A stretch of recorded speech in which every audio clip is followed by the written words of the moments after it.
All right, continuing chapter 4 on the federal fair housing. This was page 69 we left off on. All right. So there are some exceptions to the Federal Fair Housing Act of 1968, but of course, never on the basis of race or color. So the sale or rental of a single family home is exempt when the home is owned by an individual who does not own more than three such homes at one time, and when a real estate broker, salesperson, or agent is not used, because under no circumstances are we ever allowed to discriminate, and B, discriminatory advertising was not used. If the owner is not living in the dwelling at the time of the transaction or was not the most recent occupant. Only one such sale by an individual is exempt from the law within any 24-month period. All right, so I'm not sure why they have this exemption in there, but based on that exemption is where that previous one that we spoke about became an issue. Let me see. Actually, I got to go back a couple.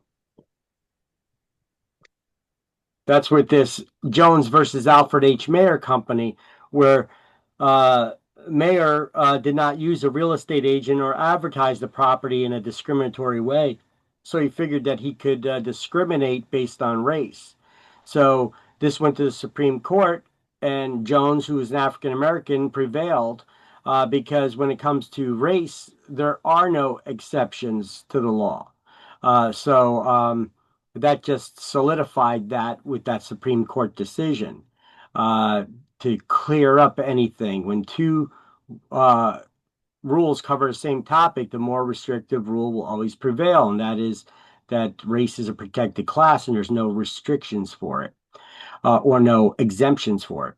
So the rental of rooms or units is exempt in an owner occupied 1 to 4 family dwelling. Dwelling units owned by religious organizations, not religious people, but religious organizations, may be restricted to people of the same religion if membership in the organization is not restricted on the basis of race, color, national origin, disability, or familial status. And a private club that's not open to the public may restrict the rental of its occupancy or lodgings that it owns to its members only, as long as the lodgings are not operated commercially. And for the 1968 Fair Housing Act, in 1980, it was amended several times over the years. 1988, mental and people with mental and physical disabilities, including AIDS, was added as a protected class. In 1988, they added familial status. That means you have children under the age of 18, including foster children. And in 1995, that includes foster children. That also encompasses pregnant women, um, uh, anybody who has children under the age of 18. You can't discriminate. That's considered familial status. You can't discriminate against somebody because they have a family. Okay. In 1995, Housing for Older Persons Act was passed, HOPA. That's for like senior housing in 55 plus communities, you know.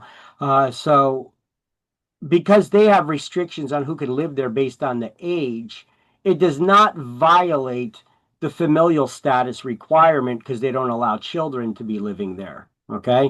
Because it's housing that's meant for older persons. Okay. And then in 1974, they passed the Federal Equal Credit Opportunity Act. Uh, this was a protection based on sex for women. Um, who are being discriminated against. So it made it illegal for creditors to discriminate against people based on them being a woman.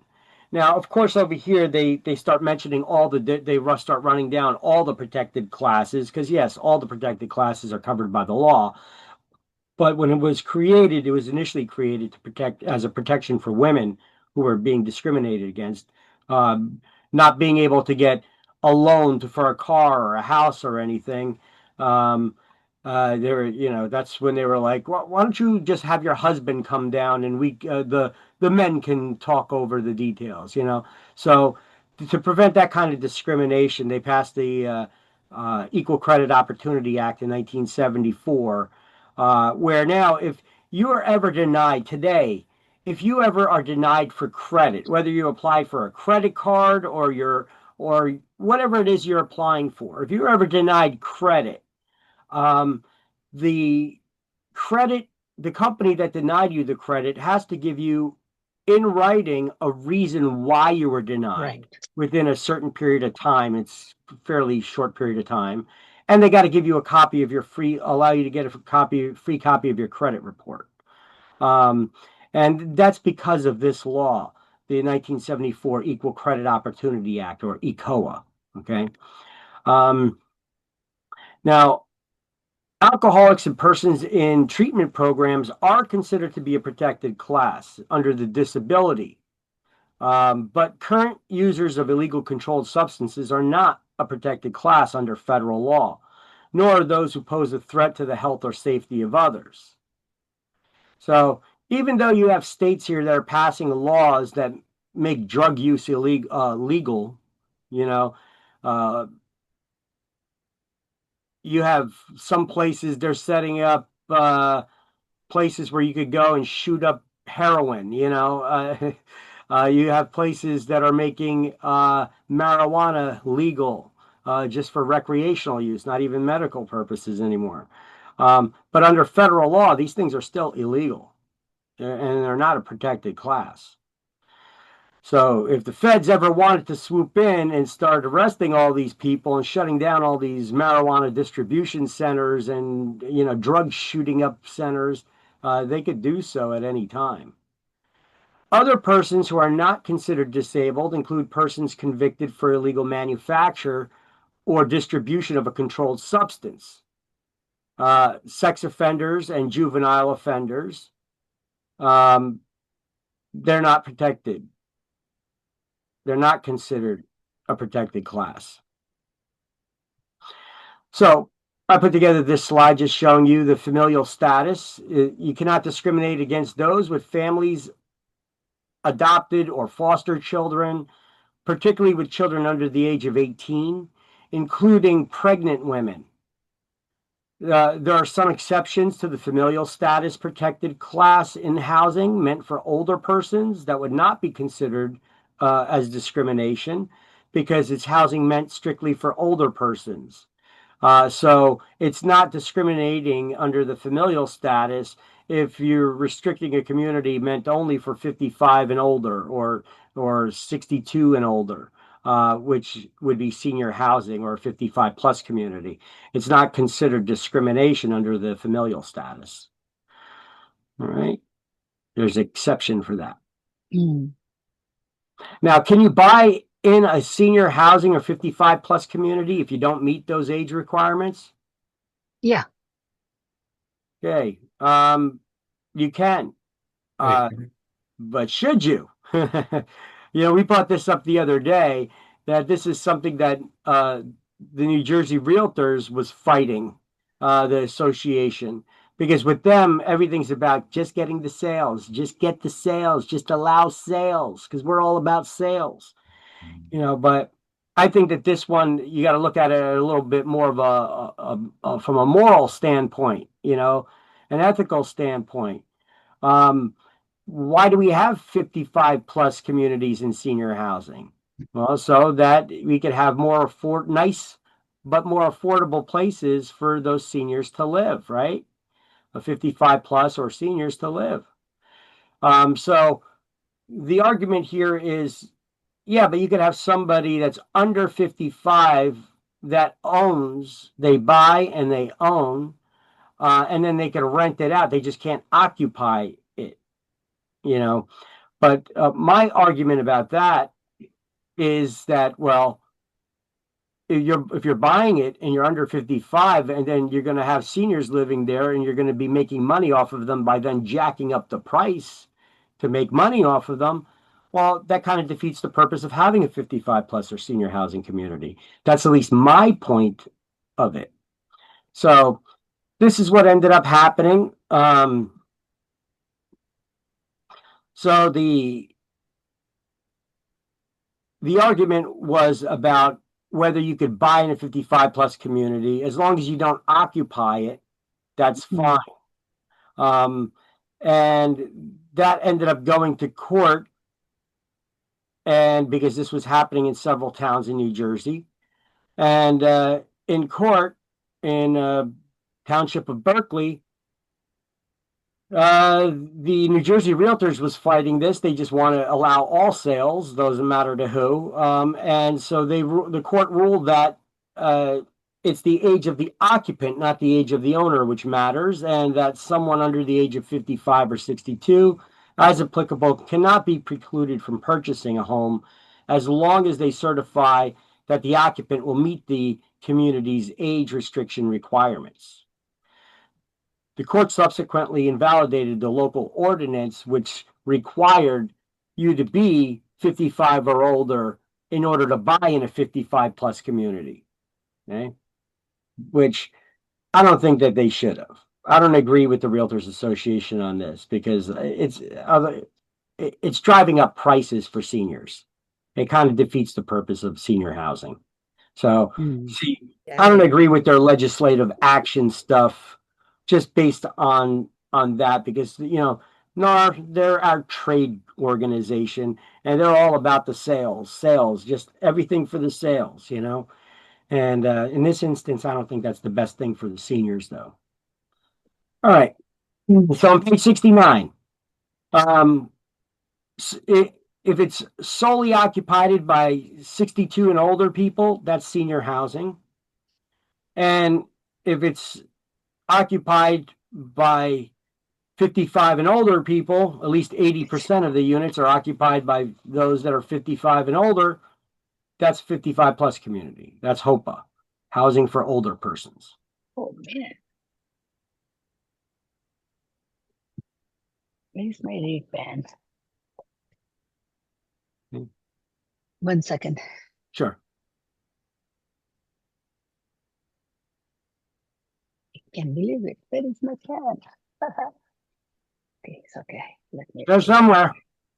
I know. Oh, I have my read pen.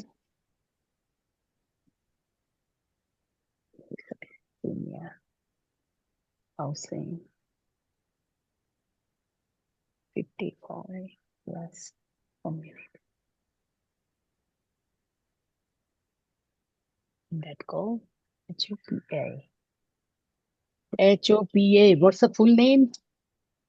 Housing for older persons. That's the whole law. Okay. I'm good. Thank you.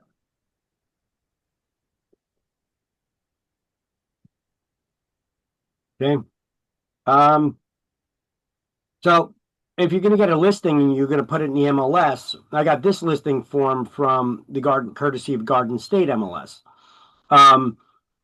But this is a form that they should have when you get a listing for a property that's in a 55 plus or senior community for housing for older persons. Because if you just put a listing in there in the MLS and you say that it's age restricted and you don't accompany it with this, then you're putting in a discriminatory ad because it's discriminating against families, the familial status. So when you get a listing that's for housing for older persons in a 55 plus or senior community, it must be accompanied by this form showing that it is a facility that's meant to be for older persons. And if you don't have this, then the ad that you're putting in there that you're saying is age restricted, well, then that's discriminatory. So you have to have this additional page added in there that's filled out by the property management or owner, showing that it is meant to be 55 plus or senior housing, and then they need to sign off on it. So, and then it's okay. I'm sorry. So these are the houses that we see everywhere, senior houses, and they get the benefits from Medicaid, and they are having very low rent to pay, like These are the houses we're talking about. Not necessarily. In New Jersey, I sold a condo. I was representing the buyer in it, in a 55 plus community in, where was this? Piscataway or New Brunswick? Damn, I forget where it was. It was recently I did I did a sale. Um, I and the thing was almost $500,000. You Yeah, know, they get expensive. they can be expensive too. No, Uh, I'm talking about those senior Mhm. houses that they have more than 100 apartments in the big building. yeah, that's what this was. Oh, okay.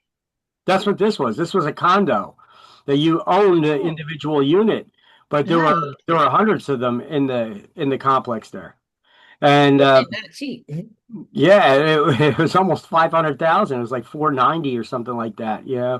Uh, it was pretty expensive. Pretty expensive. So, huh? But it is expensive. But if they have Medicaid, like Medicaid, they getting with very every month they depends on their income. They pay very low rent amount. That I'm saying. Oh, Medicaid helps with that. I don't know anything about that. Yeah, Yeah, if they have Medicaid. Medicaid, they have some kind of diagnosis, serious Uh, like a severe diagnosis, they're getting benefits. well, that's for disability. I know disabilities. You could do that. I didn't know about getting payments from I Medicaid. see. Okay, that's new for me. But I the see. they should have lower taxes. For just being Right. seniors. Um, and having these 55 plus or senior community, which is strictly 62 and older. Mm. Um, all right, service animals. Hey, here we go. Just talking about this yesterday, right? Yes. There you go. Fair Housing Act, FHA. We know FHA, the Federal Housing Administration. This is different. This is the FHA. This is a law, the Oh, Fair Housing Act. Makes it unlawful for housing providers to refuse to make a reasonable accommodation that a person with a disability may need in order to have equal opportunity to enjoy and use a dwelling. Assistive animals are not pets. They do work. They perform tasks. They assist and or provide therapeutic or emotional support for individuals with disabilities. So consider the assistive animal as part of the person's disability. So you can't deny renting to someone because they got a disability, right? If you don't allow their animal, then you're discriminating against them for their disability.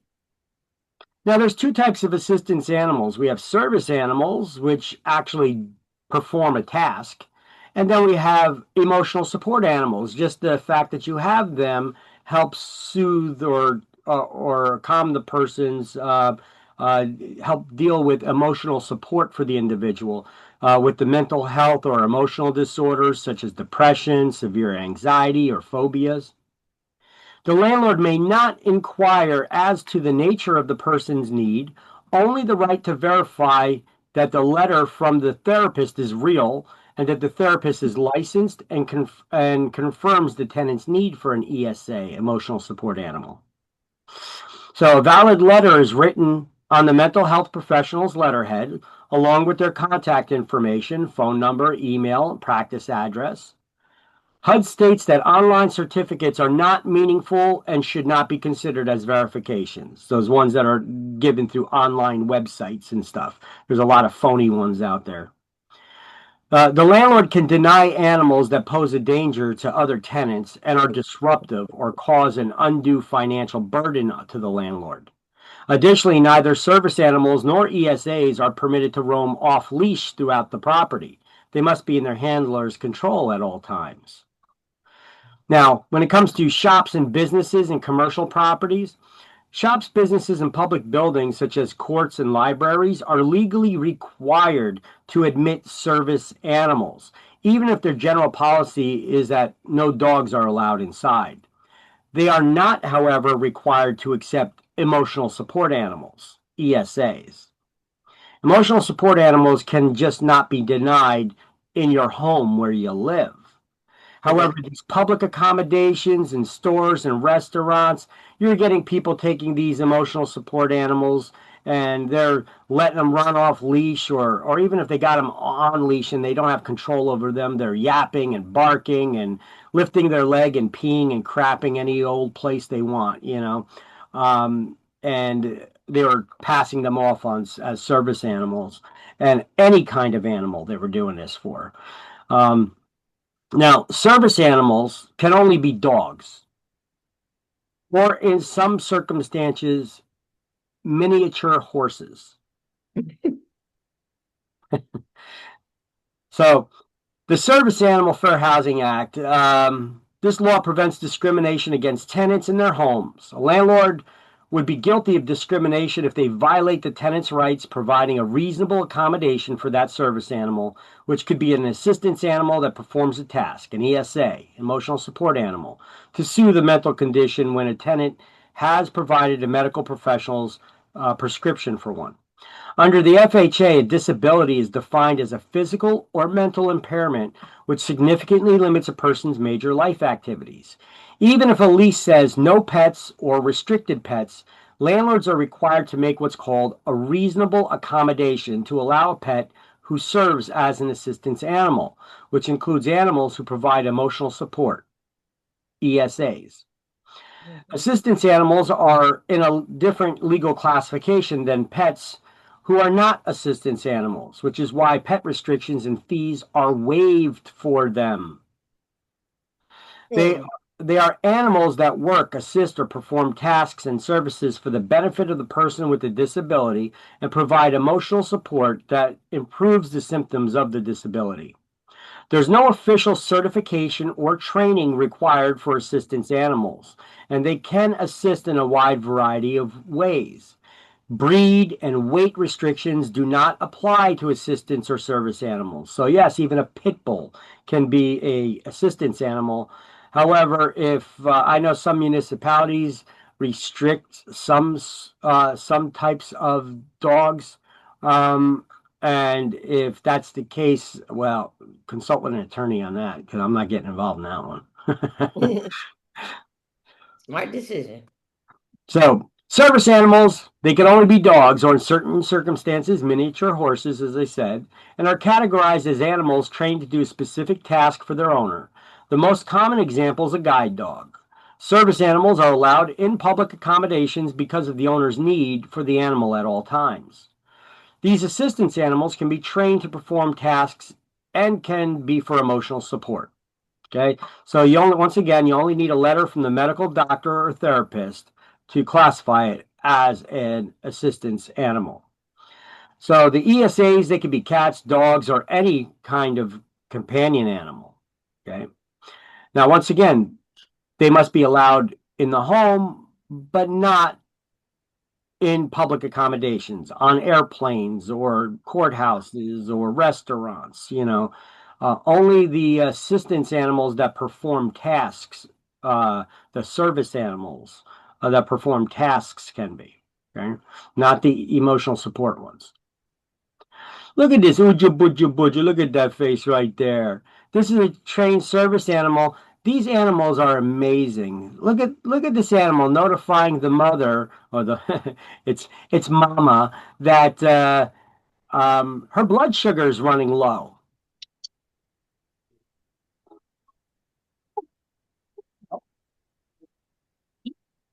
This is why these dogs are usually larger. Service animals that perform tasks are usually larger animals. They need to get the attention. This one pushing her with his snout. Or you get the ones where people are in danger of maybe having a seizure. Well, they'll lean against their owner and put all their weight into them, so that they know. That's how they alert.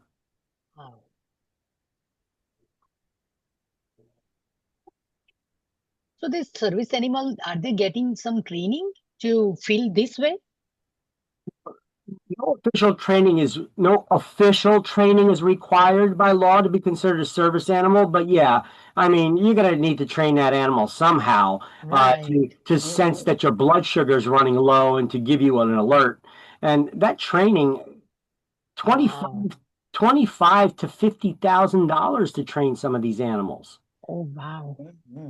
With professional training, but Nothing, the law doesn't specify that you need any kind of specific training because that could be discriminating against poor people who may be able to know how to train the dog themselves, you know. So to try to prevent getting into that, issue, they didn't put any specific requirements for who has to do the training, you know.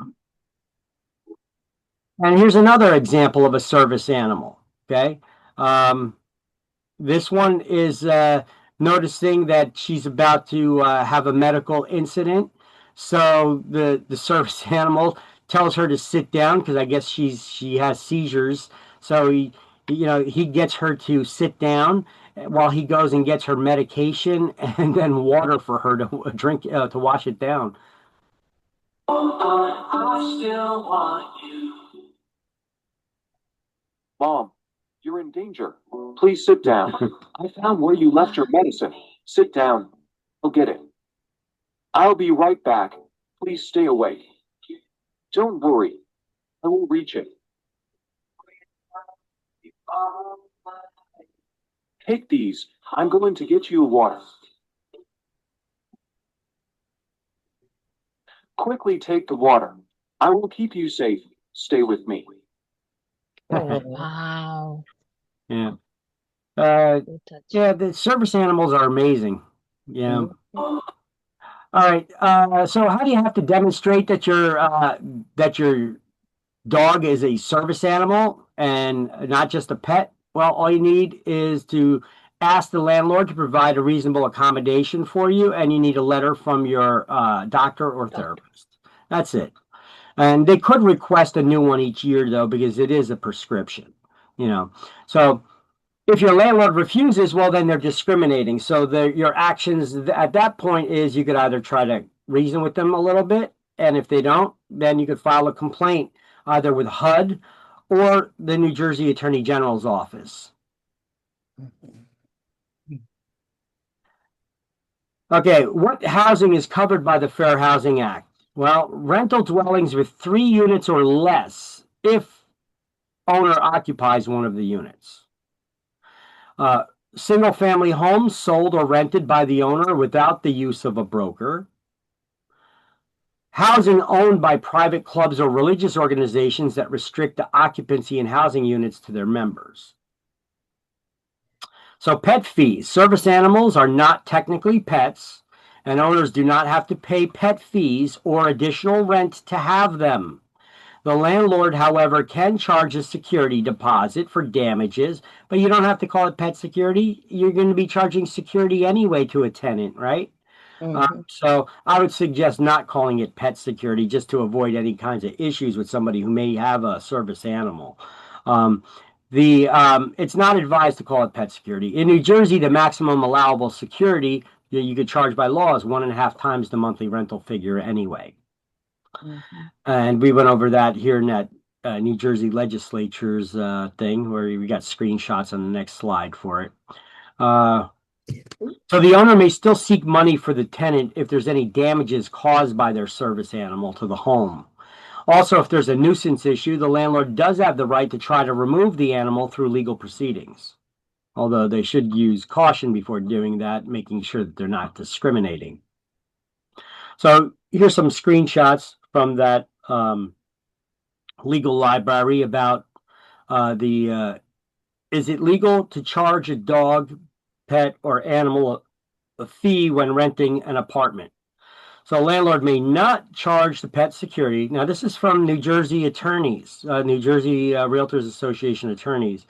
They're showing that a landlord may not charge a pet security deposit if it exceeds 1.5 times the monthly rent, because you could still charge security, right? The maximum security deposit collected by the landlord cannot be more than 1.5 times the monthly rental figure, according to this statute. It can be less. Any additional security deposit increase collected shall not be greater than 10% of the current security deposit. And the security deposit law applies to most rentals properties, including mobile homes. The exception is an owner-occupied 2 or 3 family dwelling. Okay, this is just talking about the security deposit. So you cannot charge additional rent for service animals. However, you can charge security deposits. Okay. Well, you're charging security deposits anyway. As long as it doesn't exceed 1.5 times the monthly rental figure, it's within the law. So I want you guys to answer a question for me. In this situation, John's been diagnosed with severe depression and is disabled as defined under the Fair Housing Act. His doctor prescribes John a dog to help alleviate his symptoms. John asks his landlord if he could have a dog as a reasonable accommodation for his disability. His landlord says yes, but then tells John he needs to pay a $250 pet deposit and must provide proof that the animal's trained. No, Did they the can't. landlord correctly handle this request under the Fair Housing Act? And what if John wanted a cat or a ferret instead? No, they didn't. Elaborate. Well, that kind of is two parts to it because we don't know what his original security was. Did it go over the first month and half, the first and a half months rent? Because now he's adding to add a $250 deposit for a pet. Mhm. But it's not a pet, it's a service dog. Yeah. So they shouldn't be charged. And what if he wanted a cat or a ferret instead? It's no, the service dog only could be a dog or a little horse. Well, the answer is no. The landlord did not handle the request correctly. The landlord cannot charge John a pet deposit for his animal because it's not a pet, but rather a service or companion animal. Further, the landlord cannot ask for proof that the animal is trained.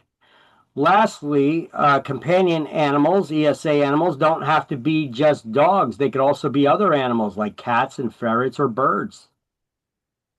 See, even you got them mixed up with service animal versus emotional support animals. Right. Emotional support animals, service animals that are must be required in public accommodations can only be dogs or miniature horses. However, emotional support animals, they could be just about any kind of animal. Check this out. This is an older video from a couple of years ago and just shows you how before they started changing the laws, which they needed to badly change the laws because people, you give them an inch, they take a mile. You know, people love their animals, they love their pets, they want to take them with them everywhere. So, you know, all these websites pop up. You could register your pet as a service animal and then take them anywhere you want on planes and everything and restaurants and then you know, they start snapping at people and, you know, having all kinds of other issues, you know. So let's watch this. The largest airline. Oh, let's share the audio through the computer.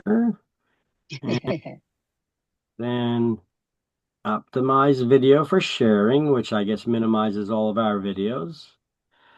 And then here we go. Crack down on the so-called emotional support animals since that song. The policy change was prompted in part by a passenger who tried to board a United flight with a large peacock on Sunday. Delta announced similar restrictions just last month. CBS News travel editor Peter Greenberg is at United's hub at Newark Liberty International Airport, and that's where that peacock was grounded. Peter, good morning. Most people don't think of peacocks as emotional support animals. No, but they are. In fact, more and more airlines are reporting that the number as well as the types of emotional support animals is reaching crisis proportions. Now, we're not just talking, as you can imagine, dogs and cats. In fact, the interior cabins of some flights are beginning to resemble Noah's Ark. I'm not kidding. This woman is wrangling her peacock into the airport. United Airlines says it warned the peacock's owner 3 times that Dexter would not be allowed to board. The bird lives with an artist in Brooklyn who claimed Dexter was her emotional support animal. In this 2016 interview, she described how she found him. I got him originally for an art project, and but then this happened, and I was like, do I have a peacock cut-laid? And Now, does she really have a need for an emotional support animal? She said she got him as an art project, and then she just got a doctor's letter to have him certified as an emotional support animal, which basically shows you how easy it is to get done. in my neck. Yeah. Yes, I do. United Airlines already prohibits non-household birds, hedgehogs, ferrets, spiders, sugar gliders, and other exotic animals. Its new policy requires owners to give 48 hours advance notice when flying with a support animal, provide a letter from a mental health professional, and documents from a veterinarian showing the animal is vaccinated and not a threat to the public. We've had roosters and ducks and pigs and monkeys. Sarah Nelson is the president of the Association of Flight Attendants and says she applauds the new policy changes. But what we really need is for the Department of Transportation to act with guidelines for the entire industry. United saw a 75% spike in comfort animals, from 43,000 in 2016 to 76,000 last year. The critters sometimes relieve themselves in damaged planes. In June, an emotional support dog hit a Delta passenger. Can pigs fly? In 2015, we showed how easy it was to get one on a flight. A Colorado counseling center provided CBS This Morning with a letter prescribing the pig as the primary treatment for a psychological disability. Tom Panic, CEO of Guiding Eyes to the Blind, says people are passing off their untrained pets as service animals. As a person who is blind, my access rights are being infringed upon when somebody passes off a fake service dog. Now, the new policies for United and Delta kick in on March 1st, and American Airlines is expected to follow suit. But we should note that the new policies only apply to emotional support animals, not the trained, specially dedicated animals that fly for and with people with disabilities. John? Peter, thanks. Yeah, people take their pets very seriously. We get it. But you see a lot of people taking advantage of that policy. So I think it's good that they're trying to figure out a way to crack down and make sure that the legit animals go. The largest. Yeah, you know, I had seen instances where you had cases where people brought their emotional support animals on a plane, and they attacked somebody's legit service animal for somebody who was needed the guide dog, you know. And so service animals are trained. They're not aggressive. They're not going to be attacking other animals or doing anything like that. They pay attention to their own. You know, that's their focus. You know, they're trained for that. So you know, you could tell the ones that are the fake service animals or the emotional support ones because they don't have that training, so they can be wild like that. So there was an instance I seen a video where the dog they were actually filming it on the plane. The dog attacked the service animal. The service animal owner was hitting the other dog trying to get him off of his dog, you know, and then that owner started hitting the person with the disability because he was hitting his dog. It was like it's ridiculous. So because of that, and that's not just the only instance. There are many instances like that. So that's why we had the change in the law where these emotional support animals that once used to be allowed anywhere in a public accommodations and everywhere are no longer required to have access. Now it's just strictly the service animals that are trained to perform tasks. So, go back to the slideshow here. And let me take off that optimized video for sharing because I know it does weird stuff to the screen. Okay, so I put together this little slide here for you so that you could just get it at a glance. Service animals, which are only dogs or in some cases miniature horses, and emotional support animals, which provide support or assistance or emotional support, the ESAs. They're not required in public access or air travel anymore. Housing, they do have housing rights. They don't need to be trained, and they are not required to be certified. Service animals can only be dogs, or in some cases, miniature horses. They're allowed on air travel, in houses. Well, they need some kind of a training, but there's no official kind of training that's required. You know, like to sense you got a seizure coming on, or your blood sugar's low, or something of that nature. Okay, so that here the word trained means task trained for a specific disability, which goes well above and beyond the basic socialization and obedience training. Yeah. Generally, I'm asking the emotional support animals, are they danger or they are very calm? Well, they could be a danger. I mean, if you got a guy who's got a Rottweiler or a pit bull or something like that, he's saying it's my emotional support animal, but it's not trained. I mean, it could attack people, I mean, it could be any dog, I'm just giving that I know example. that is true. Yeah, yeah. The bigger dog, that could Yeah. cause some serious damage, Can't trust, right? Yeah. So that's the thing, though, is because of they're not being required to be trained, they can be aggressive, Yeah. And service animals, they have so much training that they're trained not to respond to other people. They're trained not to get distracted by other things, loud noises or other animals. They're trained to just focus on their owner there, and because they're all about being there for their owner's disability. That's what Yeah, they're. that we see in the mall. Sometimes people carry them and they just paying attention to their owner. They're not even looking at in the line. They're not gonna Often you see people put vests on their service animals that say, I'm working, please don't pet me, because I did see those. they don't want you distracting their service animal. That's true, yeah. Okay, so fair housing. So as far as service animals go, you just got to know that they got to be allowed in public. They got to be allowed in housing. Even the emotional support animals, all service animals, have to be allowed in housing if you just get a letter from your doctor or therapist.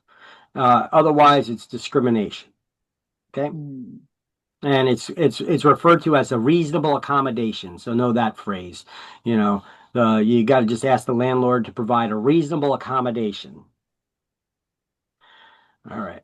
So when it comes to fair housing now, once again, HUD requires any business offering housing or housing services to display the equal housing opportunity poster, the house with the equal sign in it. Failure to display the poster is evidence of discrimination. And intent to discriminate is not a requirement to be found guilty. It doesn't matter what your intent is. It only matters if discriminatory act had occurred or not. So the threshold is pretty low to be found guilty for discrimination. You don't even need to prove it was somebody's intent to discriminate against you. You just need to prove that a discriminatory act had occurred. So the Fair Housing Act 1968 instituted the use of an equal housing opportunity poster. When HUD investigates a broker for discriminatory practices, it considers failure to display the poster evidence of discrimination. Threshold got even lower just now. They don't even need to. Where's the proof? Just not having a poster is evidence that you are actively engaging in discriminatory act. Yep. So I got this from a later page in this chapter here. It's like on the last page of this chapter. The complainant does not have to prove guilty knowledge or specific intent, only the fact that discrimination had occurred in order to be found guilty of discrimination. All right. So this is that equal housing poster. You see it has the house with the equal sign in it. It says equal opportunity housing, that logo. You probably see it on real estate agents' business cards and advertisements everywhere too. If you don't have this poster in your office somewhere, that's evidence that you engage in discriminatory practices if you offer housing or housing services.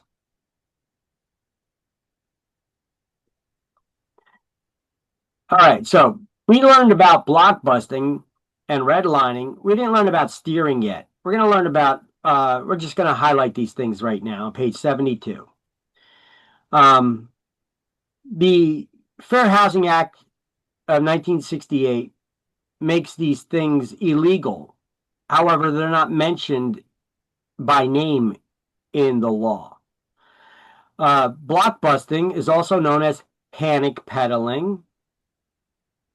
and it means inducing homeowners to sell by making representation regarding the prospective entry of persons of a protected class. Covers all of the protected classes there, entering the neighborhood. So basically they do their fear-mongering story. These people are moving in, whatever. They make some kind of scary story to try to get you to sell the house. So that's why they call it panic peddling. They're trying to sell their fear and get you to bust up the block by selling your house. Now, steering is a little bit harder to detect. Steering is the channeling of home seekers either to or away from a particular area on the basis of your protected class. Okay, so think of steering when you're who does steering discriminate against? Buyers or renters? Blockbusting is using discrimination as the tool against sellers, trying to spread fear and get them to sell their home. Steering, buyer. Who do you drive around in the car to show properties? You're steering. You got the steering wheel in your hand, right? Your client. Who do you drive? What kind of clients? The seller. No, not the seller. The buyer. Buyer. Buyers or renters. Renters. Right? Okay. You show them homes. So you could be like, you know what? I think you'd like it in this neighborhood better. Or I think you'd like it better over here. So when you're the one that's making the decision where someone should live, by either limiting the options of not showing them or even letting them know that certain properties are available that meet their criteria, or by you intentionally directing people, you know what, I think this neighborhood would be better for you. I think you'd like it more over here. Even if your intention is well-meaning, because this is a better neighborhood, I'm trying to steer you into a better neighborhood, you shouldn't be steering anyone. It's up to them to decide where they want to live. And the practice of steering is discrimination. It's illegal. It doesn't matter what your intent was. Remember, I told you that your intent is irrelevant as long as somebody could prove that a discriminatory act had occurred. So even if your reasoning is well-meaning because you're trying to get somebody, you're trying to help them out and put them in a better neighborhood or what you deem to be a better neighborhood or a safer neighborhood or a nicer area, it doesn't matter. You could still be accused of discrimination. Doesn't matter if your intentions are well-meaning. What's that? So when you say steering, now say that the potential buyer, we're looking at this one house, and they say, well, we're actually looking for a bigger yard or somewhere closer to the lake. And if we're like, okay, we have a property in this area, is that steering them? Well, no, because they're asking for something, and then you're giving them an option of what they're looking for. What else that we have? Okay. But steering is if there's properties available that meet their criteria, but you're not even telling them about them. It could be as subtle as that. That one's a little bit more secretive and harder to detect. Or it's when you're just outright telling them, you know what, you probably like it better over here. You should probably go in this direction. When you're trying to nudge somebody away from one neighborhood or area and trying to get them into another area, that could be deemed discriminatory. Look, I could have been found guilty of this, even though my intentions were honorable. I remember I had this one guy, hardworking dude, worked construction, saved his money. He had 200 grand saved up, and he wanted to buy a 2-family house. It was new construction down in Port Elizabeth Port, in an area that was not very good. Had a lot of gang activity. It was a pretty messed up area, and I'm like, he's looking to buy a $600,000 house and put down 200 grand on it down Elizabeth Port. I'm like, dude, I could get you a nice house in Westfield for that kind of money, And he was like, no. He's like, my English not too good. My people here, my food, my church. I was like, stop. You don't need to explain yourself to me. I knew that that house was not going to retain its value there, and I was just trying, with that kind of, he's putting down that kind of scratch. He could get. Why would you want to be in that neighborhood? You know, and Westfield would definitely retain its value, if not appreciate. So Correct. I was trying to help him out, but when he started explaining himself, I told him, stop. You don't need to explain yourself to me. You're the one that decides where it is that you want to live. I know that even though my intention was honorable to try to help him, being a professional in the real estate industry, I know that this could be deemed discriminatory. So I just told him, stop. You don't need to explain yourself. I'm not trying to steer you anywhere. It was a suggestion. But that could. But if you get some people that they always got race on their mind. They got a chip on their shoulder that everybody's trying to discriminate against them because of their race or their religion or their whatever. And it's really, really common today now. You got to be careful. Everybody's looking for a come up. You got to be careful around people. Look, even if you're the same race and same color, same religion as them, you got to be careful because those people can still come after you too. You got people that got chips on their shoulders and, they get an opportunity to sue somebody, they're going to do it. So be careful when even trying to give helpful advice to people, because sometimes people ask you outright, well, is this a good area? I want a nice neighborhood. Okay. Well, what is good? What is nice? I had to ask them, what's good for you? What is nice to you? It could be subjective, I remember when I first opened my office in Edison, I had this one girl come to me looking for a rental.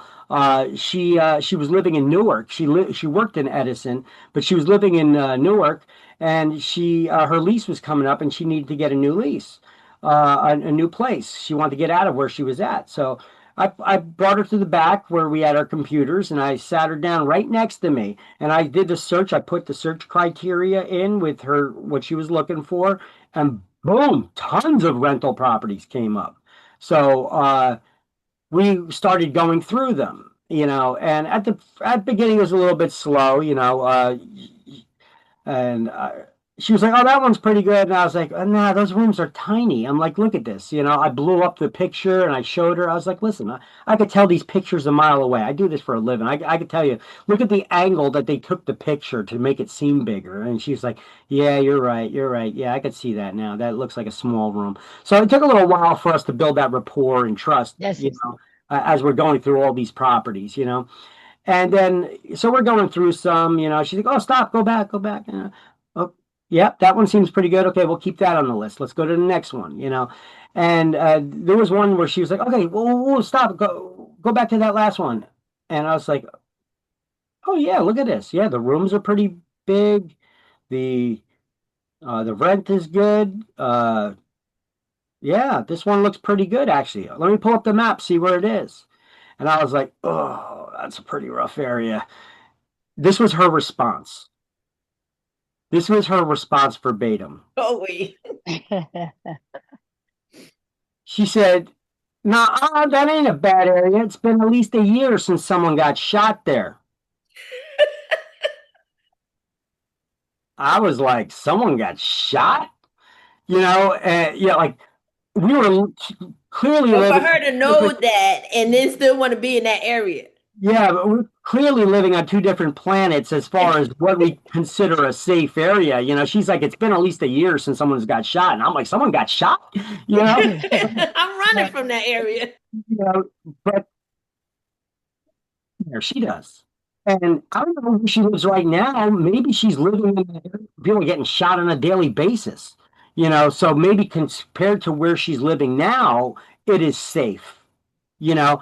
So I can't steer her. I can't make that decision for her. Now, if she had a chip on her shoulder, that, I'm telling her how it's a rough area and trying to steer her away from that area, me being a white guy and she was a black girl, she could have made an issue about it, because a lot of people do make issues about stuff like that these days with the race and all, but she saw I was working with her right there. I was trying to help her. She realized that, so she didn't make a big issue about it. And she was like, yeah, yeah. So I mean, it kind of shocked me what she said, how it came out of her mouth. I was like, what? Yeah. I was like, you got to make the decision. You're the one that got to live there, not me.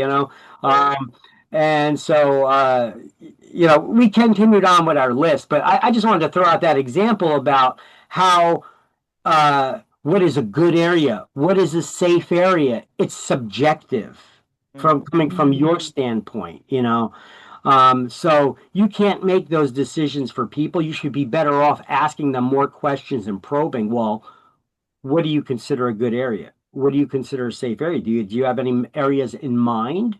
Some examples, because at the same token, I dealt with very wealthy family that were looking for very particular things, wanted a good schools for his kids, had to be near the train to New York because he worked in Manhattan, so I put together a list of towns that had the trains, that had the types of shops and stores in town, that had the extracurricular activities for their children that they needed. He was very specific about, and had good schools.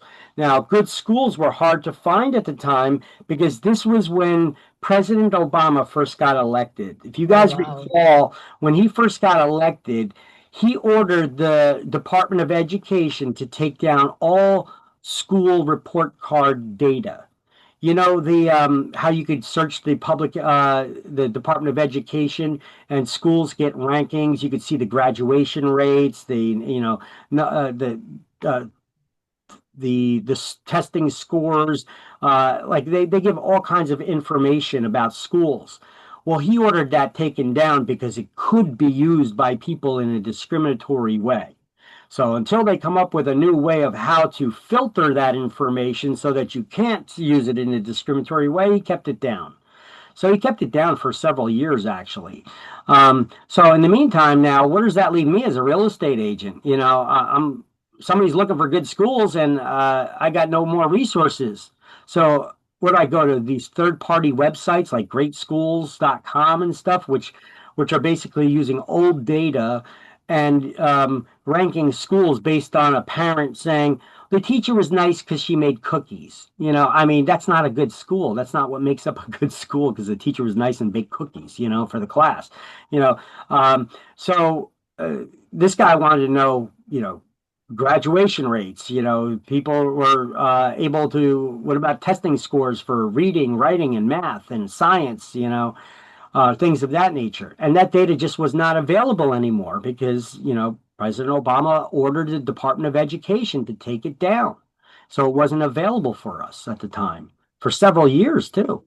So at the time I was married and my wife was a public educator. So she said, well, you can look up blue ribbon schools. Blue ribbon schools are supposed to be good schools. So I looked up, and the Star Ledger actually had a ranking of blue ribbon schools and a list of blue ribbon schools on their website. So I looked that up, and I cross-referenced that. Now I showed this list after I did all this research for this guy. I showed him, these are towns that have your train to New York City. They have the extracurricular activities for your kids. They have all the stores, like the modern stores with the old world feel about them. And this is the one, they also have blue ribbon schools. So the guy goes like this. Got a piece of paper. Okay, I got my folder here. So I present the list to him that I worked so hard on, and I prepare it for him, and I give it to him, and he's like, "What's this?" And I was like, "Well, this is a list that meets all of your criteria for all the towns. So before I start searching for homes, I wanted to give you the list for approval of all the towns that meet all your criteria." And I explained to him that they had they had the trains, they had the stores, they had the extracurricular activities at the schools, and they have blue ribbon schools. And he said,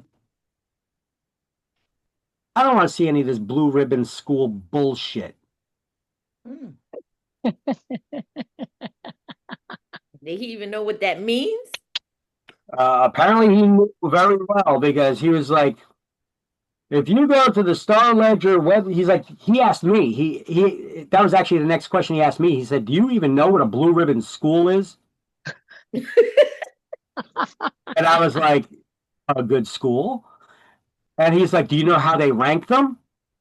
If you go to the Star Ledger website, now he's directing me, and I was like, well, that's where I got it from. If you actually go to the website, there's the word data there. And next to data, there's a little asterisk, and it's blue. And if you click on it, it shows you how they rank schools to make them blue ribbon.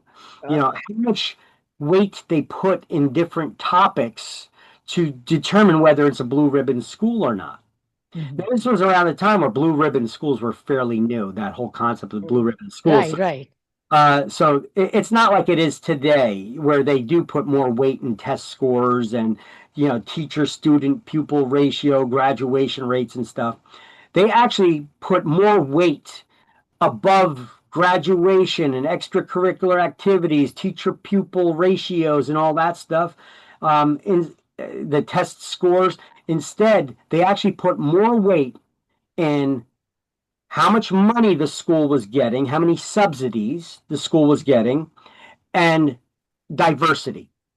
The population of students based on their races and such. You know, of course, we all want our kids to get familiar with the diversity and, you know, be familiar with people from different backgrounds and such. But so money and diversity above test scores and graduation rates and all that stuff. So he was like, I want to know how many of them go on to graduate and go to Ivy League colleges. And I was like, I don't think that information is even available. I don't think it ever was, you know. Even when school report cards were available, I don't think that information was available. Now, I've had some people in this class say, no, that information was available. And I said, where? And they're like, well, when my kid graduated, we got the brochures, you know. And I was like, oh, hold on, that's different. That's for your graduating class, that the parents get these little things about, yeah, Jimmy's graduating and he's going to go to Harvard, or this one's going to go there. That's not a database of students, a percent, you know, rankings of students, what percentage of students graduate and go on to Ivy League colleges. That's only for that particular class, you know. So people wouldn't have that, general public wouldn't have access to that data anyway. So I wouldn't have access to that data anyway. So I'm going based off of, you know, blue ribbon schools, because at the time, President Obama took down the Department of Education. He ordered the Department of Education in all states to remove that data until they could figure out how that they could make school report cards available to the public, but not in a way where somebody can use it for discriminatory ways. That was his argument. Anyway, he didn't put it back up. He didn't allow them to put it back up. I mean, he was president for 8 years and he had it down for 8 years. They didn't come up with another way to put it up. So somewhere in that point of time,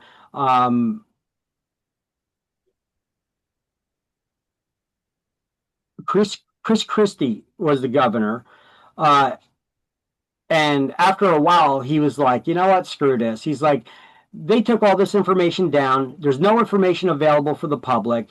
People are crying for this information and they can't have access to them. You know what? Screw it. We're going to put more information out there that was ever available before.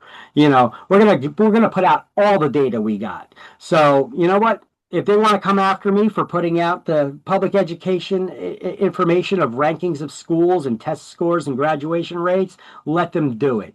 You know, but in the meantime, I'm putting it back up there, because he pulled down all that information stating people are using it for discriminatory reasons with no evidence of that.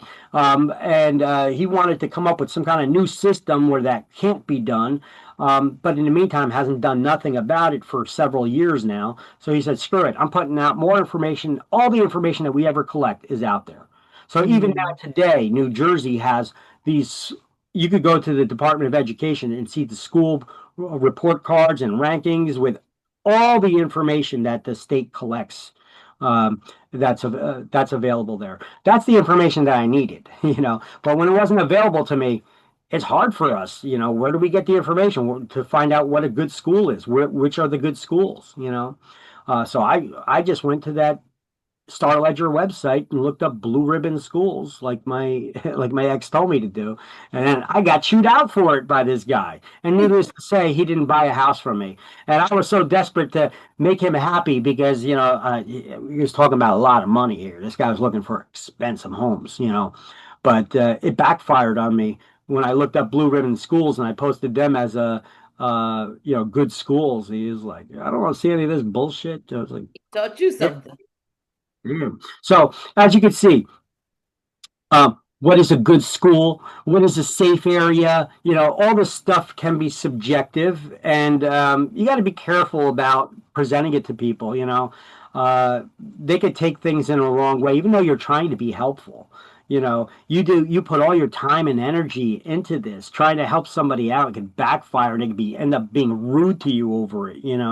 Like this guy was. I've had people from both spectrums, rich, poor, all races, all religions, all backgrounds, and I've dealt with it. I took my hits and bumps, from people, trying to be helpful to everybody, because the only color I see is green. That's what I'm trying to do in this business, and I try to be helpful. But hopefully you guys can learn from my lesson. Don't put your neck on the chopping block and go out of your way trying to go the extra mile to gather data and information for people. Instead, you point them to where they could get it, and then let them tell you what is a good school, what is a good area. Right. I went and I tried to do it for these people, and it backfired in my face. So lesson learned. Yeah, just learn. Yeah, learn from the crap I had to deal with. Okay. All right. But this is the very common question regarding the school they ask when they're looking for the house. When they have young child, so they ask. Yeah, but what is important to you? Is your kid? Yeah, that's true. Are you more interested in the sports, the extracurricular activities, or are you more interested in the grades, the graduation rates, the teacher pupil ratio? Listen, go to the Department of Education website. It's back up. All that information. Yeah, it's right there. Yeah. So now you can, but the thing is, if that information goes away like tomorrow, what are you going to do? Yeah. Where are you going to look for that information to tell people what the good schools are? It's a good school, So I like to direct people to those sources, and they could do their own research and get back to me on what areas they find acceptable. Okay. Right. You got to let them do some of their own homework. You can't. Yeah, that's true. Yeah. So this guy, though, he was coming from another state. He seemed like he was playing ignorant, like he didn't know anything about any of the areas, but yet he was talking to people at his work, and they were giving him ideas of areas where to live. So he had knowledge. He had some idea of where it was that he wanted to be. But in the meantime, I busted my hump trying to put together all this information for him, and it backfired. So even in 2015 or 17, even 2022, I was looking for the house for my brother, right? I see where in open house I used to go, I see in the area they had some paper. They have around this house what you have, like shopping area, school area, all kind of details over there. Yeah. They have sometime in open house. What is it around in this house? The schools and stuff and things in the area, but it doesn't say if those schools are any good or not. That's a different story. That's true. Okay, so redlining. Redlining is refusing to make mortgage loans or give insurance policies to people as a means of discrimination, even though they could afford it. Okay, so refusing to make mortgage loans or issue insurance policies in specific geographic areas without regard to the economic qualifications of the applicant, that's redlining. Okay. That's a better definition than they had on a previous page somewhere for that. So blockbusting, it's discrimination against who? The sellers. The sellers. You're trying to get the seller to bust up the block and sell their home by telling them a bunch of scary stories. That's why it's also referred to as panic peddling. Steering, who are you discriminating against? Buyers and renters. Buyers and renters, because you drive them, you steer them. Oh, I think you'd like it better in this area or that area, right? This is just easier ways to help remember, And then redlining is discriminating against people because of their protected class, not because of their ability to pay, by not giving them mortgage loans or insurance. So it has to deal with mortgage or insurance, the money. The red line, think of the red ink, you're rejecting the application with red ink, right? Now, that's not really where the term redlining comes from, though. So I'm going to show you a video, I think on the next slide, about redlining and where that term comes from, once you guys have all these highlights down. Everybody got it? Yes. Yeah. Maybe not just the next slide. Where is it? Following slide. Okay, one more slide after this one. Okay, so in wrapping up, I have my own slide about the things that you highlighted on the previous one. The Fair Housing Act of 1968 makes these practices illegal, although they're not mentioned by name in the law. Blockbusting, sometimes called panic peddling, is using discrimination as the tool to play on the homeowner's fears of a protected class that these people are going to destroy your neighborhood. So you need to sell now. Get out now. Steering is limiting someone's options of where they can live by not showing them all the properties that meet their criteria in the areas they're looking, or by channeling home seekers to or away from certain areas, or simply not making them aware that homes are available in those areas. And when the agent is the one who decides where the buyer or renter should live, regardless of your intention, whether it's good or bad, that could be deemed as a discriminatory act. And redlining is refusing to give financing or mortgage loans or insurance policies, even though the person can afford it, as a means of discrimination.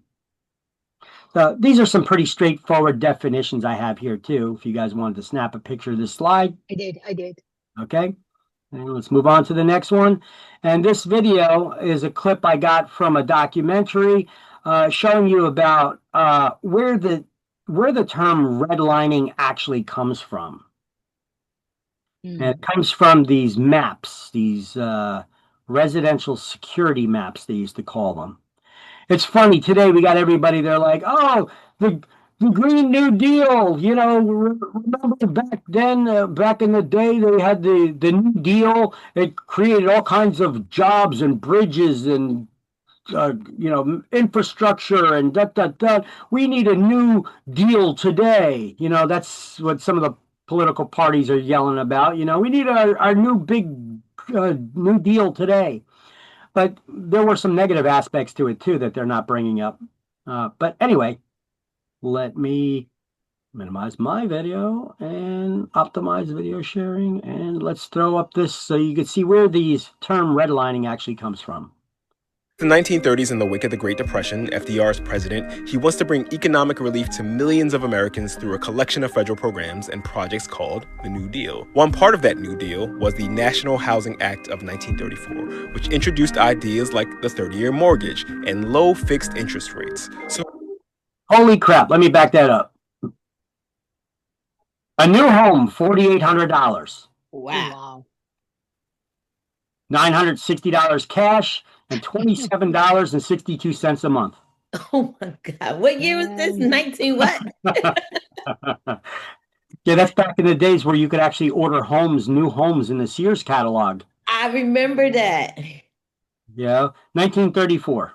1934. Which introduced ideas like the 30-year mortgage and low fixed interest rates. So now you have all these lower income people who can afford homes. But how do you make sure they don't default on their new mortgages?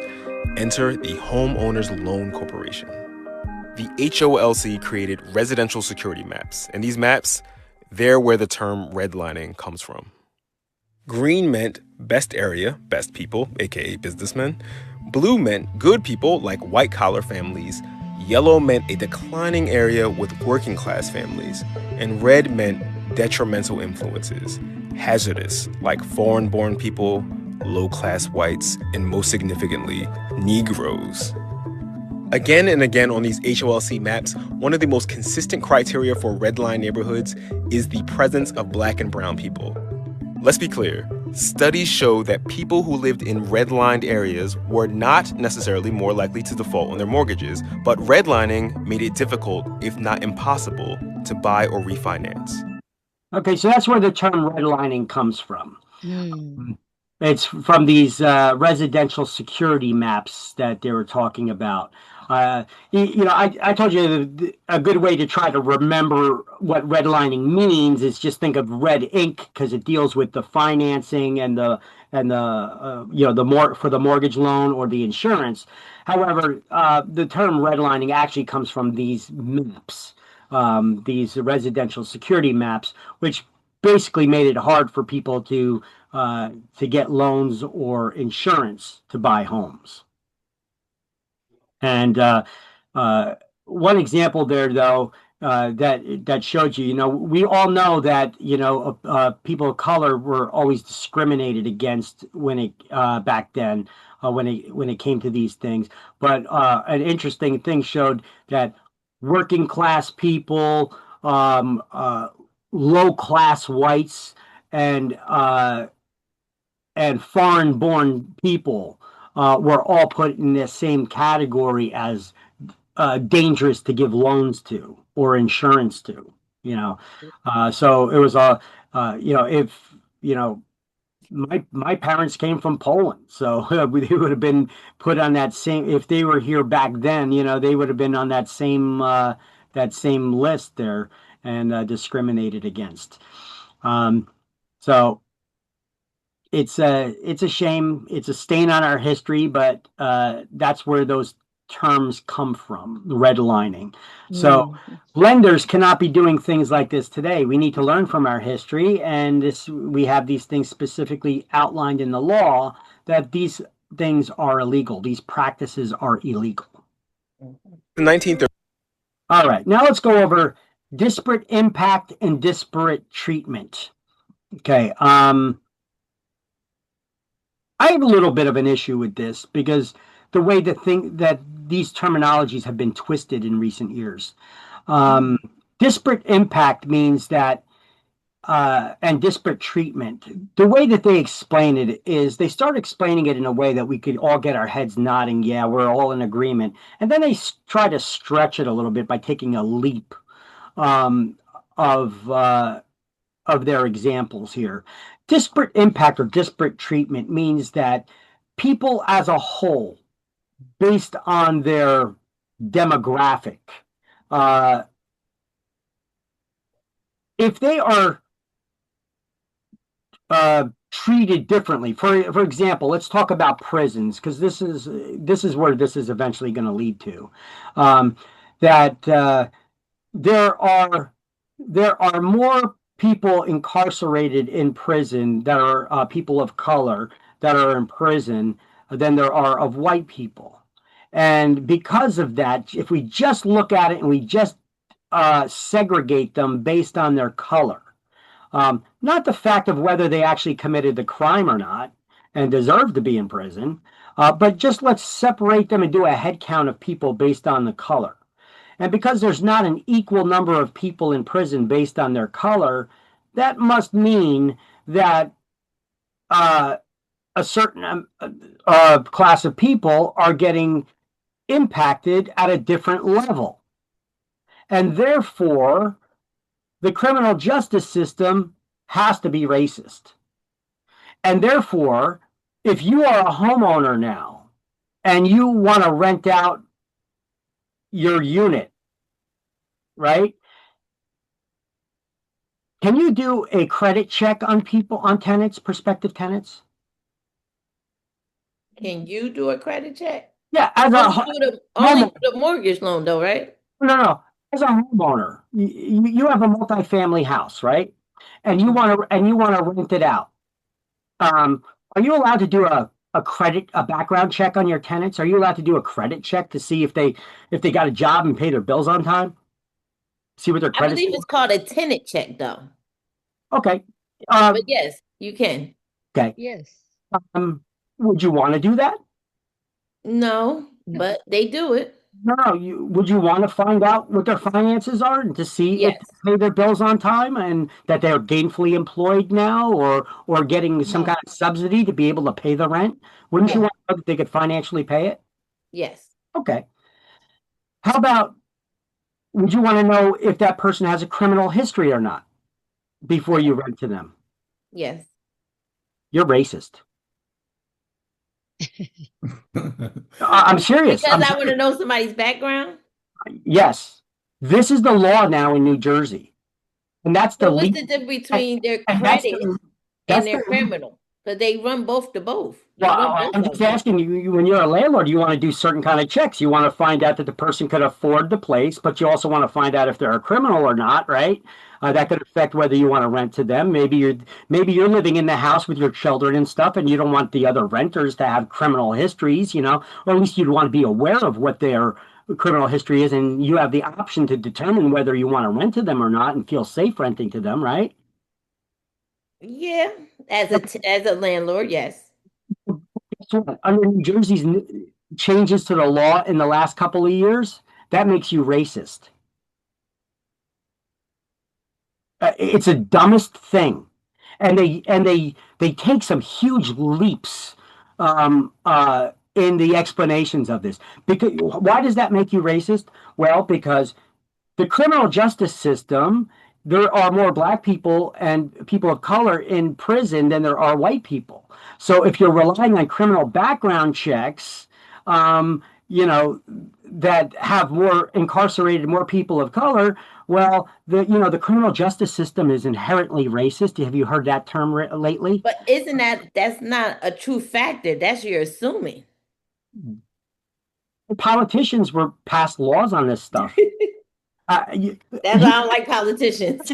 We're on the same wavelength right here, right now. We got the same understanding, but this is the kind of nonsense that they've been using to pass laws.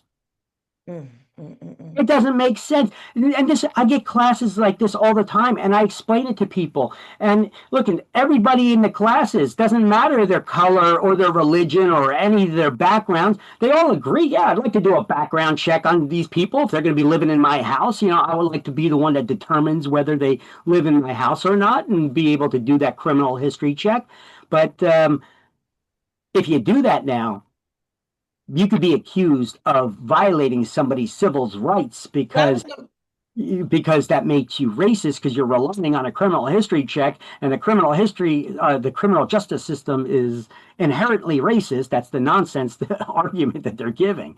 Okay, I get what you're saying. Okay. But that's what I'm like, me being a new tenant from a landlord, this is my first time doing it, and they ran a credit check and a tenant's check on me.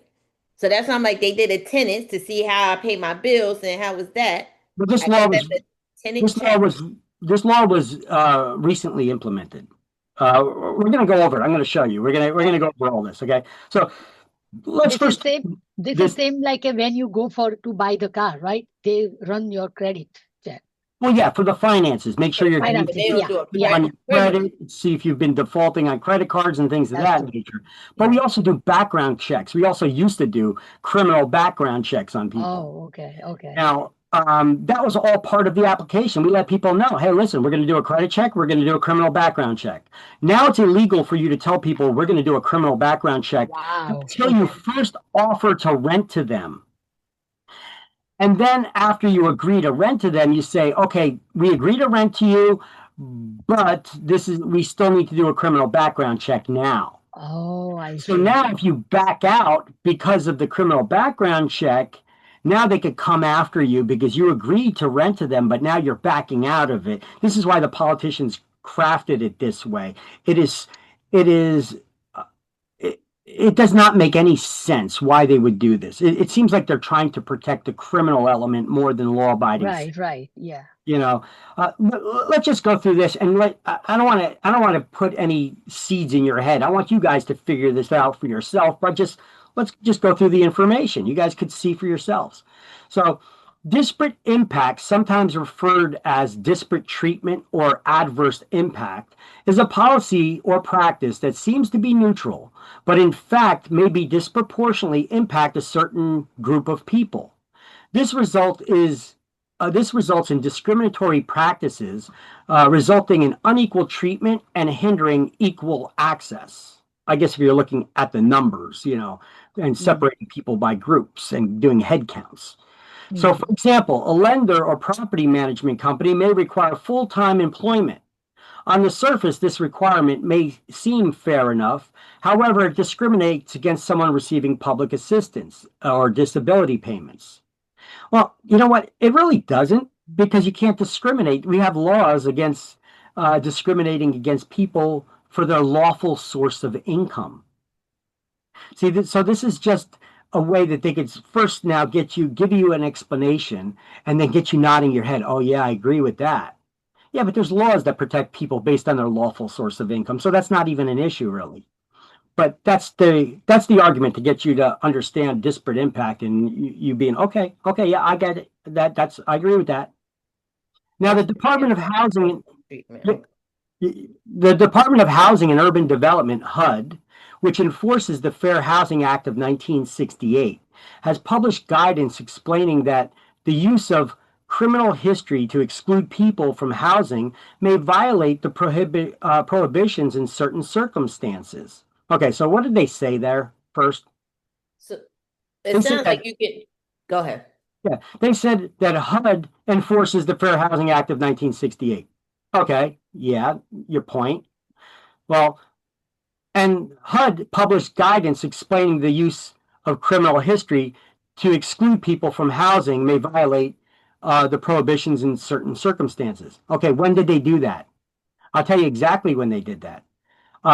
Once again, this was during the Obama administration when he first took office. He appointed somebody to HUD, and he put him in a position to do a head count of the number of people in prison, segregate them by their colors, and then put out a report. And that's exactly what he did. He just took a head count of the number of people in prisons that were incarcerated, and then did a head count and segregated them based on their color. And then said, well, there's not an equal number of people based on their color. That's all he did, just put out that report. Then later on, they used that as the basis of evidence to show that the criminal justice system has a disparate impact on people of color, because there's more people of color in prison for committing crimes than there was of white people in prison for committing crimes. And then they used that as a basis to say that the criminal justice system is inherently racist then. It's a bit of a leap, I know. Yeah, I just got lost in that. Yeah. Yeah, it's easy to get lost in that. They basically create a report. Okay, if you go to prison and you count the number of prisoners in jail. Okay, they're all guilty of crimes. That's why they're in prison. But now let's segregate them and do a head count based on their color. But what do that have to do with their housing? Because if you count how many people are in prison based on their color, there's an unequal amount of people in prison. There's not the same amount of white people as there are black people in prison, for example. Okay? So there's a disparate impact on that group of people. Meaning the black people. Black people. There's more black people that have been incarcerated. Okay? So that's, so how do we get to this leap? Why does that even matter when we're talking about real estate, right? Okay. Bear with me here. So housing providers may not use criminal history as a pretext for intentionally discriminating based on race or national origin. Well, I agree with that 100%. What does that mean? That means, well, you can't do criminal background checks on prospective black tenants and not white tenants. That's racist. I agree with that 1,000%. Okay, so once again, they got you nodding your head up and down in agreement for something. You're right. And then they go with this. For example, a management company with the intent of keeping all tenants safe may reject an applicant based on their criminal history. This ignores groups who are incarcerated at higher rates than the general population and may not result in a safer environment. Okay, so now this seems like it's kind of contradicting itself, because we go back to the Megan's Law. It's okay for the Megan's Law to be registered and live in the neighborhood. But then when here, standing it the same way, okay? Just bear with me, because now after I read this nonsense, we're going to start getting into the New Jersey law and how the New Jersey law was actually crafted. A new New Jersey law was actually crafted that makes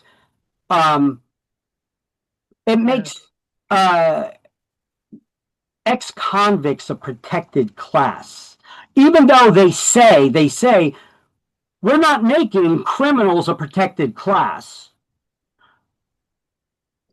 Their actions actually do of what the law actually requires.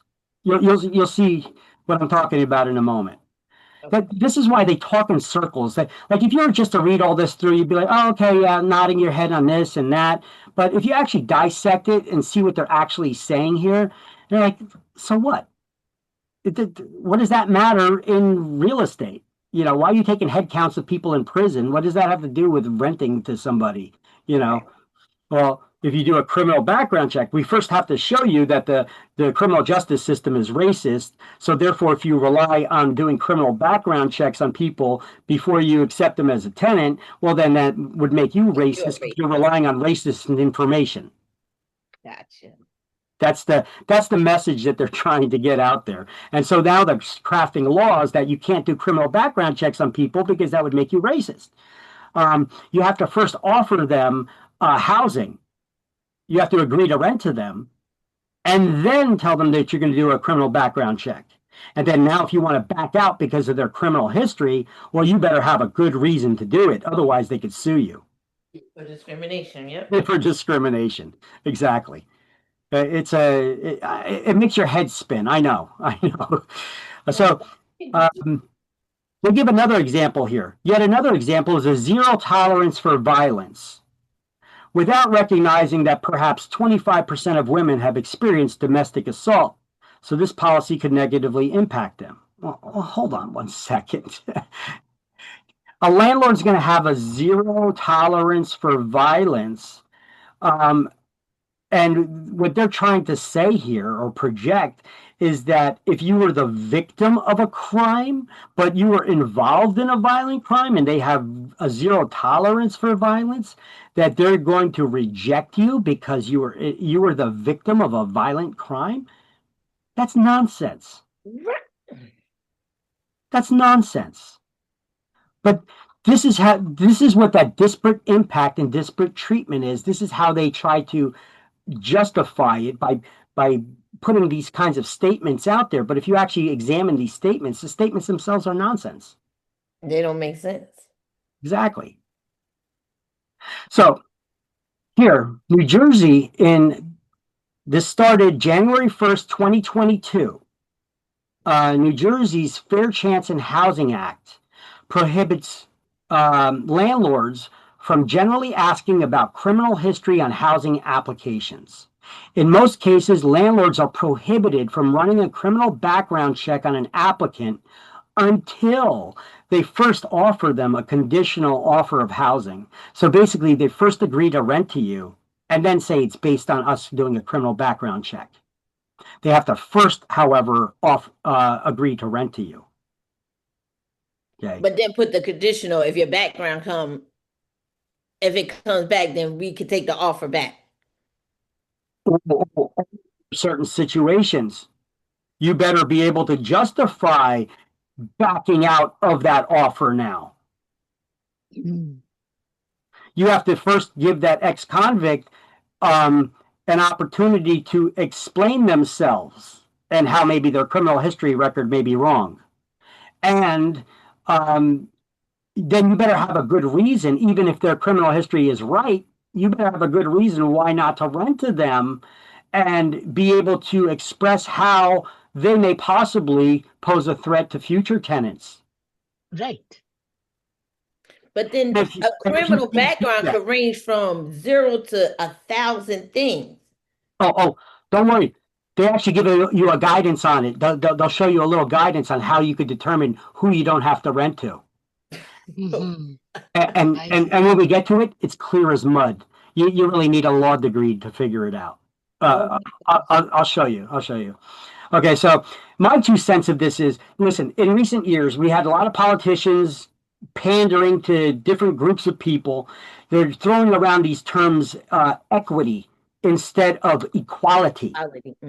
Okay, equality is what our goal should be. Equity is a determination of an outcome. It's promising the outcome. That's what equity is. That everybody should have the same outcome, but that's not what everybody should have. Everybody should have the same chance. Everybody should have equality. Okay, and so they've been excusing people for their crimes by claiming systemic racism. Because your people have had a hard time in the past, you're excused for any crimes that you commit today. That's basically the argument that they're making.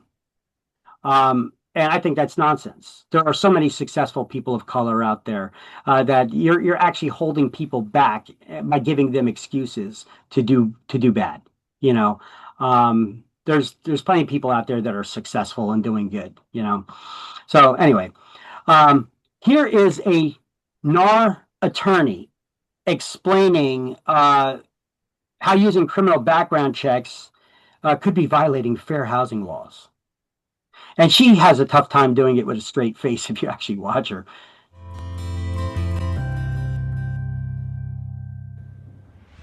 Welcome to Window to the Law. I am Mame Nyamiche, staff attorney at the National Association of Realtors. In this episode, I will discuss why it is important to give your criminal background screening practices a second look in order to avoid a fair housing violation. In fact, several housing providers have found themselves faced with lawsuits alleging the misuse of criminal history in violation of fair housing laws. In New York, a housing provider recently settled a case for over $1 million, where the plaintiff alleged that the housing provider maintained an overly broad ban on renting to people with criminal records. Let's just stop right there. What did she just say? She just said, in New York, a landlord settled a lawsuit. Yeah, landlords settle lawsuits all the time because it's cheaper just to settle the lawsuit. They didn't admit guilt or anything. They settled a lawsuit because they did an overly broad criminal background search, whatever that means. Okay? I was about to ask you that. What does that mean? So, look, like you could, as a landlord, you could say, listen, if somebody did this or this as a crime, I don't want them as a tenant. Okay, when I'm thinking they actually did a broad, like how do you do a broad data search on criminal background? That's what I was. Well, you didn't look into that particular person's specifics and their situation in the crime that they committed. Instead, you said, listen, if anybody did armed robbery or kidnapping or rape, I don't want to rent to them. Well, that's an overly broad thing. You should analyze them on a case-by-case basis. That's what they're trying to say. Okay. But I don't need to analyze you. If you did armed robbery, kidnapping, or rape, I don't want you as a tenant. Right. At least that's my thinking, and you should be allowed to be able to do that. But apparently, not so much anymore. In Florida, as many as 48 Florida housing providers were also sued for the alleged improper criminal background screening of prospective tenants. Okay, so a bunch of landlords were sued. That's all she said. The use of criminal histories to make housing decisions has long been on the fair housing advocates' radars. In 2016, HUD issued guidance urging housing providers to exercise caution when implementing criminal history policies and practices to make housing decisions. This is that report I was talking about, that President Obama had appointed somebody to HUD to do that head count. And then HUD issued a statement based on that report as the basis of the evidence and using criminal background checks because they have a disparate impact on people of color. So therefore, if you do criminal background checks, you're racist because the criminal justice system is racist. It's a bit of a leap to make. So what Obama was trying to say basically that is more people, black people that's incarcerated, so they're not having homes. I still don't get how that affects the renters, being a homeowner or something. Well, the thing is, they're trying to make the fact that the criminal justice system is racist because it incarcerated more people of color. So therefore, if you rely on those criminal background checks, it has a disparate impact on people of color. Okay, I get it. I get it. In so many, okay, I get it. Okay. You know, if you actually take out the word color and you just look at the fact that they're criminals, that should be enough. Mm-hmm.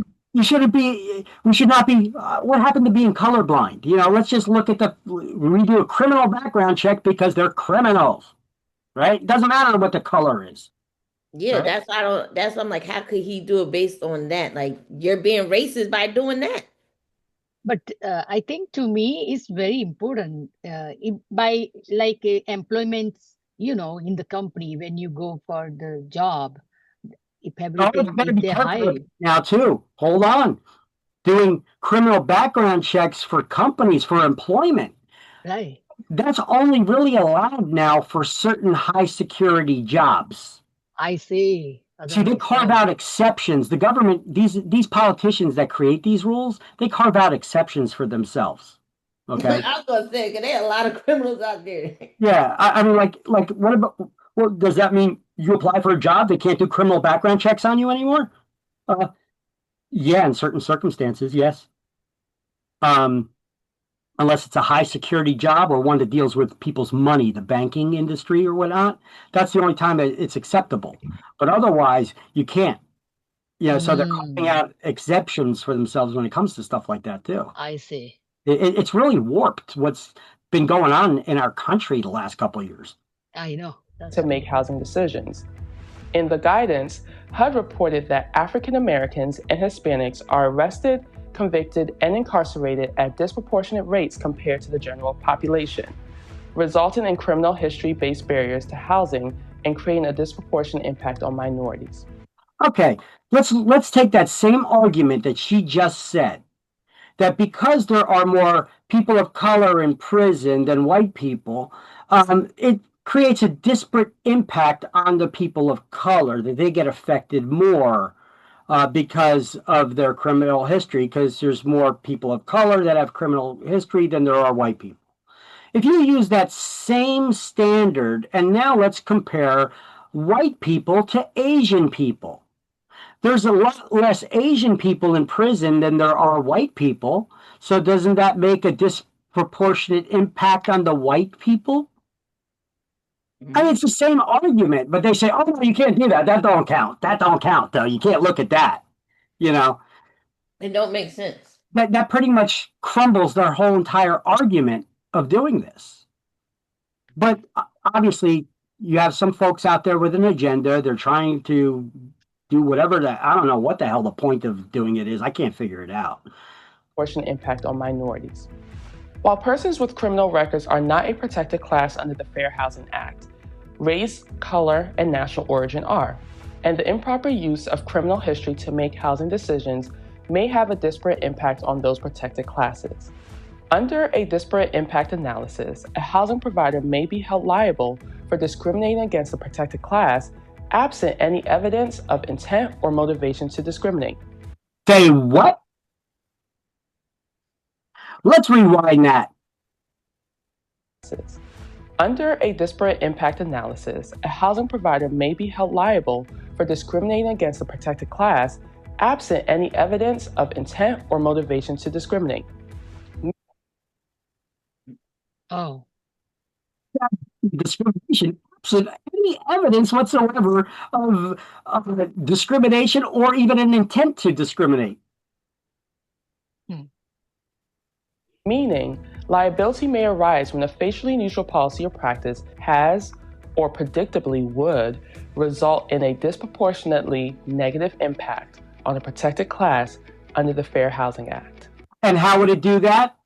Because we did a head count in prisons of the number of people in prison based on their color. So she's sitting there saying just because of these people that just came up here because they're colored, they have a disadvantage already. Yes. Okay. Some states and localities, such as Illinois, New Jersey, and the District of Columbia, have even enacted laws restricting a housing provider's use of criminal records. Consider these best practices when using criminal history to make housing decisions. Okay. Have a written criminal history policy. Check. Apply criminal record policies consistently. Check. Do not ask or consider arrests without convictions. Check. Avoid blanket bans on applicants with a criminal conviction. Okay, check. Be sure to exclude only those with convictions that present a demonstrable risk to resident safety or property. How do you do that? Well, you do it based on their criminal history. There's no way for you to predict if somebody's going to commit a crime again. Mm-hmm. They want you to be able to present a demonstrable risk to the resident's safety or property. The way you do that is you look at their history, look at their behavior. Right? The background, right. Safety or property. Document housing decisions. So that they could use it against you later. And become familiar with local and state laws that apply to a housing provider's use of criminal histories. For more information on use of all right. So now if we, I'm going to show you a video here that shows you an example of a real estate agent that is involved in discriminatory practices.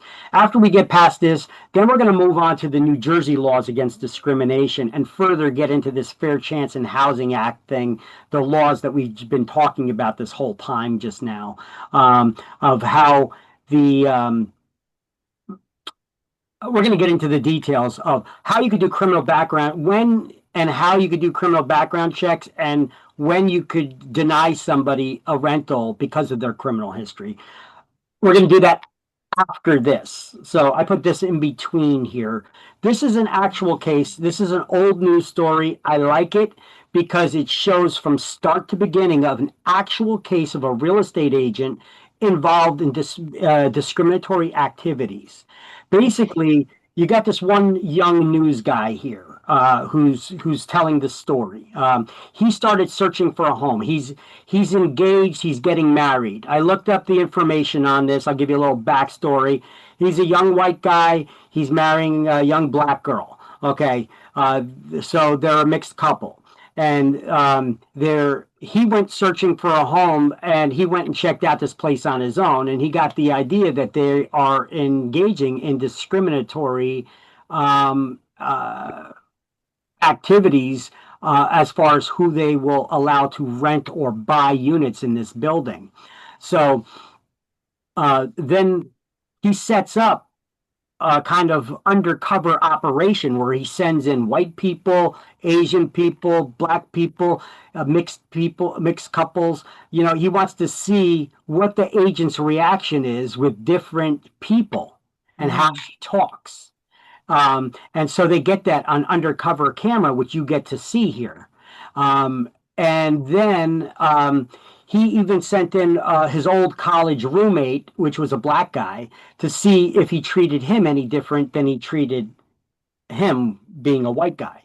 And then later on, they show you the results of what happens, how an investigation opens, and then how the results occur. So you see from start to end of this story how it actually works, which is good because we're learning about these laws. Right. So now we're going to see from start to end when this actually occurs, what happens. So let's let me put down my video and optimize, and let's play it. High rise in Colombia. No African Americans living there. Is there a reason? Good evening, and thanks for being with us. I'm J.R. Berry. And I'm Darcy Strickland. The reason could lie with one real estate agent. A News 19 investigation uncovered what appears to be active discrimination inside a prominent Columbia high-rise. News 19's Johnny Chappell has been working on this story for months now, and he joins us with the details.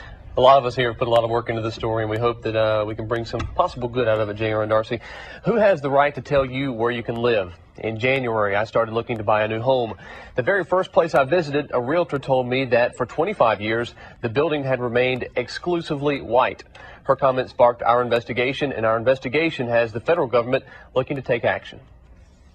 Looking up from anywhere between 5 Points and downtown, it's hard to miss. 1829 Senate Street, a 30-year-old high-rise, 19 stories of high-end housing. In all, 96 luxury condos. The Heritage, all white on the outside, and there's a woman who may be trying to keep it all white on the inside. We do not have a mixed neighborhood here. Ann Bryant is a longtime Heritage resident. She's also a realtor, and she shows just about every property that comes up for sale in the building. After my experience, we sent a team to investigate. You get 7, that's good. I'm going to take you to see my son's unit first. Okay. A News 19 employee and her sister told Bryant they wanted to see what was available.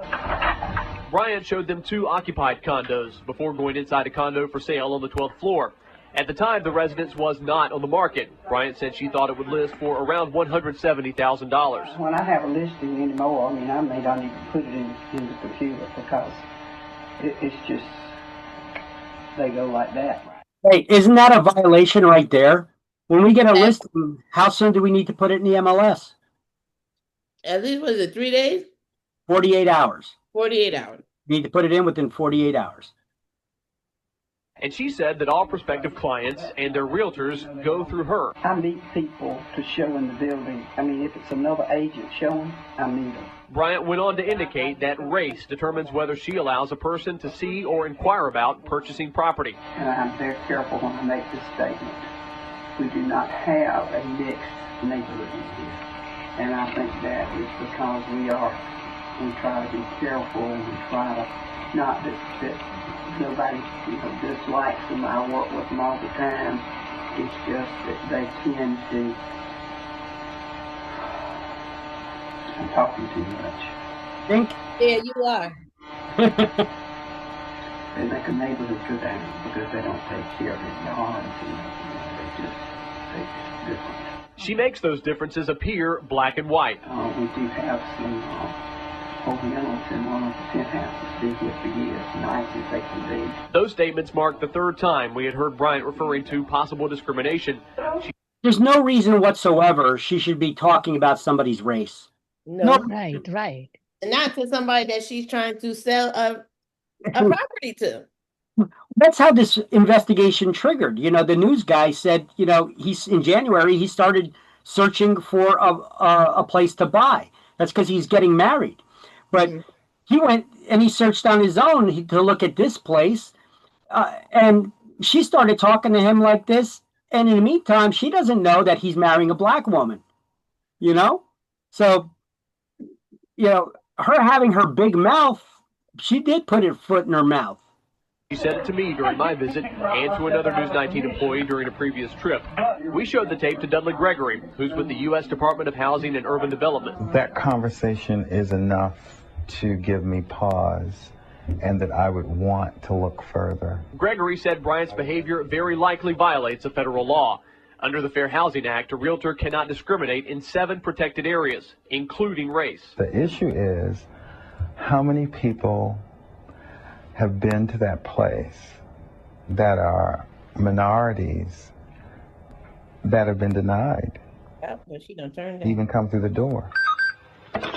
Local realtor Shelby King says those licensed in her field must complete class time every 2 years to keep up to date on the Fair Housing Act. We are reminded about fair housing constantly. King cites standard clauses in buyers and sellers agreements that deal with the law. She says there are certain things a realtor cannot discuss when showing a property, and that sometimes she's had to steer clear of a client's questions. And they will usually preface the statement with, I'm not prejudiced, but what's the mix of the neighborhood?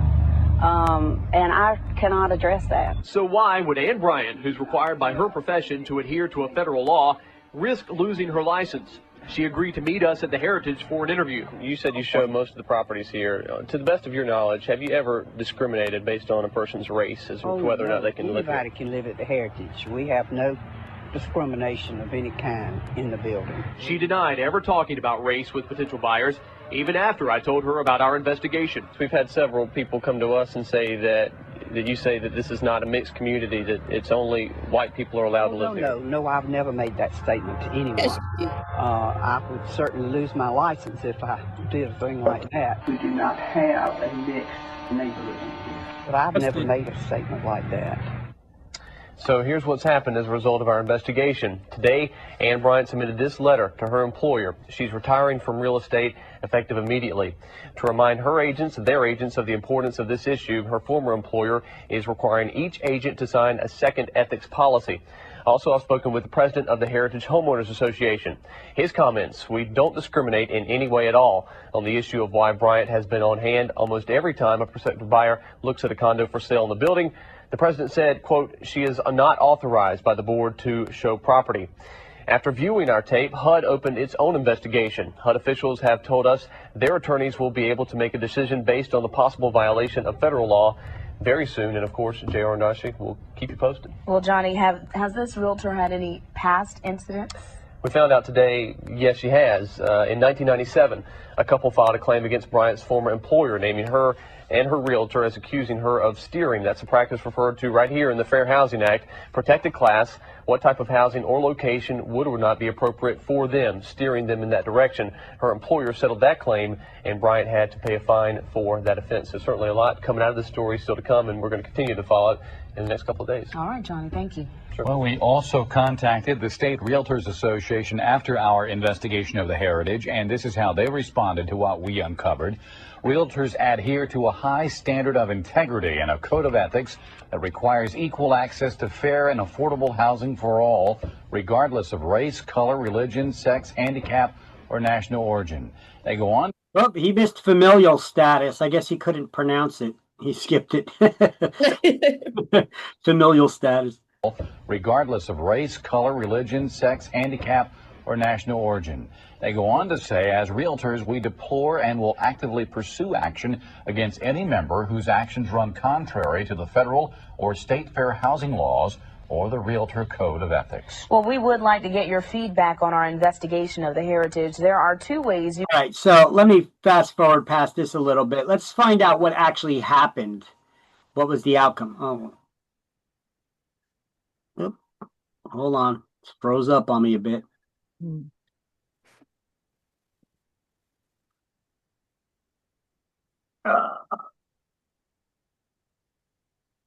Oh, I hope this isn't going to crash on me now. That was funny. She denied everything. She said, no, I never said none of that. And then they showed it side by side, you know, where she, yeah, she busted. Yeah, she's like, I'm talking too much. Well, then maybe you should shut your mouth and just say, you know, you shouldn't be talking about that. You know, you shouldn't be talking about that. Why are you talking about that? Yes. Oh my God. Me trying to fast forward this. I wanted to show. I'm going to show you the end of this once this video here. Try to do rewind first. Might be it's gonna work. Yeah, I tried. Yeah, you click on any of these places. Oh, it's not working. So, I see. yeah, it's not working. So there we go. So it's so let me just restart the program here. PowerPoint.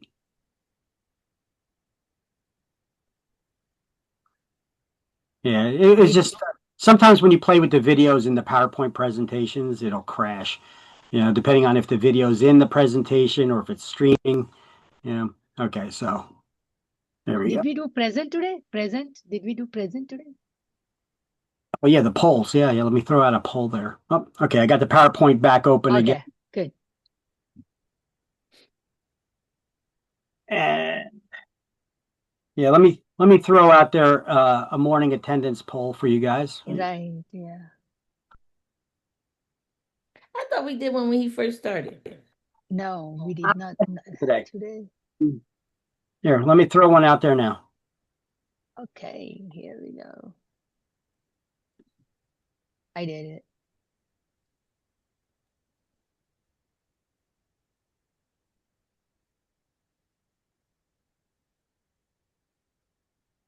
All right, two more. We got two more. Or one more. Want to answer the attendance poll, whoever did not, please?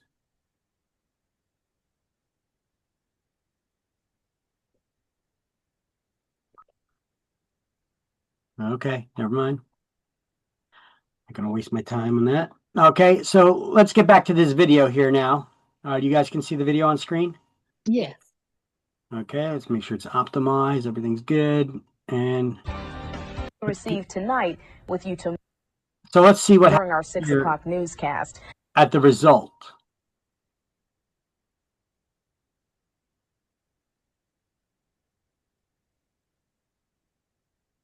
Hello. There we go. So in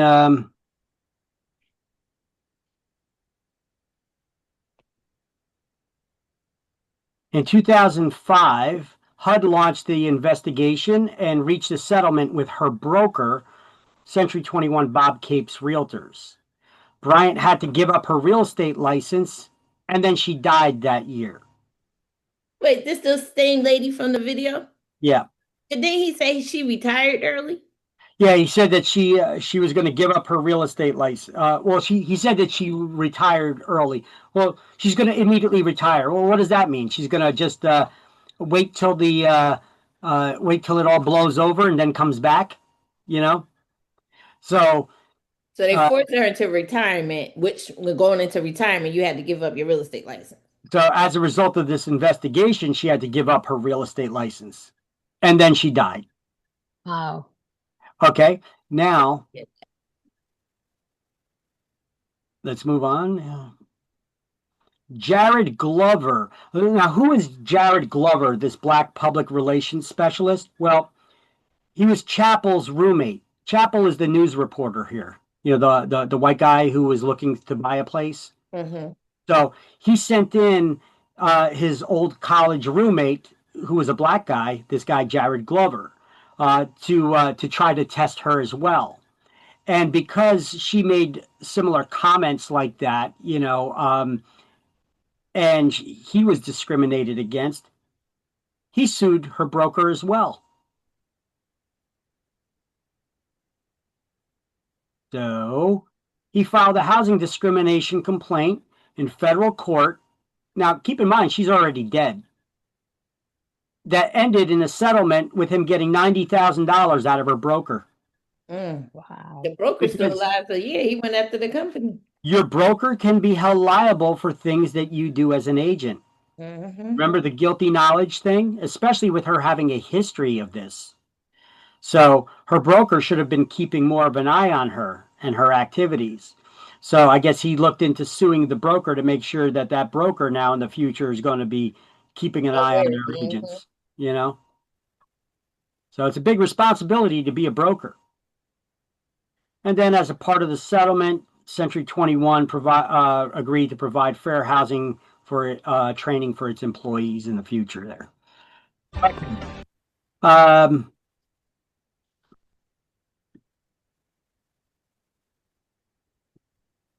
So under the federal laws, we have the Civil Rights Act of 1866 and the Fair Housing Act of 1968. Those are the two federal laws we learned about. Mm-hmm. HUD enforces them. And you have 1 year to file a complaint and have charges heard in front of an administrative judge within HUD itself, or 2 years if you want to make a federal case out of it and have it heard in federal court. So I have a question. Why did he just go over it? I don't mean to cut you off, Victor. Sure. Why did he go straight to federal and not administrative? That's his choice? Whichever way he wants to file, or is there a different? In federal court, there's no limitation on monetary awards and settlements. Okay. And you have a longer period of time. You have up to 2 years to have the case heard. If you only have 1 year to file a complaint to have it heard within HUD. So I'm not sure the time frame in which they did these lawsuits and this stuff happened here. Okay.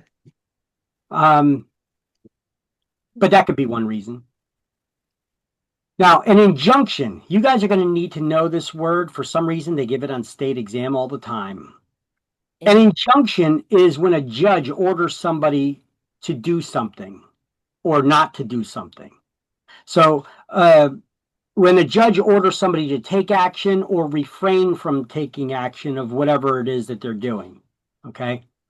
So on page 73, we're going to have a place where we could highlight that. I'll have a screenshot of it coming up of what to highlight, but you're basically going to be highlighting the term injunction would order an offender to take action or refrain from taking action. Injunction, okay. That's an injunction. It's when a judge orders you to do something. Yeah, 73, the last to third paragraph. Mm-hmm.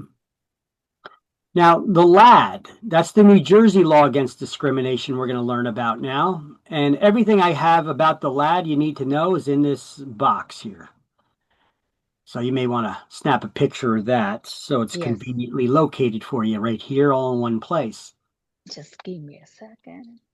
So the LAD, that's short for the New Jersey Law Against Discrimination.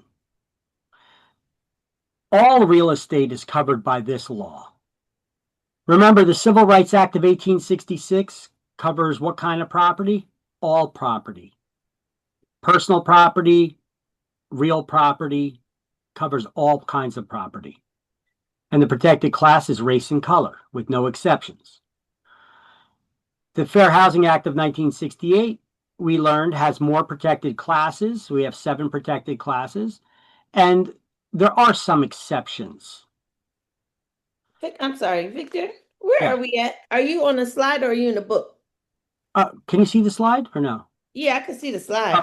I'm just explaining. Yeah, I'm just explaining what's on the slide right now. Sorry. So I'm just doing a little recap to you, explaining that. Look, with the federal laws, the older law, 1866. I'm just doing a recap right here. We're just talking to you. That the Civil Rights Act of 1866 covered all property, all kinds of property. The protected classes were race and color, with no exceptions. Mm-hmm. The Fair Housing Act of 1968 only covers residential real estate, and there are some exceptions to the law. And then we have the LAD, the New Jersey Law Against Discrimination, which we're going over now. It covers all real estate, does not cover personal property, just all real estate, both residential and commercial.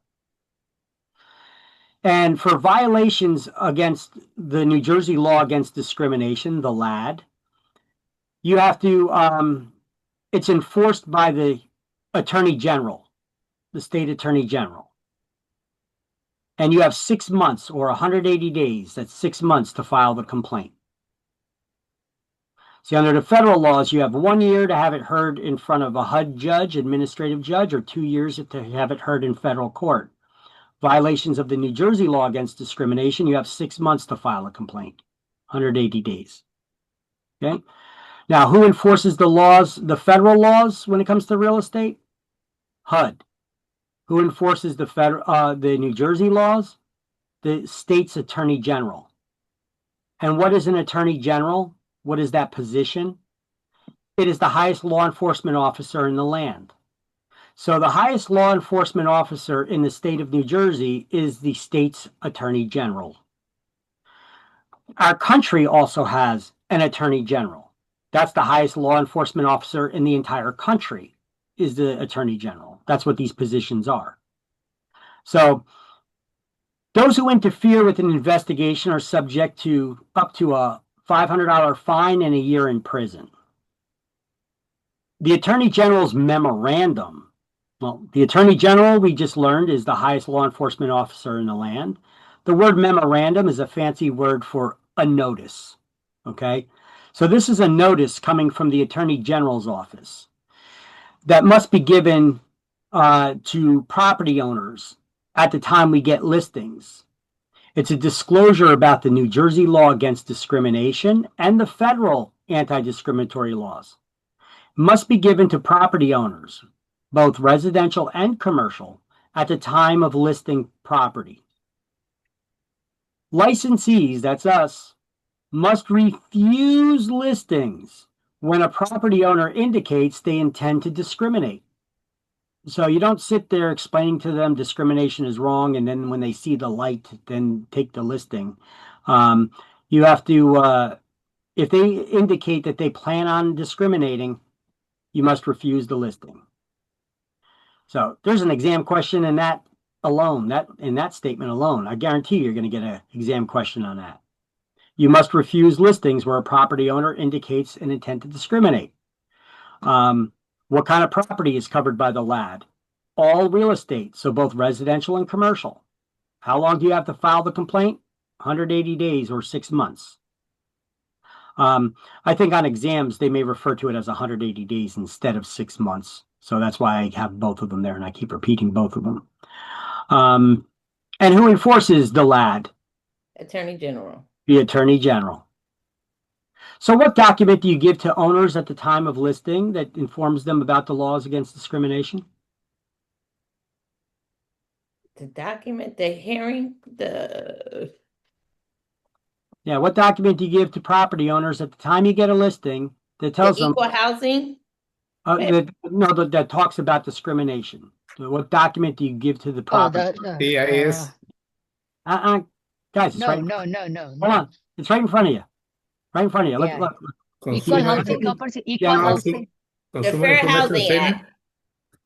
It's the Attorney General's memorandum. Wait a minute. The Attorney General memorandum is for the list. Anytime we get a listing, to give this document called the Attorney General's memorandum to property owners that informs them about the New Jersey law against discrimination and the federal laws. It tells them that they cannot discriminate, even if they don't use us as real estate agents. They still need to follow the law and cannot discriminate. They need to follow these laws. Okay? This is in a book somewhere, right? Yeah. We're gonna highlight it in a moment. I'm gonna have slides to show you where to highlight it in a moment. Right now, this is just this is just my slide that puts everything in one place to tell a little story and makes it easier to study. So, but yeah, the next coming slides, I'll have you highlight all that stuff. Yes. Hold on. I'm holding. I'm holding. I'm sorry. Oh, I don't see the full screen. It's okay now. Further violation. That's okay. Thank you. So that has to be given. There are 3-4 questions you said might be for the exam. Oh yeah, definitely. So and there's even more than that. We just didn't get to it yet. What are the fines if you violate the New Jersey law against discrimination? Up to not $10,000 for a first offense, but up to $10,000. It could be less than $10,000. Up to $10,000 for a first offense, up to $25,000 for a second offense, and up to $50,000 for further violations. So, as far as this goes, you do need to know the fines for violations of the New Jersey law against discrimination. 10, 25, 50. 10, 25, 50. Okay? 10,000, 25,000, 50,000. Okay? Yes. So as a real estate person, you should not ask some questions regarding discrimination. Like you have to be like equal rights. You should not ask that I feel for discrimination that we did all. I didn't. I just have conversation with people. I just tell them, listen, you can't discriminate. You're an owner. You're offering your property for sale or lease. You cannot discriminate when selecting a tenant. Right. So you can't discriminate by now. Who can't you discriminate against? Any of the protected classes. Well, what are the 7 protected classes under federal law? That is the race, sexual, color. Religion, national origin, right. familial status.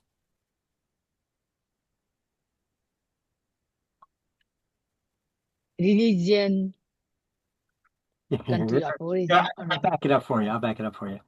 basis of races. Yeah. Oh, gotta back it up pretty far to find all that. Wow. Oh, wow. Where did we have all those protected classes? Oh, here we go. So here are the 7 protected classes: race, color, religion, national origin, sex, disability, and familial status. Familial status. Those are the 7 protected classes under federal law. Federal law. Disability is not saying it in the book. Let me write it down somehow. Yeah, it says it's disconnected. It says it in a different place, you know. I see. Like even like over here, like on this slide, I put where was it that I put the protected classes? I should make one slide and just put all the 7 protected classes on one slide, right? Yeah, because this one only has the race, ethnical, and right.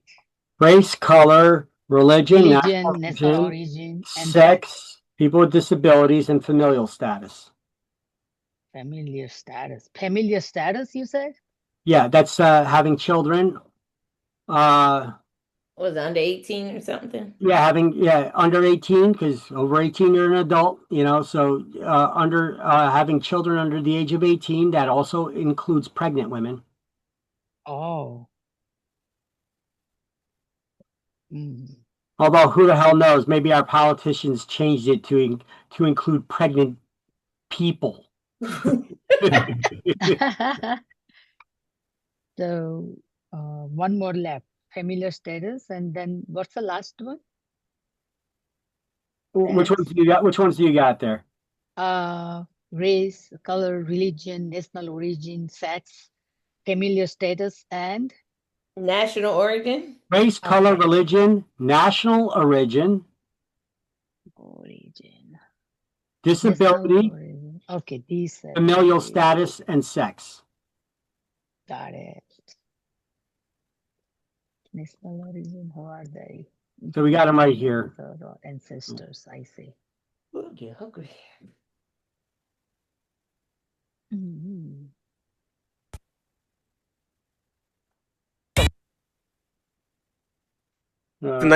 trying to find the slide that we left off on there.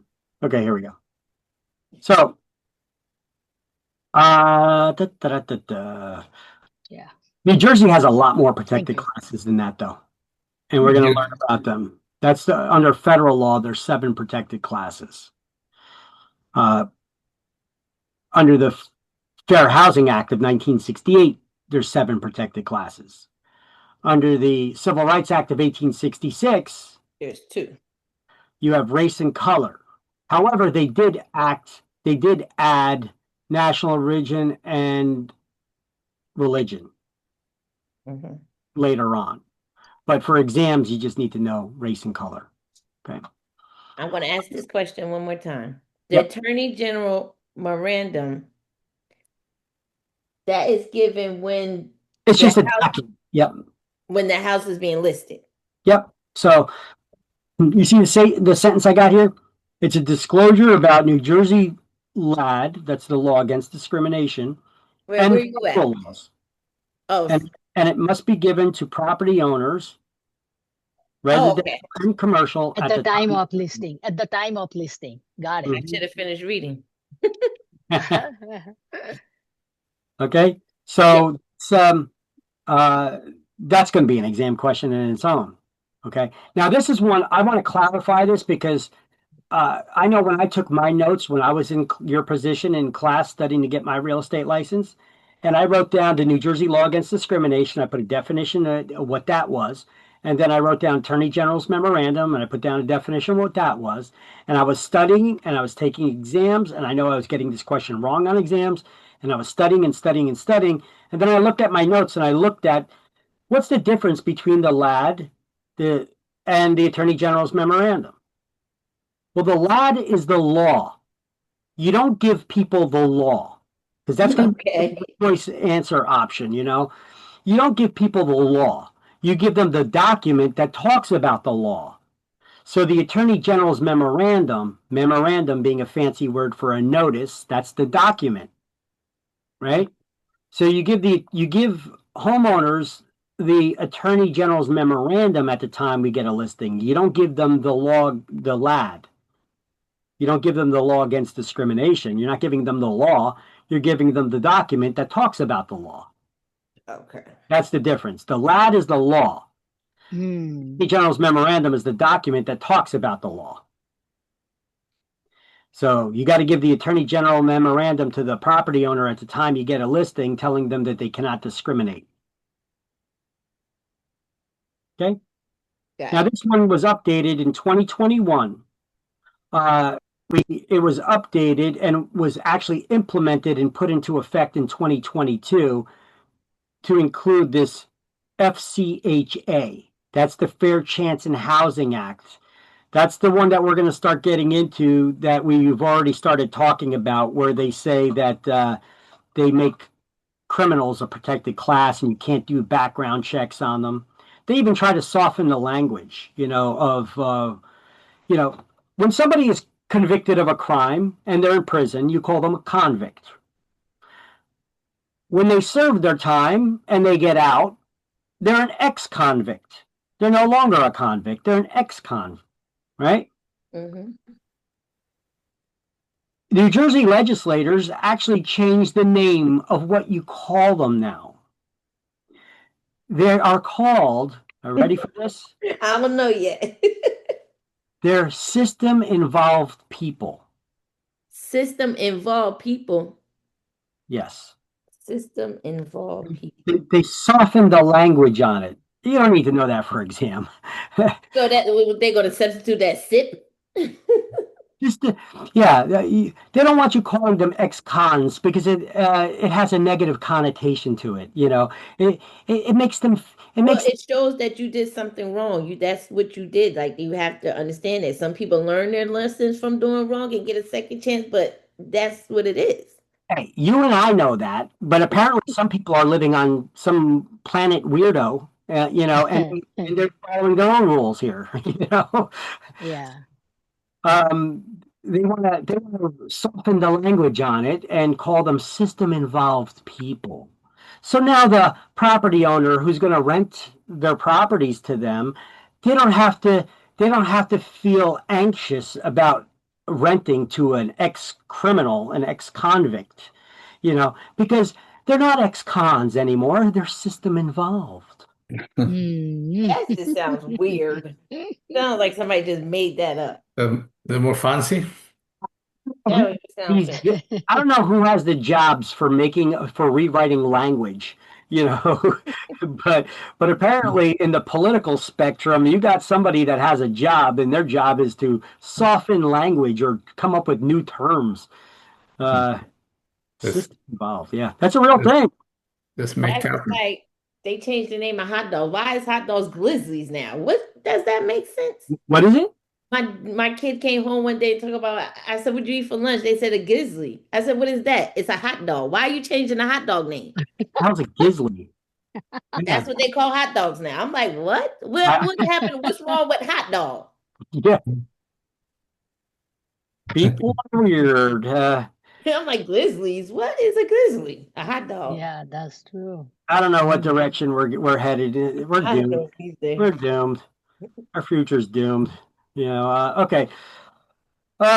So the law against discrimination, you have everything you need to know right here. The LAD, that's the law. You don't give people the law, you give them the Attorney General's memorandum, which talks about the law. And if they tell you that they intend to discriminate, you got to turn down the listing, right? Yes. How long do you have to file a complaint if you've been discriminated and you're going to file a complaint using under the New Jersey law? 180 days or 6 months? 6 months. Correct. And what are the penalties, the possible maximum penalties for a first offense? 10,000. Up to 10,000. Up to 10,000. Second offense? Up to 25,000. 25. And third offense? Up to Up 50. to 50,000. Okay, so 10, 25, 50. You need to know that. Okay, so that's everything. So as you can see, there's multiple questions there that could come out of this. I just asked them to you. Okay, so now let's do the highlights, all those highlighting. Okay, so here we're going to highlight how long you have to file a complaint under the federal law. We're going to highlight what an injunction is. An injunction would order the offender to take action or refrain from taking action. So that's what a judge orders. Yeah, sorry. The first paragraph, the person who believes it illegal, that doesn't show us. The first one is talking about. I'm sorry, I don't even have the page listed on here. Enforcement. Okay, that's page 73. Oh, that's where it says 2 years to bring to federal suit. Okay. Okay. I was like, what is the first paragraph telling us? But that's the 2 years for the, okay. A person who believes illegal discrimination has occurred has up to 1 year after the alleged act to file a charge with HUD, or 2 years if they want to make a federal case out of it and have it heard in federal court. And HUD does the investigations when there's a complaint of discrimination under the federal laws.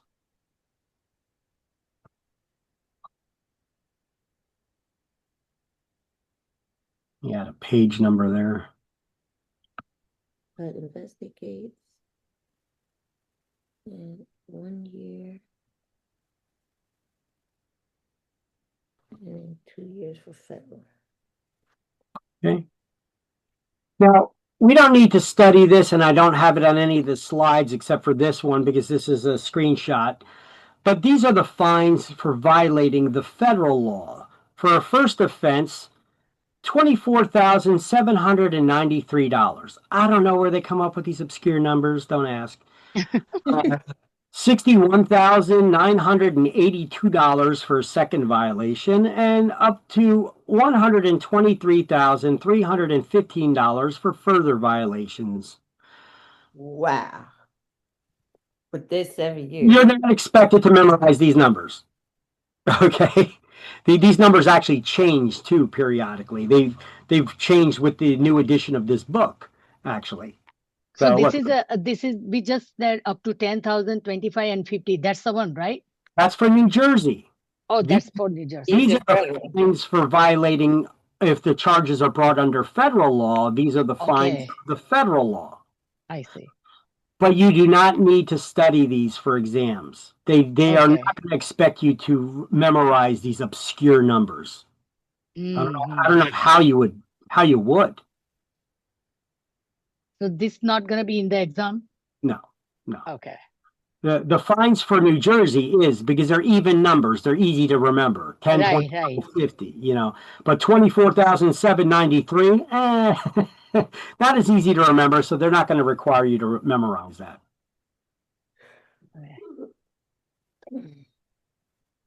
So in the book, they don't have NJ law, right? We're about to get to it. Once you guys got these highlights, we're going to move to the next slide, and you're going to highlight some more. Okay. It's in page 78, I think it's in the book. What's that? The New Jersey enforcement. Oh yeah, we're gonna get to it. So we're only on 74 right now. Okay, so 74, threats or acts of violence. In case you didn't know, you can't threaten somebody or use acts of violence to get them to move. Or all right. And if you do come across a character like that, well, report them to the police or the local FBI. All right. Here are the protected classes under New Jersey's law on page 74. A lot more protected classes than under the 7 protected classes under federal law, right? So under the LAD, we have race, color, national origin, ancestry, nationality, creed. Creed is your doctrine of religious beliefs. Sex, gender identity or expression, affectual or sexual orientation, marital status, civil union status or domestic partner status, familial status, pregnancy or breastfeeding, actual or perceived mental, or physical disability. So if you don't actually have a mental or physical disability, but somebody thinks you do, you just became a protected class. Source of lawful. I know a lot of people like that. Can I classify them? Yeah, they're now considered protected class. If you think they are. Source of lawful income used for mortgage or rental payments. See, remember I told you guys before they tried using that for that that one explanation to try to justify that unequal treatment or whatever. They tried using that example of, source of lawful income, if they're on if they're getting some kind of government benefits. I told you that was nonsense because we got laws that protect against that. And here's an example of that. In New Jersey, source of lawful income used for mortgage or rental payments is a protected class. Like if you're getting money from Section 8 housing choice vouchers, SRAP, the state rental assistance programs, or TRA. This is temporary rental assistance that comes from Catholic and Jewish charities in New Jersey. That's not in the book. TRA, it may be listed somewhere, but no. Yeah, I put them all in one place here. This is my comprehensive list. It's it's not on the same list that you see here on page 74. I expanded it a little bit more because you may see these things on another page. So my notes are a little bit more complete here. Mm-hmm. And liability for services in the armed forces of the United States. I mean, what kind of effed up place have we become that you got to make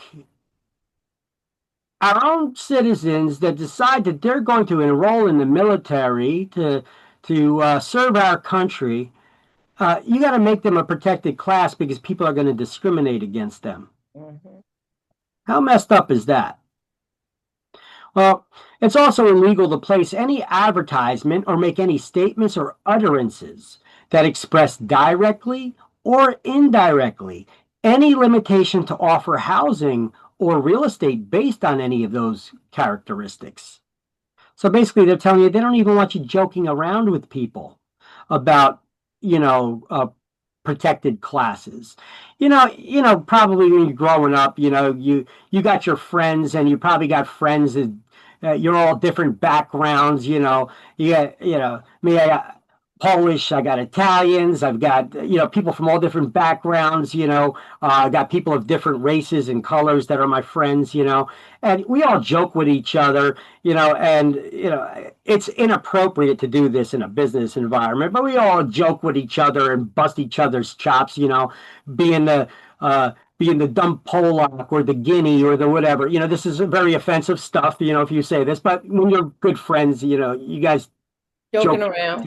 Time, they don't want you doing this. Okay, they're saying they don't even want you fooling around with people because you could get friendly with some people that you're showing properties to, and some people take a while to get them the house that they want. You could become very friendly with them.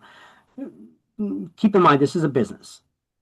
Stay business oriented because if you start fooling around and you take it a little bit too far, they may get offended by it. This could affect you. So. Might be breaking some policies. Yeah. So technically under the FCHA, the Fair Chance in Housing Act, ex-convicts are now referred to as system-involved people, and they're considered a protected class in New Jersey. So we could skip over this one. This isn't even a good guide to go by, but this is just showing you what classes are protected under what laws.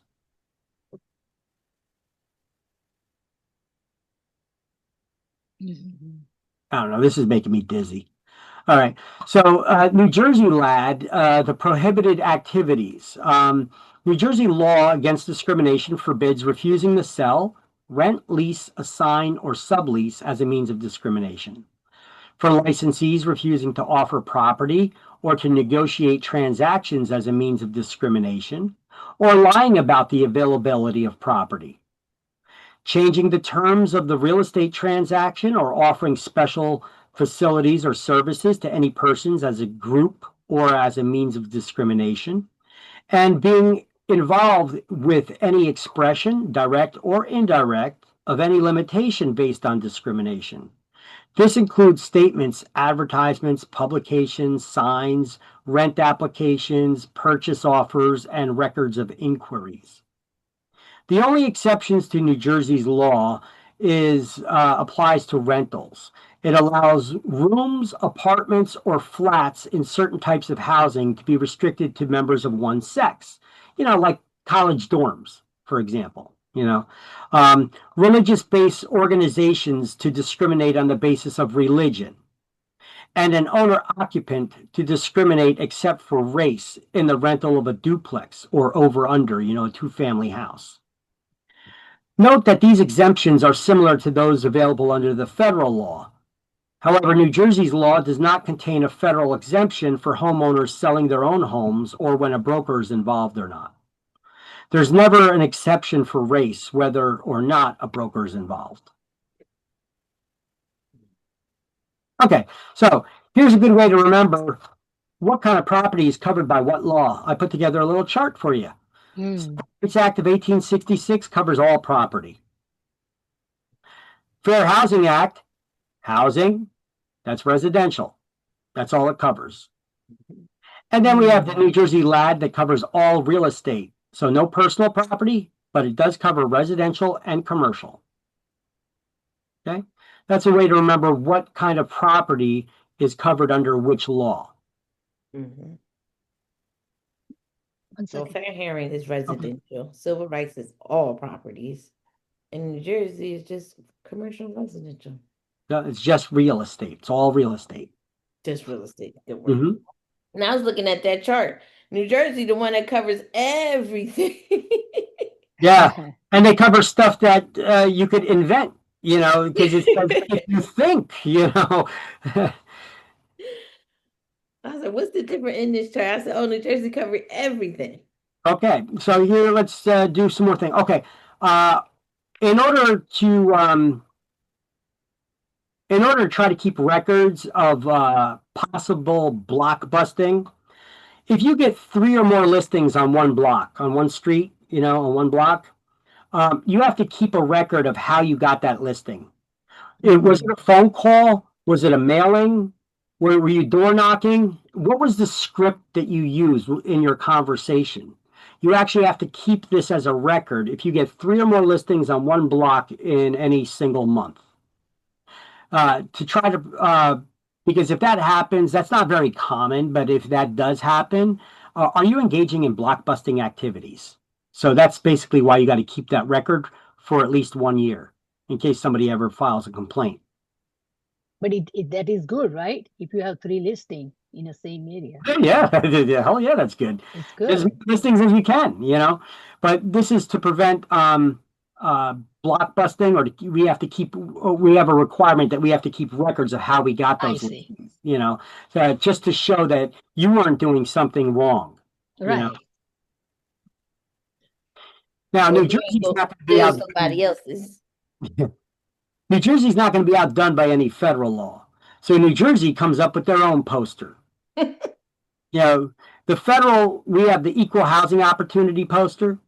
And if you don't display it in your office, they stop any investigations, and boom, you're found guilty of discrimination, because not posting that poster is evidence of discrimination. Mm-hmm. So in New Jersey, though, for the New Jersey's equal housing poster, failure to display the poster is punishable by a fine of $100 or more. It doesn't make you automatically guilty of discrimination or considered evidence of discrimination if you don't have it posted. $100 or more. But under the federal laws, you can be considered discrimination. With their poster, yeah. So there's 2 posters we need to have in our offices: the New Jersey poster and the equal housing one, the one with the house with the equal sign in it. Right. Okay. It basically just says that we don't discriminate. We offer equal housing to all. The NJ poster and equal house, right? Correct. And this is what the New Jersey poster looks like currently. They change it up a lot. It just looks like a page in a book, right? It doesn't even look like a poster, really. But it talks about New Jersey law against discrimination and its prohibitions. It talks about anti-discriminatory provisions. The LAD also prohibits bias-based harassment, which we're going to get into. The LAD prohibits retaliation, and the New Jersey Division of Civil Rights enforces the LAD. I tell you what, these guys are bored because they come up with all kinds of new types of discrimination constantly. It's like they just sit around a table and try to figure out, hey, what can we make up to be a new protected class, or what can we make up to be a form of discrimination? It's gonna be a hairstyle and hair color next. Yeah, they get pretty creative down there. You know, I've seen some of these. Like I've attended some of their seminars just to see what they're about, and I'm like, wow, these people are talk about a job for activists. You want to be an activist and get paid for it? Work for the government. These guys down here at the New Jersey Division of Civil Rights. Wow, talk about activists. You know, like the extremist activists. Oh, right down here. You'll find it. Go to their website. All right, so let's talk about now the New Jersey. This is the stuff for the New Jersey. I told you we were going to get to it, and you could highlight it somewhere in the book. Here's where we'll highlight that it's brought under the New Jersey LAD. This is on page 78. It can be filed with the State Attorney General's office within 180 days after the alleged offense, and the Attorney General's office investigates. Fines of up to $10,000 for a first offense, $25,000 for a second, and up to $50,000 for subsequent offenses.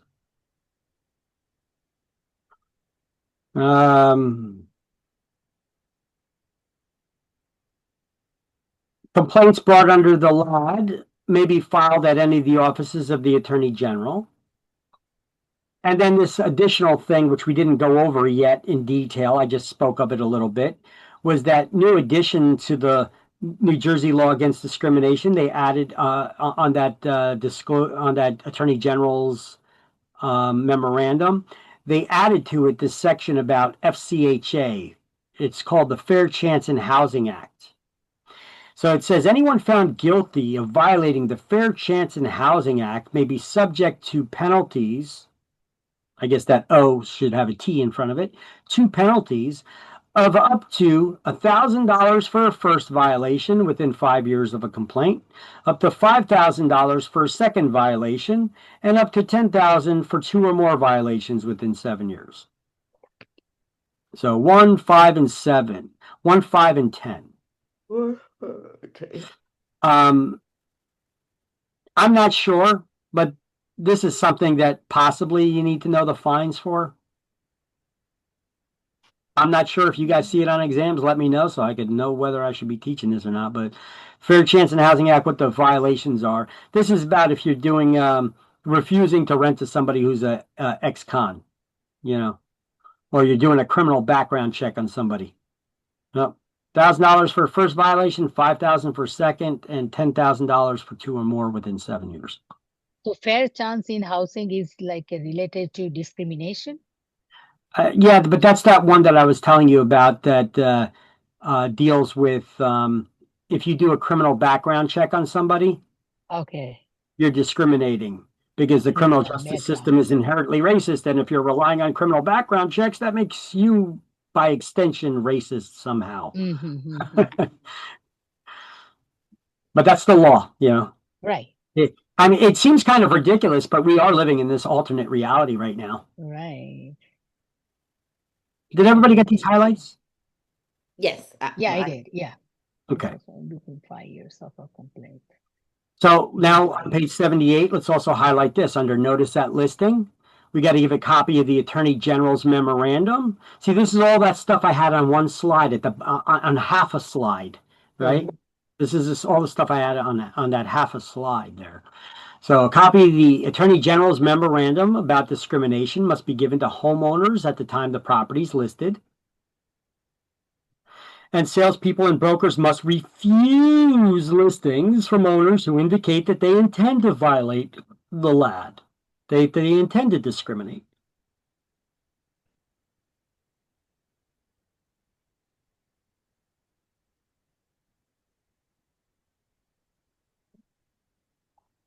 who indicate they intend to violate the law against salesperson broker must refuse listing from owners who indicate that they intend to violate the law against discrimination. Correct. Yeah, that's.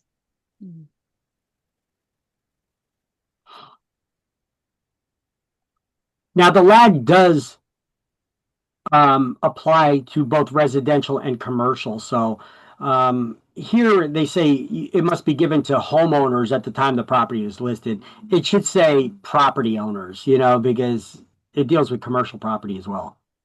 Right.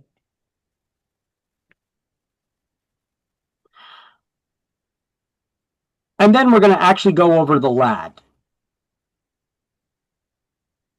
But it's lunchtime. So let's go over the Attorney General's memorandum now. This is the actual document that you'll be given to property owners at the time you get listings. Looks like an email. It's got the seal of New Jersey there, coming from the Office of the Attorney General's office to property owners from the Attorney General, Division of Civil Rights. The subject, housing discrimination laws. So, and I do have a link up here to the actual Attorney General's memorandum, which you'll be getting, which you have access to in the shared Google Drive as well. The New Jersey Real Estate Commission, the REC, requires every licensed broker or salesperson with whom you list your property to give you a copy of this notice. The purpose is to help you comply with New Jersey Law Against Discrimination, the LAD, and the Fair Chance in Housing Act, effective January 1st, 2022. So, under the LAD, it's illegal to discriminate against a prospective or current buyer or tenant because of the actual or perceived race, religion, national origin, nationality, ancestry, pregnancy or breastfeeding, sex, gender identity or expression, sexual orientation, familial status, defined as having care or custody of a child under the age of 18 or being pregnant, disability, liability for services in the armed forces of the United States, marital status, civil union status, or domestic partner status. It's also illegal to discriminate against a prospective or current buyer or tenant because of the source of their lawful income to be used for rental or mortgage payments. And it's illegal to make, print, or publish any statement, including print advertisements and online postings, expressing any preference, limitation, or discrimination based on any of these protected classes. So those are all the protected classes there. And the LAD applies to a wide range of activities, such as advertising, selling, renting, leasing, subleasing, assigning or showing properties, including open land, meant for residential use. So here are some issues that come up frequently when enforcing the LAD. Actually, open land, residential or commercial, the New Jersey law deals with both. So, in these newer versions of this, they point out actual situations. So let's go over some of them. The prohibition of discrimination based on source of lawful income means, for example, that a landlord cannot reject a prospective tenant because they intend to pay with subsidies or vouchers provided by federal, state, or local rental assistance programs, including Section 8 housing choice vouchers, COVID-19 emergency rental assistance programs, state rental assistance programs, temporary rental assistance programs, eviction prevention program, unemployment benefits, child support, alimony, and supplemental security income. A housing provider cannot advertise a property in any way that discriminates based on source of lawful income, including by posting advertisements that state directly or indirectly a refusal to accept or express any limitation on these vouchers or subsidies. For example, a landlord cannot advertise that they don't accept Section 8, no Section 8, or TRA is not accepted. This property is not approved for Section 8. Well, that's okay. It's easy to get it approved for Section 8. These types of statements would violate the LAD. In addition, housing providers must calculate any minimum income requirement, financial standard, or income standard based solely on the portion of the rent that's to be paid by the tenant rather than the entire rental amount, which may be getting subsidized. So the LAD prohibits bias-based harassment in housing as well. This includes sexual harassment. If a tenant's being subjected to bias-based harassment that creates a hostile environment, and if the housing provider knew or should have known about it, the housing provider must take reasonable steps to stop it. Okay, well, how are they going to do that if somebody's on maybe they're ex-convict and you couldn't do those criminal background checks on them? Or they prevent you from not renting to ex-cons, right? If that's the case, well, you're still held liable. That includes harassment by other tenants and by the housing provider's agents or employees. A quid pro quo is a sexual harassment, for example, is where a building superintendent demands sex or sexual favors as a condition of making necessary repairs. How desperate do they got to be, right?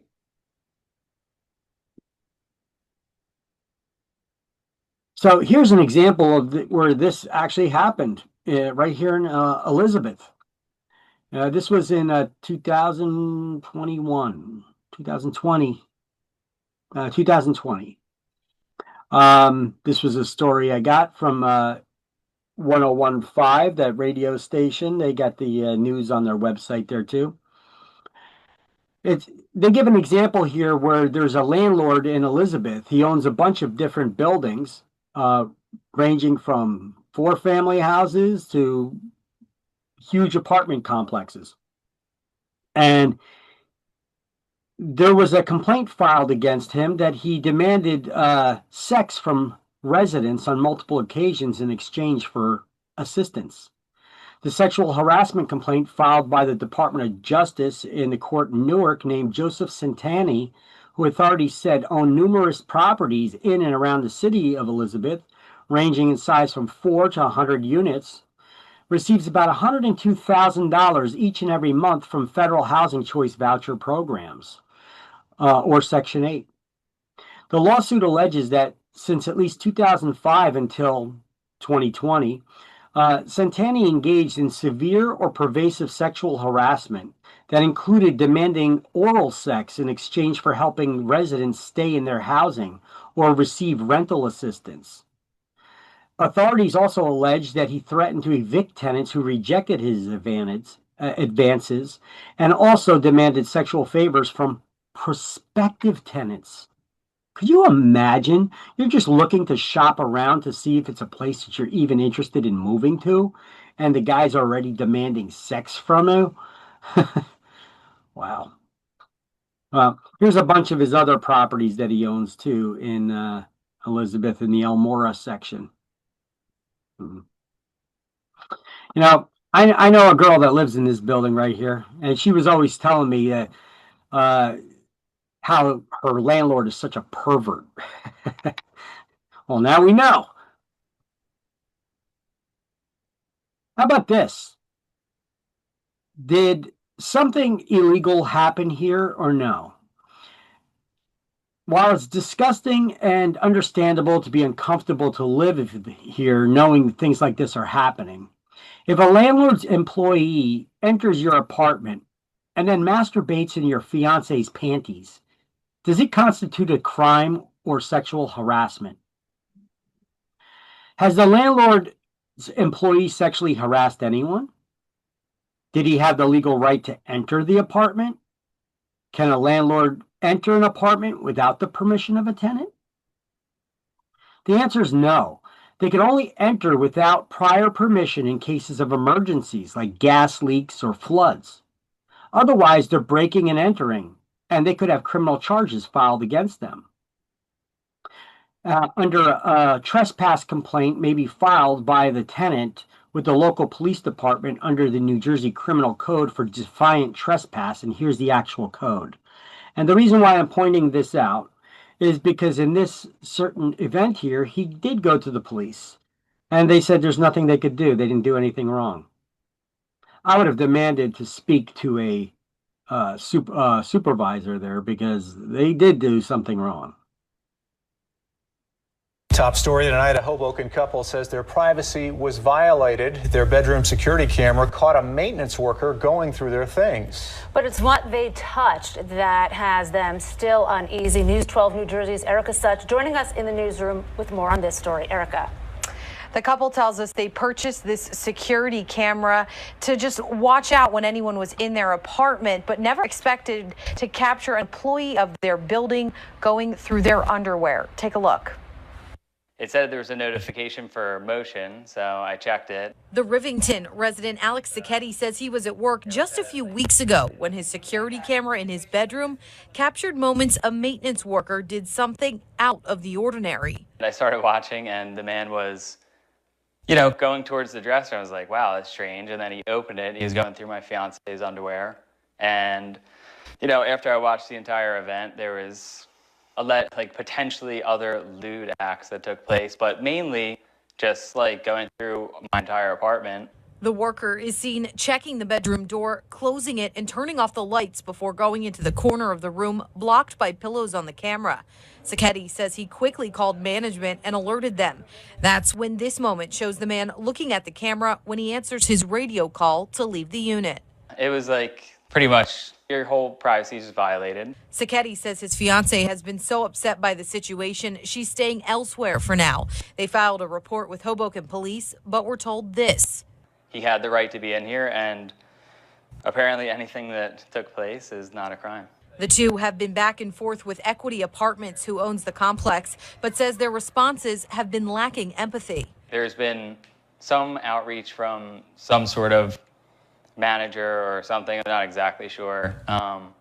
But as far as oversight or, hey, so sorry this happened to you, none of that. And while this situation still leaves him uneasy, Sacchetti says it's a warning for others. People here or elsewhere that have buildings should just have some sort of surveillance to fall back on.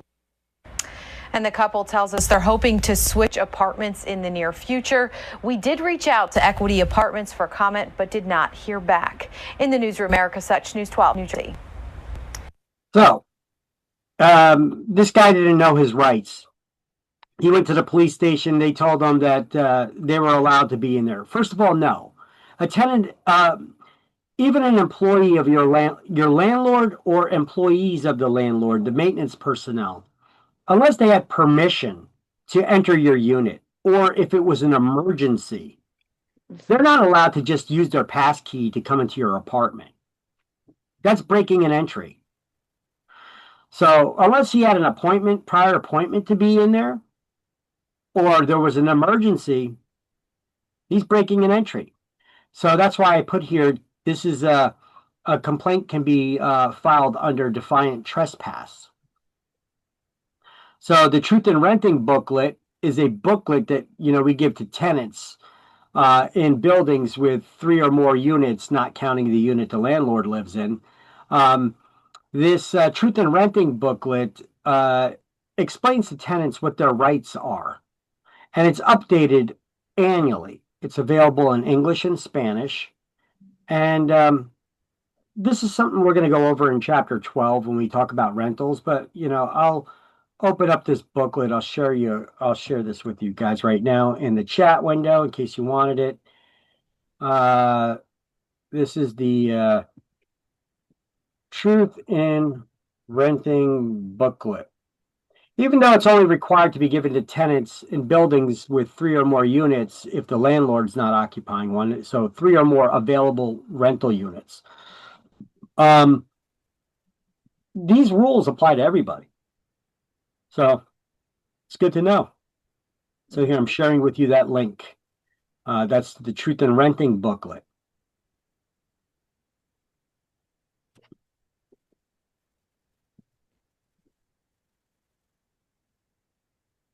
All right.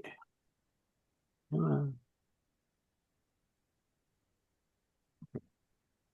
So Truth in Renting booklet goes over all kinds of things, everything from eviction to when landlords are allowed to be in an apartment. It goes over things of, are you required to give a key to the apartment to the landlord or their maintenance people?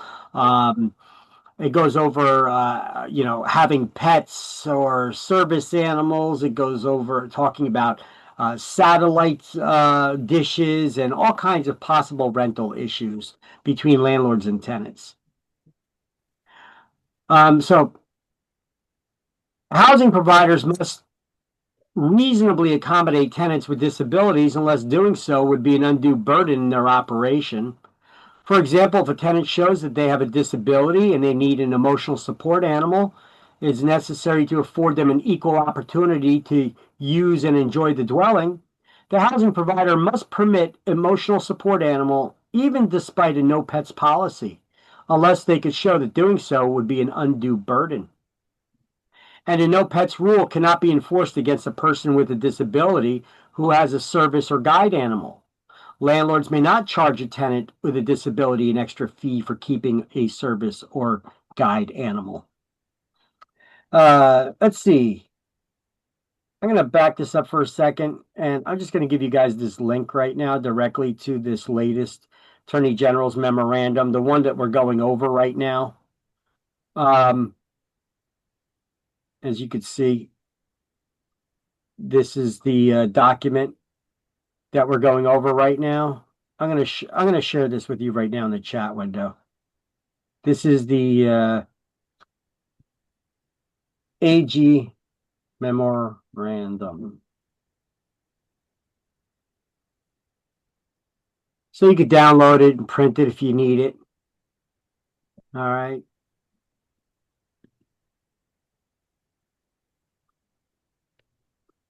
So where do we leave off here? Okay. So landlords must permit a tenant with a disability at the tenant's own expense to make reasonable modifications to the premises if needed to give that tenant full enjoyment and opportunity to use or enjoy the premises. And so if they needed to put in a ramp for a wheelchair, at whose expense? The tenants. The tenants, if they need to put in a wider door so that the wheelchair can go in and out of the apartment, it's at the tenant's expense. They can make those modifications.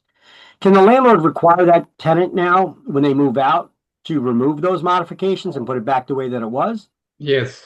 Yes. Only if it causes a problem to future tenants to fully enjoy the premises. Would a wider door, so what, they got to remove that wide door and put in a narrower door again? No.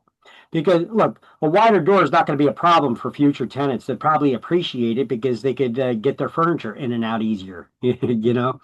But things like grab bars and ramps, yes. The ramps, grab bars, no. Ramps, yes. They could require them to remove them when they move and put it back the way that it was. So it really depends on what it is, the situation. So the LAD prohibits discrimination based on familial status. For example, discrimination against families with children under 18 and pregnant people. Landlords similarly cannot use unreasonable occupancy restrictions to prevent families with children from moving in. Selectively inquiring about or requesting information or documentation about a prospective tenant's immigration or citizenship status because the person's actual or perceived national origin, race, or ethnicity, or otherwise discrimination is a basis of discrimination in the LAD. All right, well, New Jersey is a self-proclaimed sanctuary state anyway. You don't even need to be here legally anymore. So why would anybody be asking for any of this anymore anyhow? It used to be in the past, the government wanted us to make sure that we're not, for people who are here illegally, we're not making it a welcoming place for people to be here illegally. So you'd have to check immigration status or things of that nature. That's not the case anymore. So, but in the past, if you did have to do something like that, you don't just randomly do it to people. You don't just do it to people because they seem like they're foreigners. You do it to everybody. You ask everybody for the same documentation. Now, as explained in the U.S. Department of Housing and Urban Developments, now we're going to start getting into that thing about criminals being a protected class, but they try to put it under the guise of because HUD enforces discrimination laws, and there's a widespread racial and ethnic disparities in the criminal justice system.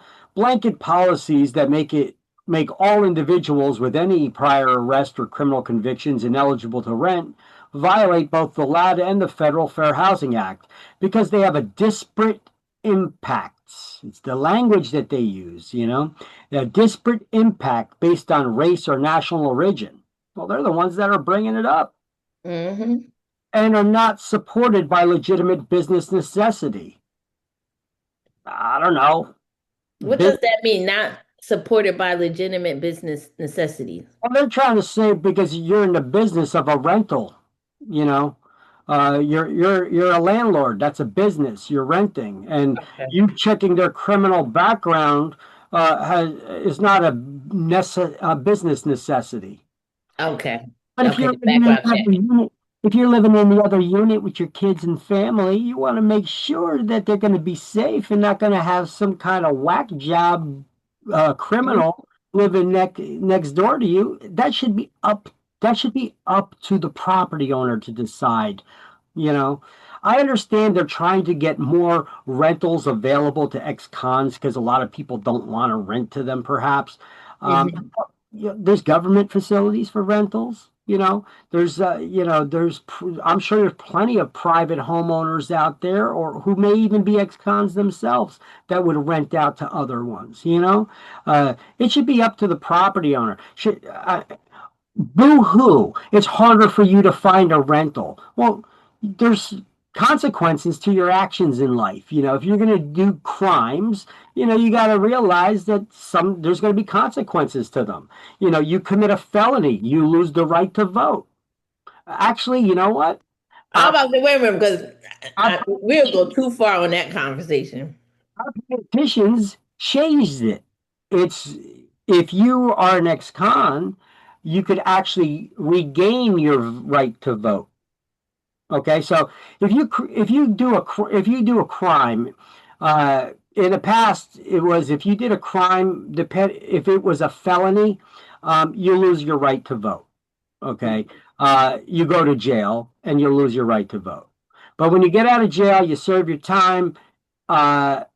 You can reapply to try to get back your right to vote. Okay, that's the law now. But I don't see how this is different than the Megan's Law. Because we're not renting to them. We just want to know who's surrounding the area. You understand? Well, they don't want you denying rental to ex-convicts, basically. Right. So they're trying to make it harder for you to do that. Okay. So the Megan Law is only allowed to the prospector buyers or renter to have the right to know, right? Megan's Law just alerts the community to where the sex offenders are living. Exactly. So if you have kids, you can know where the sex offenders are and try to keep them away from their house, or if your kids go disappearing, where's the first place you're going to want to check? That person's house. So you be aware where you're living now. Exactly. Okay. But apparently they're showing that they want us to allow these ex-cons to rent out property.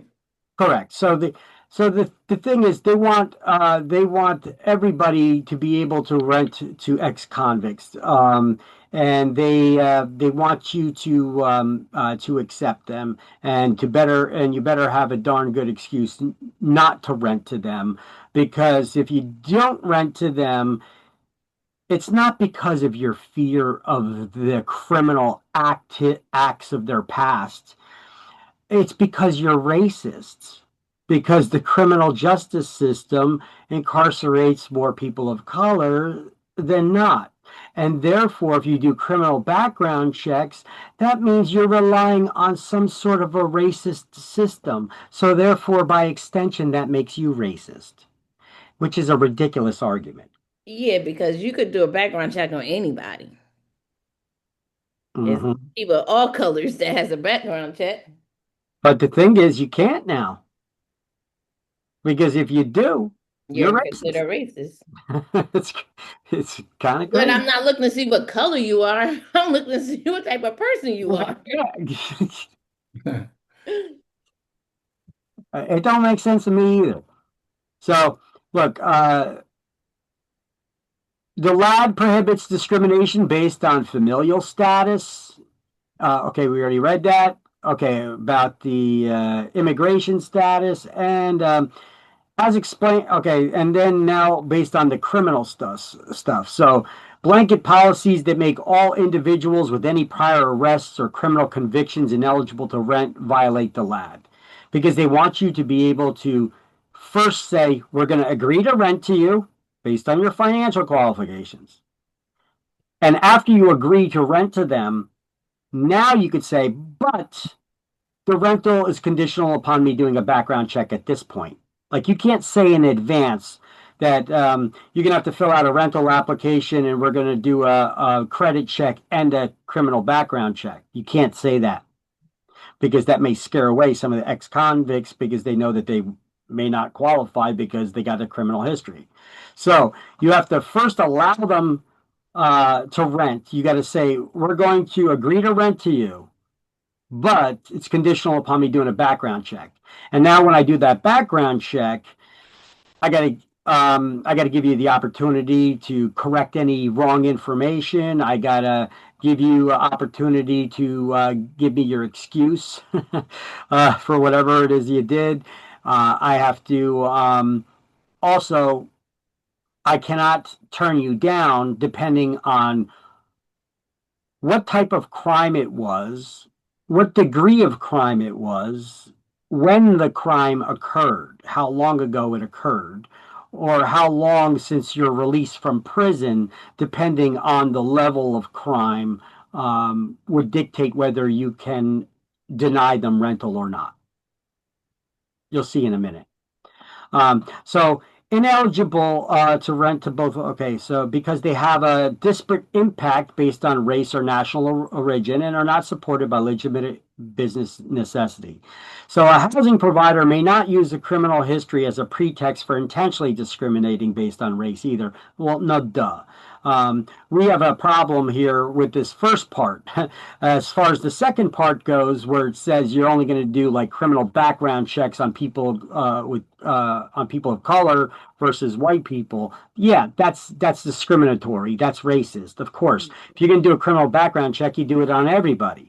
You know, the whole thing behind this whole nonsense is they really don't want you doing criminal background checks on anybody. You know, but they can't say that. But they're going to do their best to try to twist the law in a way that makes it so that you have to, you know. So if you violate, if you commit a discriminatory housing practice that violates the LAD, what are the penalties? $10,000, $25,000, and $50,000, right? 10, 25, 50, right? Now, other remedies. Victims of discrimination may recover economic damages related to the discrimination, like having to pay higher rent for another unit if you turned them down because you were discriminating and that person had to go find someplace else to rent and it was at a higher rate. If they take you to court, they could require you, the court can require that the person that discriminated against you to pay the difference in the rent, as well as damages for emotional distress, pain, and humiliation. In more egregious cases, the victim could also recover punitive damages. The broker and salesperson with whom you list your property must transmit to you every written offer they receive on your property. Within how long? How long do we need to present written offers? 48 hours. 24 hours. Oh my God. So what was the 48 hours? We need to put listings in the MLS within 48 hours. We need to present written offers within 24. So brokers and salespeople are licensed by the New Jersey Real Estate Commission, and their activities are subject to the LAD as well as the general real estate laws of the state. Wait, what are the general real estate laws of the state known as? Title 8. No, I'm lying. Title 45, Chapter 15. 45-15. Those are the New Jersey statutes, the New Jersey laws. 45:15. And the Real Estate Commission's own rules and regulations, which is known as Chapter 11. No, Title 11, Chapter 5. correct, or the Administrative Code. Correct. So the broker or salesperson must refuse your listing if you indicate an intent to discriminate on the basis of prohibited by the LAD. So the sale or rental of property, including open land, whether it's for business or residential purposes, is covered by the LAD, the New Jersey laws. So they're subject to following exemptions, though. But note that when the LAD has exemptions to it, just like federal law, when there's more than one law that covers the same topic, you follow the more restrictive rules. So be aware there may be other laws that cover the topic. So the LAD does not apply to rentals of a 1 unit in a 2-family dwelling if the owner occupies the other unit, or the rental of a room or rooms in a 1-family owner-occupied dwelling. That's basically a rooming house. A religious organization can give preference to people of the same religion when selling or renting a real property. And in certain types of housing designated for older persons, senior and 55-plus communities, it's not unlawful to discriminate based on familial status because it's meant for seniors. Yeah. All right, now let's get into that FCHA nonsense. The FCHA prohibits housing providers from asking about on rental applications about the applicant's criminal records on an initial application, or otherwise considering an applicant's criminal record in any way until after you've made a conditional housing offer to the applicant, with limited exceptions as required under the federal law. The goal of the FCHA is to ensure that formerly incarcerated and system-involved people have fair access to housing around the state. Nothing about the FCHA requires landlords or housing providers to consider a person's criminal record. Yeah, that's the whole idea behind this law. They don't want you to look. But if a housing provider does review the applicant's criminal history after a conditional offer, specific restrictions apply. A housing provider must conduct an individualized analysis of each applicant's criminal record and may only deny housing if withdrawing a conditional offer is necessary to fulfill a substantial, legitimate, and non-discriminatory interest. And let's see who determines that. So here are some of the specific requirements. Housing providers are prohibited from asking about applicants' criminal history until you first agreed to make a conditional offer to rent to them, except for convictions of drug-related criminal activities for the manufacture or production of methamphetamine on the premises of a federally assisted housing. Okay, so let's stop right there for a second. What if they had a meth lab and it wasn't in a federally assisted housing? What if it was in your grandmother's house that they were renting and they had a meth lab? Well, you can't turn them down. What? So you can't turn them down because they want to produce drugs? This is hold on a second. This is an example of how politicians carve out exceptions for themselves in the law. Okay. Yeah, that's what it sounds like. So what they basically said is you can't deny a criminal or an ex-criminal from renting. You have to give them a conditional housing based and then tell them afterwards, after you agree to rent to them, that it's also going to be conditional upon them doing a background check. And you do not have to rent to anybody, though, if they were convicted of having a meth lab in a federally assisted housing project. But if they were renting an apartment in your grandma's house and they had a meth lab there, well, you can't use it now as a basis for not renting to them. Okay, so basically, if it's a federal funding housing, like the Yep, that's the only Section 8, the housing and was a low income housing, whatever, that will fall under that. You cannot rent to anything under those. But if it's a private home or a regular home, not under a housing assistance, you can rent to them. Yeah, well, they're saying that if they had that meth lab in an apartment that they were renting in a federally assisted housing project, yes, they could be denied. Mm-hmm. But if it's a regular apartment that's a regular apartment in someone's house that they were renting in someone's mother's house who had a second unit and they had a meth lab going on there, well, you can't deny them rentals. Why not? They're doing the same thing. They got a meth lab. They're producing drugs. They have a meth lab going on. So there's an exception carved out that you don't have to rent to them if they were having that meth lab in federally assisted housing, but not in a private home. That just contradicts itself. Isn't that crazy? Isn't it crazy? So what's the difference? One is federal. I see the difference. Politicians don't want to make trouble for themselves. They want to be able to not have to deal with these people in their housing projects. But you got to deal with them. That's the difference. That's the only difference I see. What about you?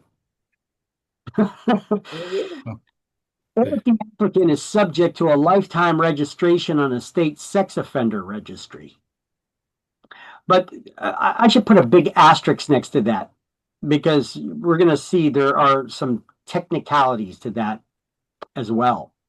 So even after a conditional offer of housing, the provider may not consider arrests or charges that did not result in criminal convictions, of course. You know, you're innocent till proven guilty. We're not going to hold it against you if you didn't actually commit the crime. Or those crimes were expunged from court later on, convictions erased through executive pardon, vacated or otherwise legally nullified convictions, juvenile, basically crimes that happened when you were a juvenile delinquent. You know, you can't hold that against somebody when they're an adult now. Or any sealed records. Yeah, because you shouldn't have access to them anyway. So, yeah, that's a given. Okay, now here they're going to try to clear up and show you how easy it is to filter out who you don't have to rent, who you can deny renting to, right?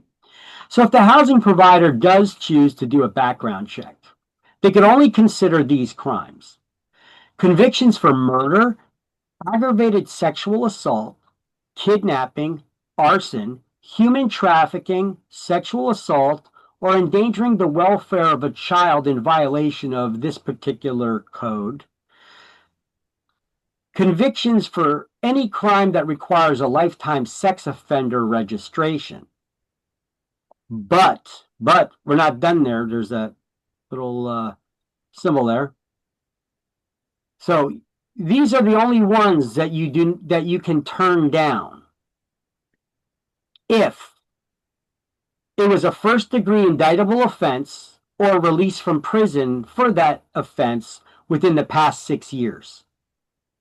Or if it was a second or third-degree indictable offense or release from prison for that offense within the past 4 years. Or if it was a fourth-degree indictable offense or release from prison for that offense within the past 1 year. Now, I don't know about you guys. I really don't know the difference between first, second, third, or fourth degree crime. So short of you having a law degree, most landlords wouldn't know who they can and who they can't, who they could deny renting to. But apparently this is our our guidance that makes it a lot easier for us to figure that out. So for convictions that can be considered, so now if you're going to consider not renting to somebody, you have to conduct an individualized analysis. So you have to document this as well so that they come after you later.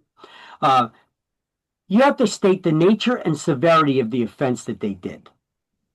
The applicant's age at the time of the offense, how recent the offense occurred, and any information the applicant provided in their favor since the offenses. Yeah, hey, do it. If the offense happened again in the future, whether that would impact the safety of other tenants on the property, and whether the offenses happened on or were connected to the actual property that the applicant had rented or leased. So basically, if they had a meth lab in your house and then they went to prison for that, and then they come back and try to rent that same unit in your house again, you could turn them down. That's I should have turned them down the first time. If they came down to the same person. Yeah. Okay, so they go on to tell you that they put together these guidance models that made it a lot easier for you to figure out who you have to rent to. And then you could just use this documents to figure it out. Now, I went to these links, and you know where these links take you? To the same information we had on the previous slide. It just gives you this. Doesn't make it any easier to figure out. All right, so if the housing provider utilizes any vendor, we're still on the same topic here. Because you don't know how to figure out, you don't got a law degree, and it's kind of difficult for you to figure out and make heads or tails of this. Let's just say you hire a company that specializes in doing tenant screening and background checks. Okay, we're all on the same page here? Mm-hmm. If they do not do those screenings or background checks inconsistent with the FCHA, the Fair Chance in Housing Act, you as the landlord are still liable for discriminating against that tenant. Wait, repeat that again. If you hire a company, a professional company, to do the background checks, because you can't make heads or tails of the law here, right? Mm-hmm. So if you hire an outside company to do that tenant screening and background checks for you so that you're in compliance with the law, Mm-hmm. if they don't do it in compliance with the law, you're still liable. Oh, okay. So if I hire somebody doing, they don't comply with that, I'm liable for that fines and fees and stuff. Yeah, even though the whole idea of you hiring this professional company because they specialize in this stuff is because they specialize in that stuff, they're still going to hold you liable for it. Yeah. Okay.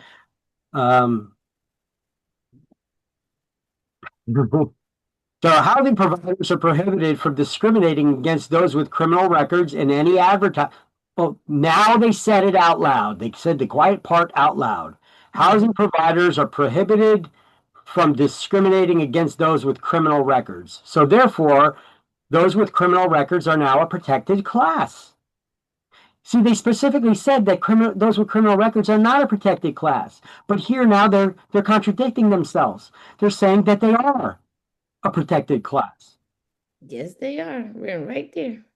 In any advertisement, notices, or publications, they also cannot require applicants to submit to drug or alcohol testing or to provide information from treatment facilities.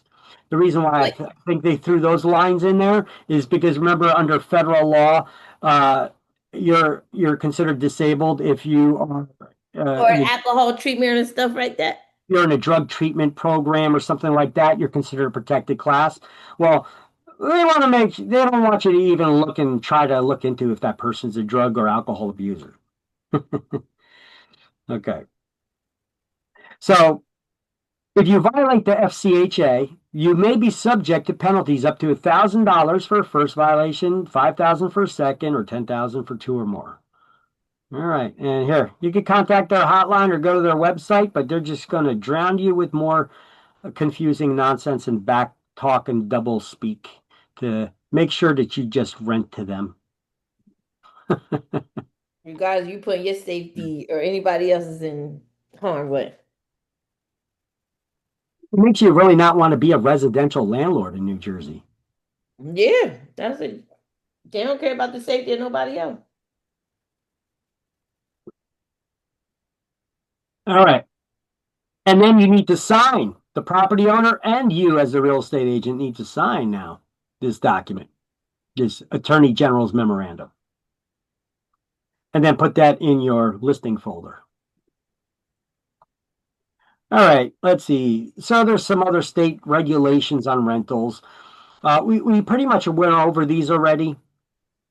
And some of this stuff really starts getting into nonsense, though. It's more about rumors and crap that was spread in the media, like over COVID-19, that you can't start discriminating against Asian people because you believe COVID-19,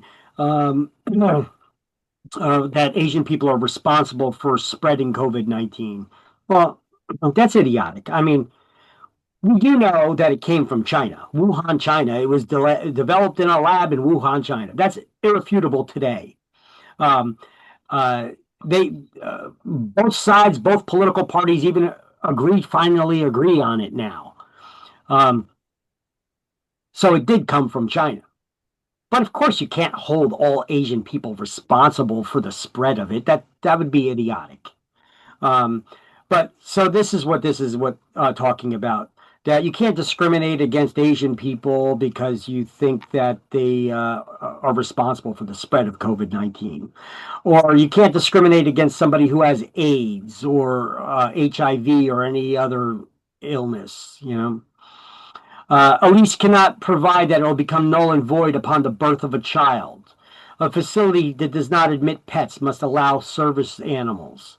Landlord cannot refuse to rent a one-bedroom apartment to two people of the same sex if the same apartment would be available to members of the opposite sex. Okay, that would be illegal sexual harassment. And landlords are allowed to enforce health regulations limiting the number of persons allowed for any room size. Yeah. I usually give a story in class how, we were talking about how you cannot discriminate against somebody because of their familial status, which also includes pregnant women, right? I actually had a situation with that once. Before the Attorney General's memorandum put these examples, previously it just said, well, there's the law, you have to obey state and federal anti-discriminatory laws, but it didn't spell out like common examples that they come across, issues they come across. Mm-hmm. So I actually had a situation with this once in Roselle Park. It was a Roselle Park. It was a condo that was for rent.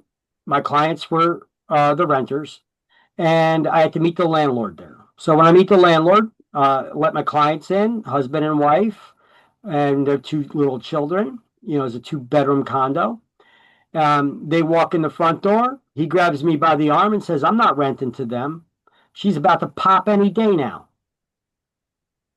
That's discrimination. That's exactly how he said it to me. And I was like, what are you talking about? And he's like, I'm not going to get in trouble for renting to too many people.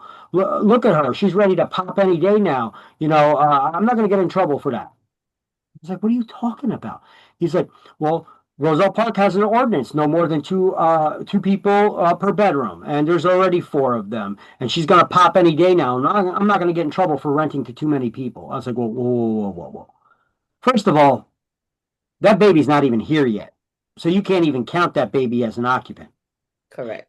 And when that baby is born, you still can't count it as an occupant. You can't count an infant as an occupant until they reach at least 2 years of age.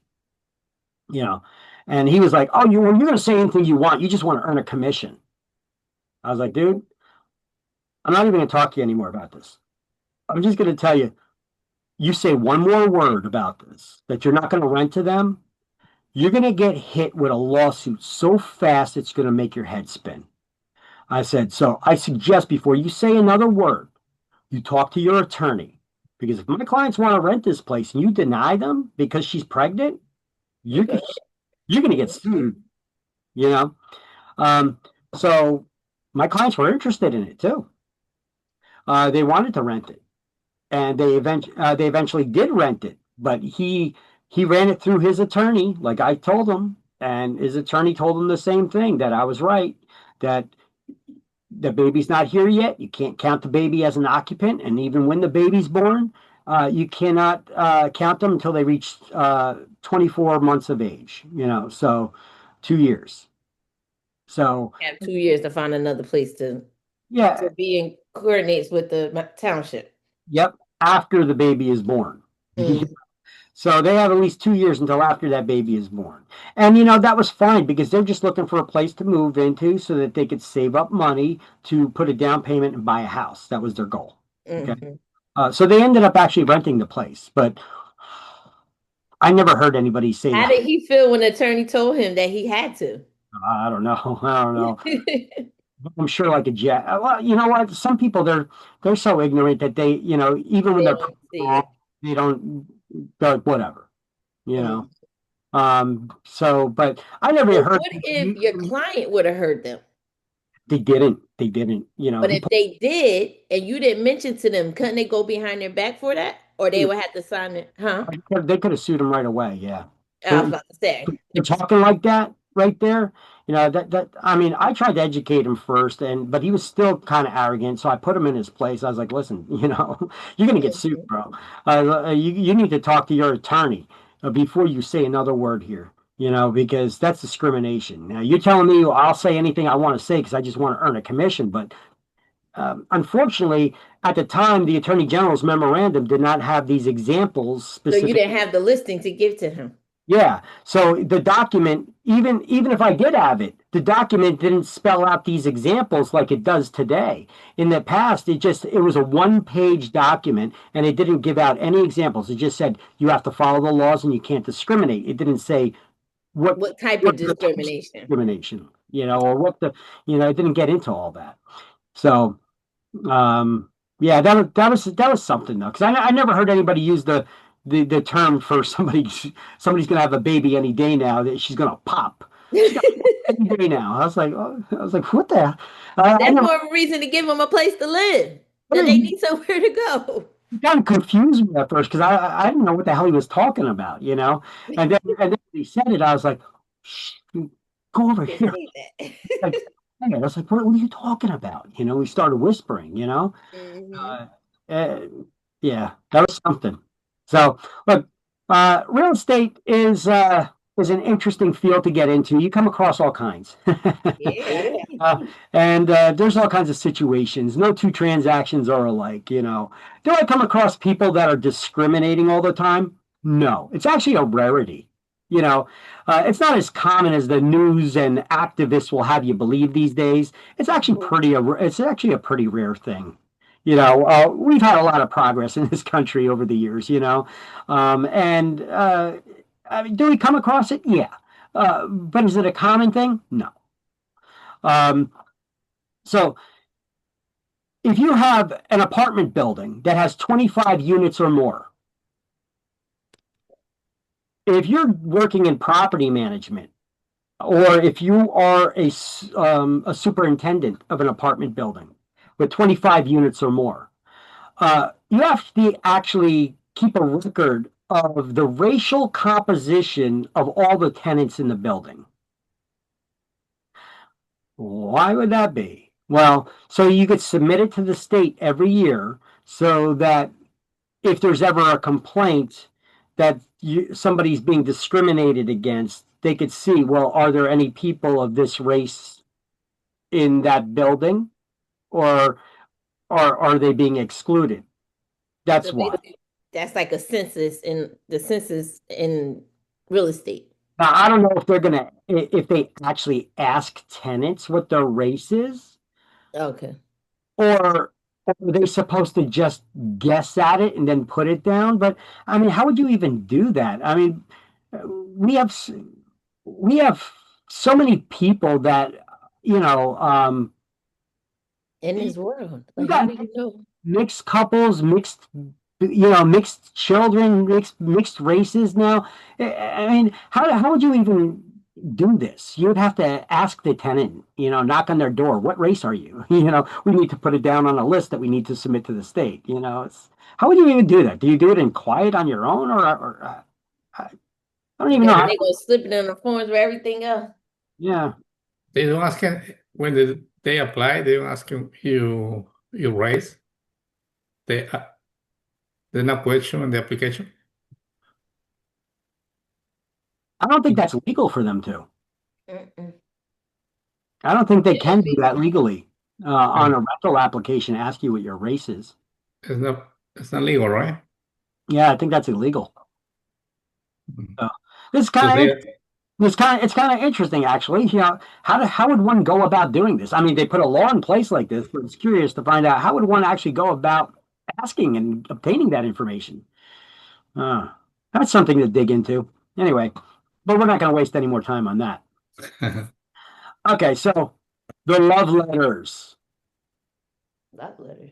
Yeah, I know some of you weren't here that day where we went over this video, but it's here again. So we get an opportunity to learn about love letters. I always hated these things. I thought they were so manipulative. That real estate agents, when they have buyers, they show them properties, they go in, they schmooze with the seller if the seller's there. This is why I always tell sellers, get the hell out of the house when we're showing your property. Go in the backyard or something, walk away, don't talk to the people. So the sellers can be there when you're showing a house? I usually thought they weren't there. Sure. Now, I advise people to make themselves disappear. Go for a walk around the block or something, But they can be there, though. Yes. Yeah. Hey, not all houses are vacant, and sometimes owners are still living in the house when they're for sale. And if you got an appointment and the owners are home, step out. Ask them to leave? You can ask them to leave, but... No, if I'm the listing agent, I would advise them. I would advise them to stay out of the view. Don't even enter into discussion with the agent or these buyers. Go for a walk around the block. Just tell them to close up the door when they leave. You're going for a walk around the block while they show, and then you'll come back. So I always thought they had to leave. I didn't know they had a choice to be there. No, they could be there. But I advise that they don't, because it only complicates things. And it creates. And then it's going to change from asking me questions and going to the homeowner. Then they might open a whole can of worms. And then where is my selling going? Yeah, don't be asking the homeowner any questions. I don't want you talking to the homeowner. If you're the buyer or their agent, I don't want you talking to the homeowner, because they could also now be introduced to you and your family. Maybe you get some small talk going. Oh, you get cordial, get a little bit friendly, and they're like, "Oh, we got to start talking too much." Now we got a multiple offer situation, and they're like, "Oh, which one was it? Was that the one with the little children that were so cute?" And we had that conversation, and now it's like, "Oh, wait a minute! Now we got outside factors that you're considering instead of the sale price and the terms of the sale." We're factoring other emotional things. You hired me because you wanted me to make business decisions to try to get you the most money for your house here. Okay, now we got other things that are affecting this. So I like to keep homeowners separate from the buyers. I don't even want them talking to them. You got any questions, you ask me as the real estate agent. Right. But unfortunately, sometimes buyers are home and they do talk to people. And you get manipulative real estate agents that convince them to write, when they submit an offer, to write a personal letter to the homeowner, how much you love their home, and the great conversation that you had, and how you promised not to change it, and how you're going to raise your family the way they raised theirs there in that home. And, you're going to be pulling on their emotions rather than actually making an offer based on what the offer is. So let's let this NAR attorney explain it.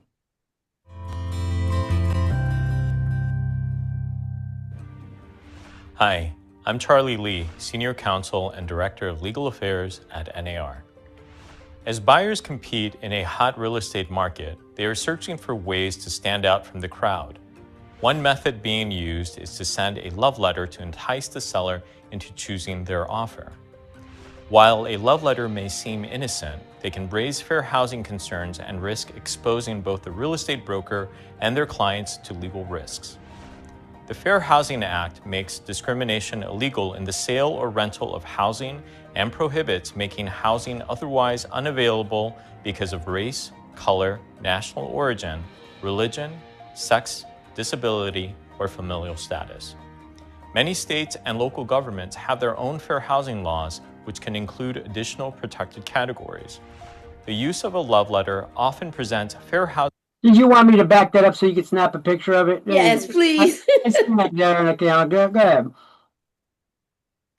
Thank you. You're welcome. Categories. The use of a love letter often presents fair housing issues because they often contain personal information about the buyer, such as their race and culture or traditions, as a way of appealing to the seller's emotions. Some buyers even go as far as sending sophisticated packages that include photographs and videos. For example, a buyer might send a letter with a photo of their family around a Christmas tree. As a result, the buyer has revealed their religion, which is a prohibited basis for a seller to base their decision to reject an offer. While it may not be the buyer's intent for the seller to use this information to discriminate, that is essentially the position that a love letter can place the seller. When considering that the information cannot be easily forgotten or unseen, a love letter may ironically cause the seller to be fearful of selecting the buyer's offer because of potential discrimination issues.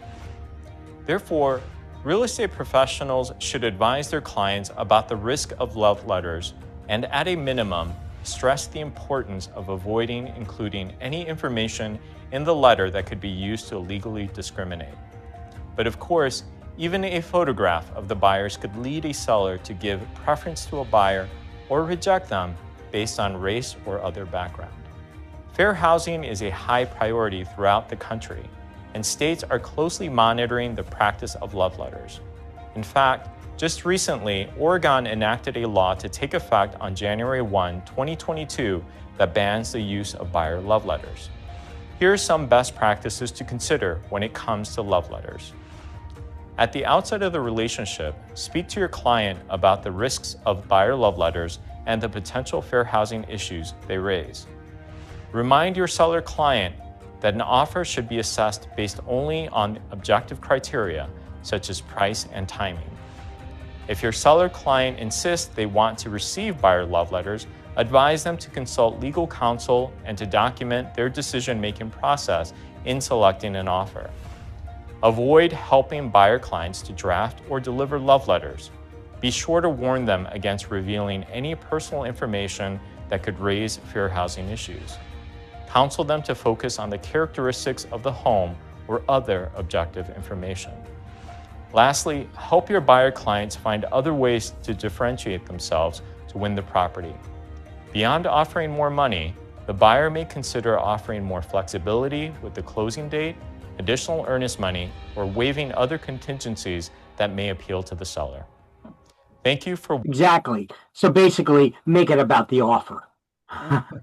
Not about the personal stuff, or look at us, we're a happy family, or having the picture of us.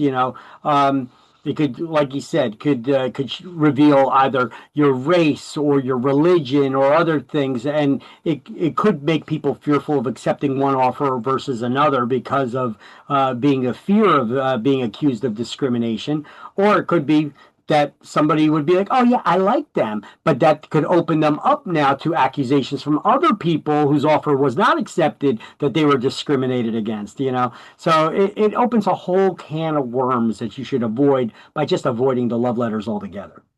But in my experience in the past, buyers never come up with this idea on their own. It's always introduced by the real estate agent telling them to write a love letter, which I'm glad they get this kind of advice right now, that they should probably avoid that. Mm-hmm. All right. How about this? Mount Laurel. You guys ever hear of Mount Laurel, New Jersey? Yes.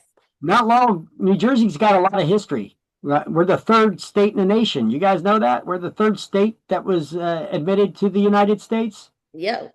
It's So- a colony. Yeah, we're third colony. That's right. One of the original 13 colonies. So New Jersey has a lot of history.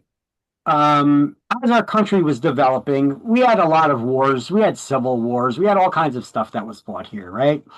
We had to overcome slavery, right? And back in those days, you guys recall from your elementary school something called the Underground Railroad. The Underground Railroad was a route where you had people who sympathized with slaves to try to get them to escape from their slave owners and captors and have them be free people. So they helped them escape from slavery in the South to the North, where they could be free. And those people who risked their lives in doing so and their own family safety in doing so, they created these escape routes. There was no actual railroad. It's just a route that was used by those sympathizers that help people escape from their slavery and get to the North. Well, Mount Laurel, New Jersey was one of the endpoints of the Underground Railroad here in the state of New Jersey. There were and then from there, some families settled in Mount Laurel and others moved on to other places in the country where they could be free and live their lives. So Mount Laurel, New Jersey has a lot of history then, right? We have a lot of people who are ancestors of those escaped slaves who got their freedom and then just settled in Mount Laurel, New Jersey. Now, back then, they didn't have zoning laws. Zoning laws are these rules and regulations that dictate what kind of building structure can be built where and what purpose it can be used for, right? The zoning laws can dictate how the structure is put together with building codes and other kinds of things like that as well. So back then, when they built houses and they decided that they were going to settle, they built houses pretty close together. They were small houses. They weren't huge, monstrous houses like we have today. They were tiny homes. You cut down a tree and you built your own home, in the 1800s and 1700s, right? So a lot of those homes have been upgraded and replaced over the years, but they're still basically small homes built very close to each other because there was no it was just the land. You took the land, you built your house on it, and it was yours, right? Now we have zoning laws that dictate the minimum and maximum required lot size in order to build a house on, right? So those new regulations that dictate what the minimum and maximum lot size are, they're not going to affect homes that are already built, that people are already living in. They only affect new homes that are going to get built. No, not actually. Well, no, if they create a zoning law now, Yeah. that you need to have a larger lot size in order to build a house, what are they going to do? Require you to tear down your house because you don't have a large enough lot size to have that house on it? No. Your house, sure. Your house is grandfathered. They call it being grandfathered because it was there before the zoning laws were ever created or changed. So your structure is allowed to continue existing there as long as you don't change its use or demolish it, because any new construction would have to comply with the new zoning ordinances. But any existing construction would not. Go ahead. You had a question? So regardless of that, my father had a lot. He built his house on. He owned his own business, which is a excavating business. Okay. We was in the Princeton area. And then I want to say maybe the late 90s, they came up with this zoning, and he had to like rezone his whole lot and get all these permits to allow him to have his business and his home all on the same property. But before, he didn't have to have any of that. Okay, well, there may be something different there pertaining to having his house and his business, which was consisting of having heavy machinery. I'm assuming there. Right. Okay, but he always had it. And having them at the same property, yeah, but having both residential and the commercial there may have been something about pertaining to that, or some kind of environmental nonsense could have been. That's what I said. Like, he couldn't dump or anything on there, but it was like he been had his property, he been had his stuff. But then when they came out with these new zoning laws for the township, like, he had to do all these different other things because they came up with these zoning laws. Okay, but they can't require him to shut down his business. No, he just had to cooperate with the zoning, like had to move certain machinery a certain amount of feet from this location. And it was like stuff like that. And he had to block off, like put shrubs around his. So another word, you got to keep the residential part separate from the commercial part. Pretty much what they were trying to do. No, they just.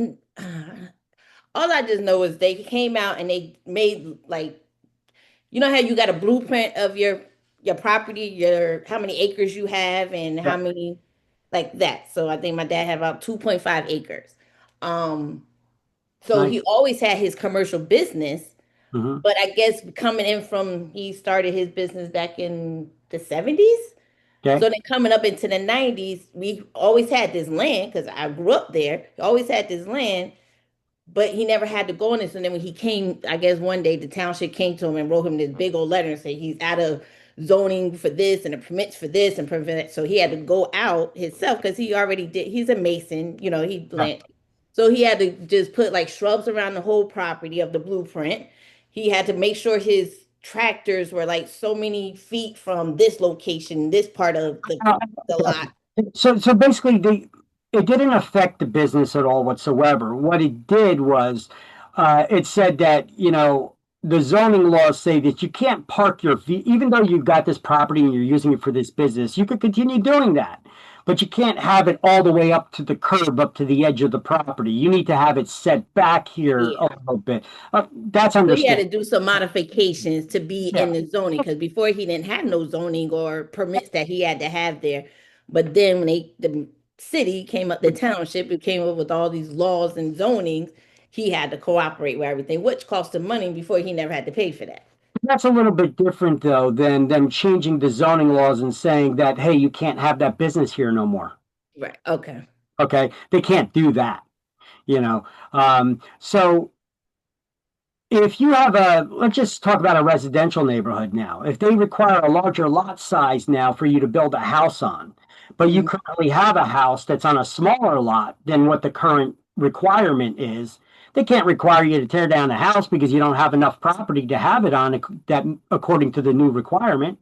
You're grandfathered because you were there before the zoning laws were changed or created that require this larger lot size now. So back then, when they had this underground railroad over here that led out to this, and all those families settled in this area, and they built homes very close to each other, so they all had small lots built close to each other.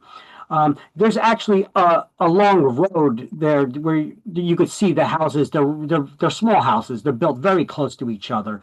Well, nothing the city can do about that, right? They have to allow those people to continue living there.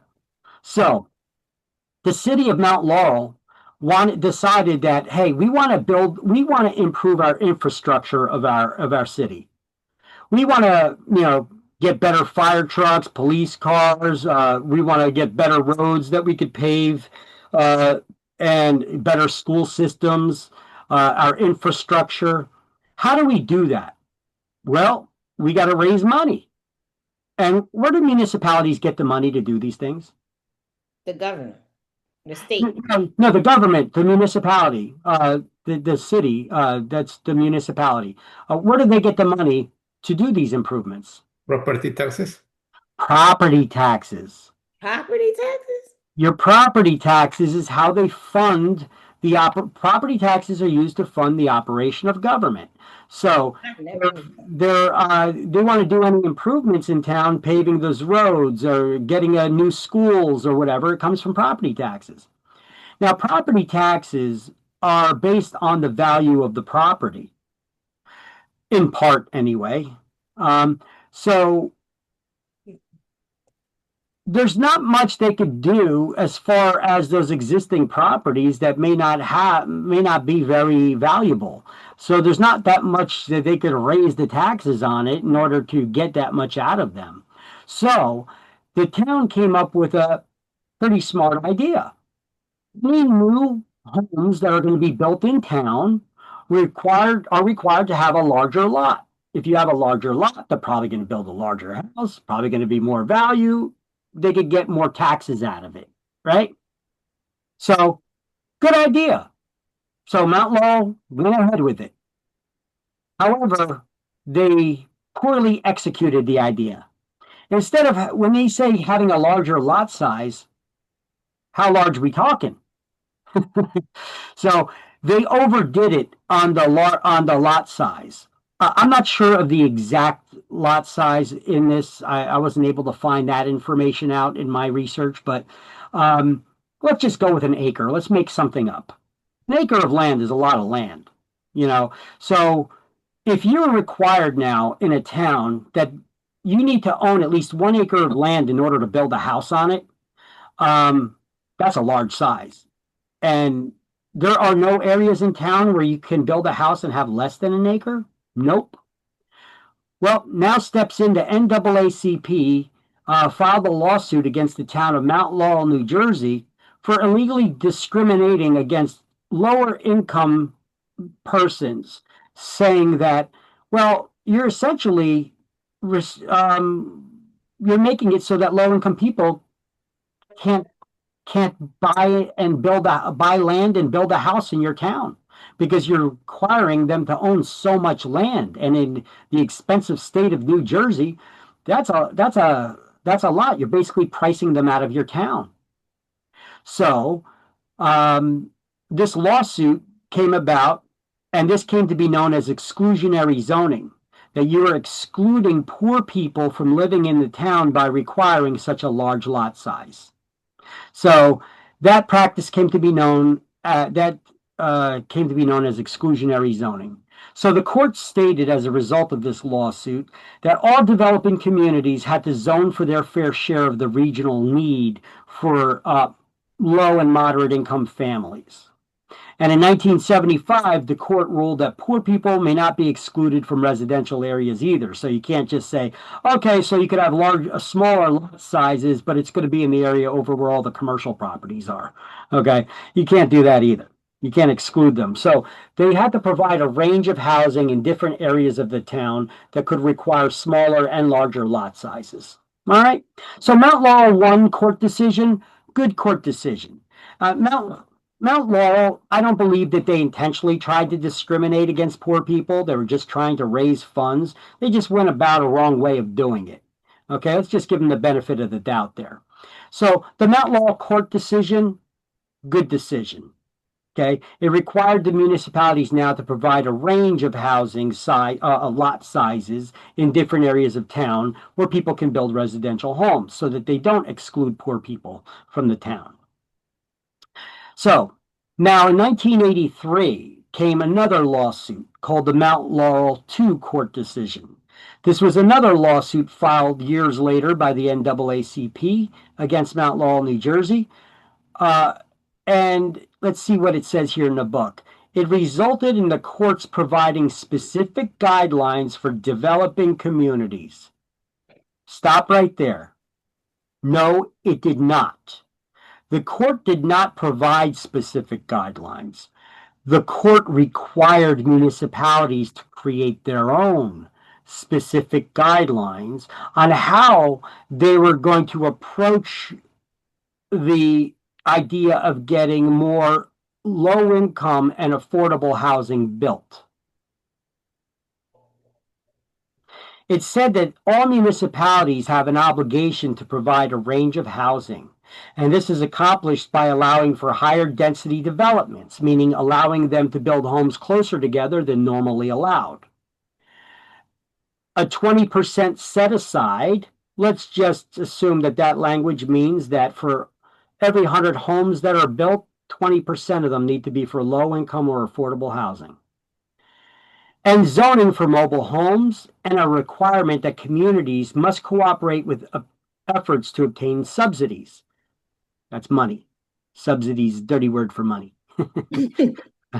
So they appointed a panel of 3 judges appointed by the Chief Justice to listen to people who have hardship cases because of the local municipalities' zoning laws. So, Mount Laurel 2 court decision is sloppy. It's full of loopholes. Mount Laurel 1 court decision, good court decision. They said the town cannot require large lot sizes everywhere in town and cannot provide smaller lot sizes only in like industrial areas. You can't exclude poor people from living in residential areas, you know. So Mount Laurel 1 court decision, good court decision. Mount Laurel 2, sloppy. It's full of loopholes. Okay. So even several years ago, when Governor Christie tried running for president, I don't know if you guys recall hearing this in the news at all. All you heard in the news for several weeks was how Governor Christie tried to do away with long-standing protections for poor people and minorities. They were talking about him in this way, and they were blasting it all over the state as well as the national media because he was trying to run for president at the time. But that was totally blown out of proportion of what actually happened. He wasn't trying to do away with any long-standing protections for poor people and minorities. What he said was, he went to the politicians and said, listen, the state's not achieving its goals of building all the, meeting the requirements of the Mount Laurel 1 court decision, which was that we need to keep track of and build affordable housing for people and providing that range of housing. So the Mount Laurel 2 court decision was full of loopholes, and it was not accomplishing the goal of building that 20% of homes.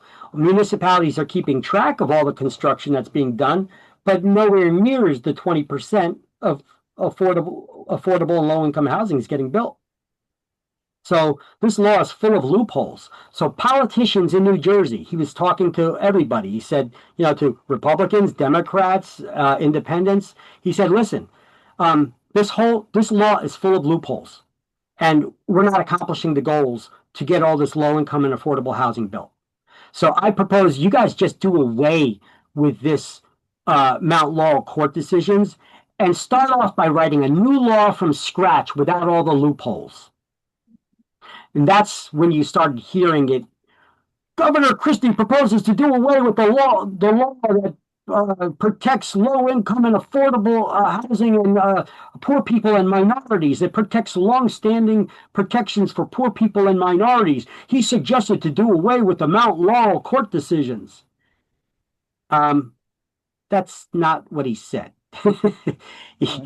He said the law is full of loopholes and it's not achieving its goals. So you guys should sit down and rewrite a new law without all the loopholes that will actually accomplish the goals. But a lot of the politicians didn't want to do that. Well, first of all, he's Republican. The majority of the state is Democrat, so they went after him.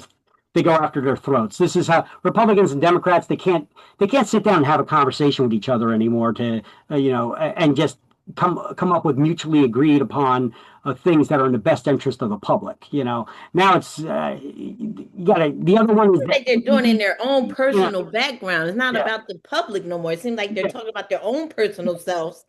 That's and it. putting it out there. It's all about what's better for the people. Exactly. So you can't get them in the same room to agree on anything anymore. So that's why they attacked him. But in reality, he wasn't wrong. He wasn't wrong. we keep doing this. You're seeing massive construction all over the state of New Jersey right now. Mm-hmm. Little to any of it is for low income or affordable housing. So why are they building them up without the affordable housing? Well, we had a lot of immigration into this country in the last year or two. We had, what was it? Something like 10 or 20 million new people enter our country. Where are you going to keep them? In abandoned hotels? You're going to take over the HUD properties that have been foreclosed on? They did all this. And the government's going to be paying the rents at above market rental rates. What do you think that does to property values? It tears it down. Artificially inflates them. Look, have you seen what rental rates are going for? Right? Forget about the value of properties to own them. Have you seen what rental rates on properties have gone up over the recent years? Mm-hmm. Well, that's because there's been a demand for rental properties, but there's not as many rental properties that meets the demand. So we have all these people we need to house somewhere. So the government is saying, okay, all of these people, we can't just hold them in tents somewhere. We got to put them up somewhere where they can live. So they're taking old abandoned hotels, apartment buildings. They're all the foreclosed HUD-owned homes, HUD homes. They're taking those and buying them and using them as rentals, and basically they're artificially raising the rates because the government overpays for everything. Well, look at New York. What was that old hotel?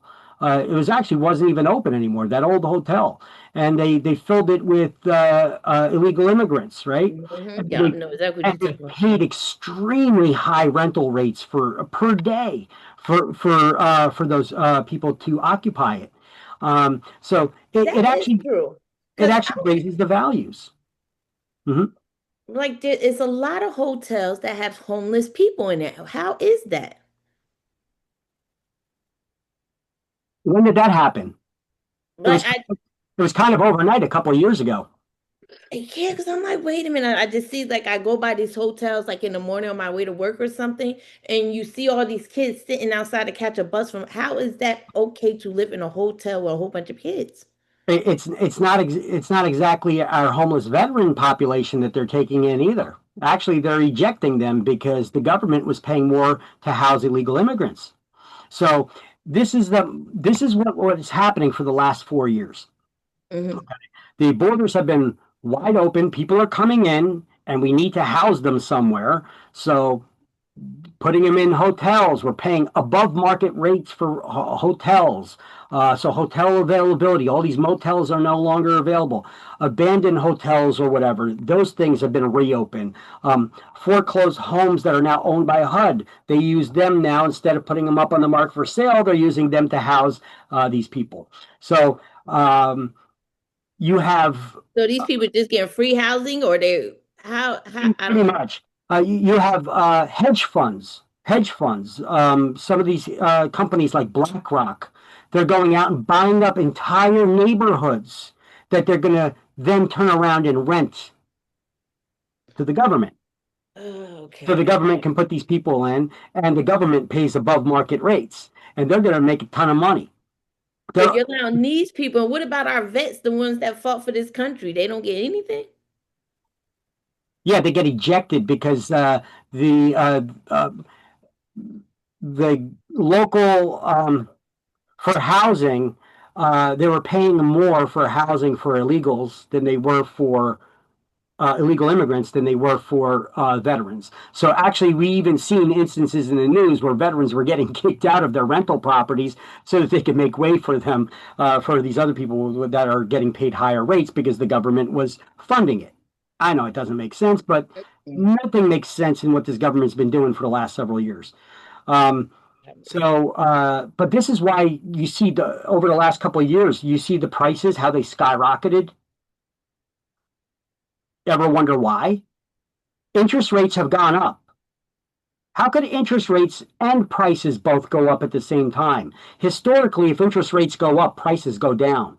But that's not what's been happening. Interest rates have been going up and prices have been going up because you got all these artificial outside forces that are playing a role. that are affecting this, how supply and demand works, right? And interest and the role that interest rates play. But a lot of these hedge funds have now stopped buying properties. Zillow was one of them. Zillow, BlackRock, and companies similar to them, they put a stop on purchasing any more properties because we're enforcing the immigration law now. We're tightening up the borders now. You're going to see real estate prices are going to start coming down soon, especially if the interest rates come down. I don't know. That's going to be fighting each other a little bit. I don't know what his plan is on that, but it's going to play a role. This is why I like to take these classes I told you about. You take those classes from that appraisal group, Ottawa. They teach you not just about how they value homes, but also about how outside factors like employment rates and immigration and weather and employment and where big industry is moving in, how all of these different factors play a role in the real estate and how we need to consider them in our real estate business. If you want to be successful, you got to be aware of other factors that could affect the real estate. And politics, local politics can play a role in that as well. Taxes, all these things play a role. Anyway, let me get back to the topic because I'm getting off topic here. So the NAACP filed this second lawsuit and it didn't work. You know, Governor Christie tried telling the politicians in the state, this is second lawsuit is full of loopholes. So do away with the law and try to rewrite a new one. They said, well, now Governor Christie's proposing racist legislation to do away with longstanding protections for poor people and minorities. That's not really what he said, but that's the message that got out there for a couple of weeks, at which point he said, I give up. I'll shut my mouth about it. I won't say another word. And then it disappeared. You didn't hear about it no more. So what was this all about? Why was he saying it's broken? Well, you guys, anybody here familiar with Cranford? Excuse me, one question. Can y'all hear? My uncle got his music. Can y'all hear it? No. Okay. Anybody here with Cranford? Familiar with Cranford? Cranford, New Jersey? The city? I've heard of it. Yeah, the city. You know where it is? Cranford? Yeah, the family. Okay. Along their main road, they have the train station. They have the train tracks and they got a train station. Okay. That was all one family homes across the street from the train station. Okay. Somebody went in, a developer went in, bought up all those blocks of one family homes.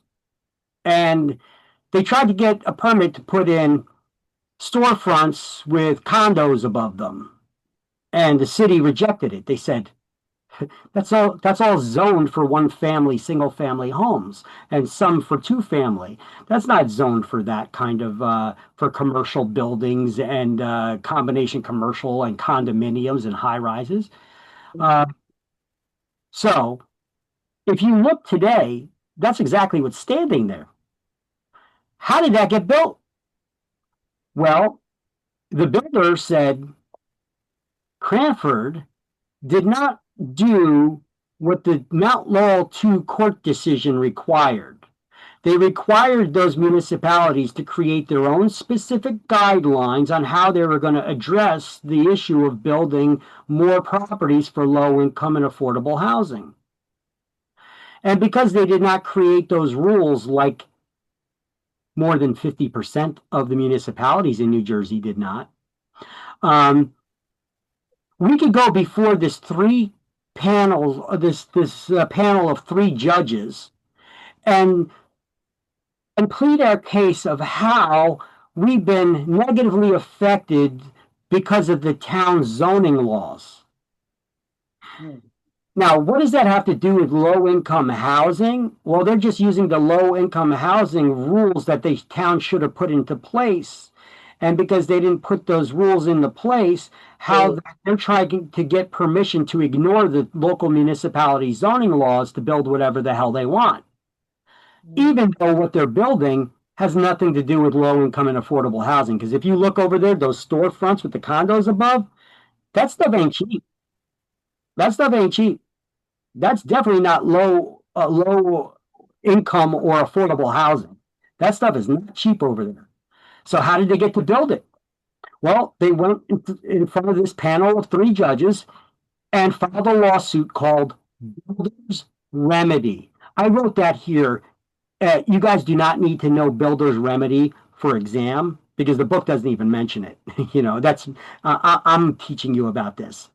Builder's Remedy is a lawsuit that if you have a municipality that did not create the specific guidelines on how they were going to go about creating this low income and affordable housing, that you can sue that municipality, go before this panel of 3 judges with this lawsuit called Builder's Remedy to get permission to ignore the local municipality's zoning ordinances and build whatever the hell you want.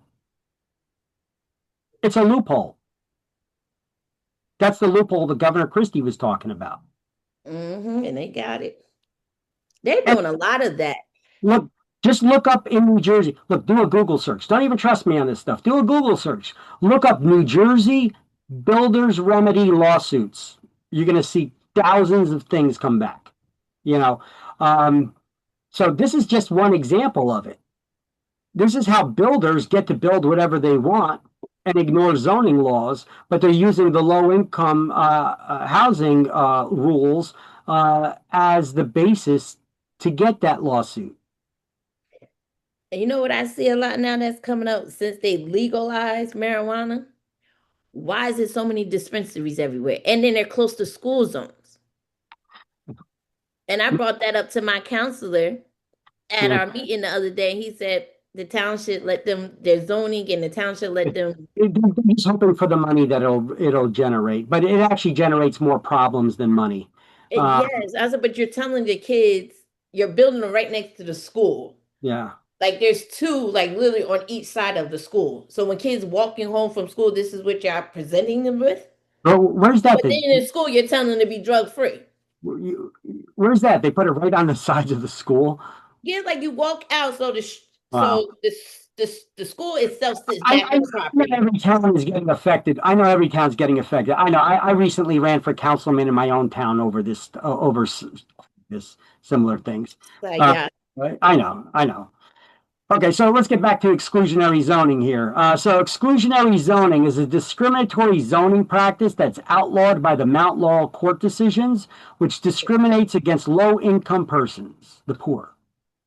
How does it do that? Well, they required you to have a larger lot size everywhere and did not provide areas in town to have smaller lot sizes to build homes. So they effectively priced poor people out of the town. So that was the argument that was there. So for exams, what do you need to know about Mount Laurel court decisions here? Well, you need to know the term exclusionary zoning. Okay. What do we call a discriminatory zoning practice that discriminated against poor people and where they can live? Exclusionary zoning. Okay. They don't get into it too much in the book here, giving you the explanation of what actually happened or the term exclusionary zoning. They don't even give you a thorough explanation of that. I do. So this is the definition you should probably study. Exclusionary zoning is a discriminatory zoning practice outlawed by the Mount Laurel court decisions, which discriminated against low-income persons, the poor. Okay? So what law made exclusionary zoning illegal? The Mount Laurel court decisions. The Mount Laurel court decisions. Or what do you call the law that discriminated against poor people of where they could live by requiring larger lot sizes? Mount Laurel 1. The Mount Laurel court decisions, or exclusionary zoning. Okay, yeah. Exclusionary zoning. Mount Laurel is the law that made exclusionary zoning illegal. But what is exclusionary zoning? The practice of effectively pricing people out of the neighborhood by requiring larger lot sizes. Okay, so you actually have a good definition for it on page 148 as well. So that's why I put a little notation here. See page 148 for a definition. When we get to page 148, I'll have you highlight it. So you don't got to go skipping ahead right now to do that. But this is not a bad idea here. And also make note of builder's remedy. Here, I got it on this slide, everything you need to know about Mount Laurel for your exams. Exclusionary zoning is a discriminatory zoning practice outlawed by the Mount Laurel court decisions which discriminated against low-income persons, the poor.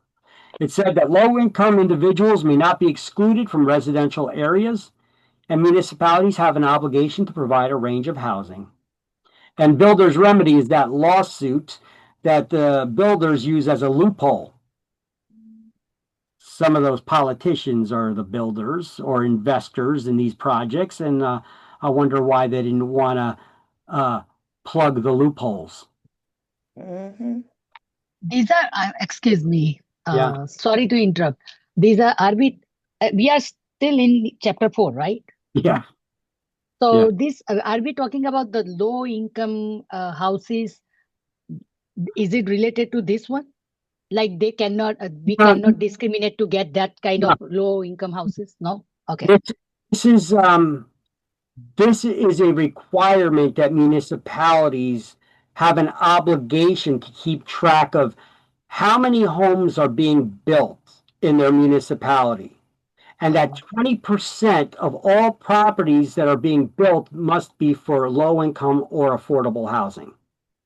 So they need to keep track, since this law was created, how much new construction that they've had in their town. They need to keep track that 20% of that needs to be for low income or affordable housing. Now, they never said when it needs to be built or where it needs to be built. They left that requirement on the municipalities to create their own rules and guidelines on how they were going to approach this. And because the court was not very specific in how the municipalities had to create these specific rules that they would need to follow, basically they're telling the municipalities, hey, you need to create a bunch of laws and rules that would that you need to follow, and if you don't do what your rules require, then you'll be held liable. So like said, okay, so we won't. So, what happens if somebody can sue us and go before the 3-panel court? All right, well, let them do that. We're City Hall. We got deep pockets. Right? So most of the municipalities in New Jersey did not create these rules that they had to impose on themselves. I mean, if a judge told you needed to create a bunch of laws that you needed to follow, and if you violate those laws, you could be held liable. Well, you really don't need to create the laws. There's really no penalty if you don't create the laws. Would you create a bunch of restrictive rules that you needed to follow? Hell no. Why would you? Some more than 50% of the towns in New Jersey didn't.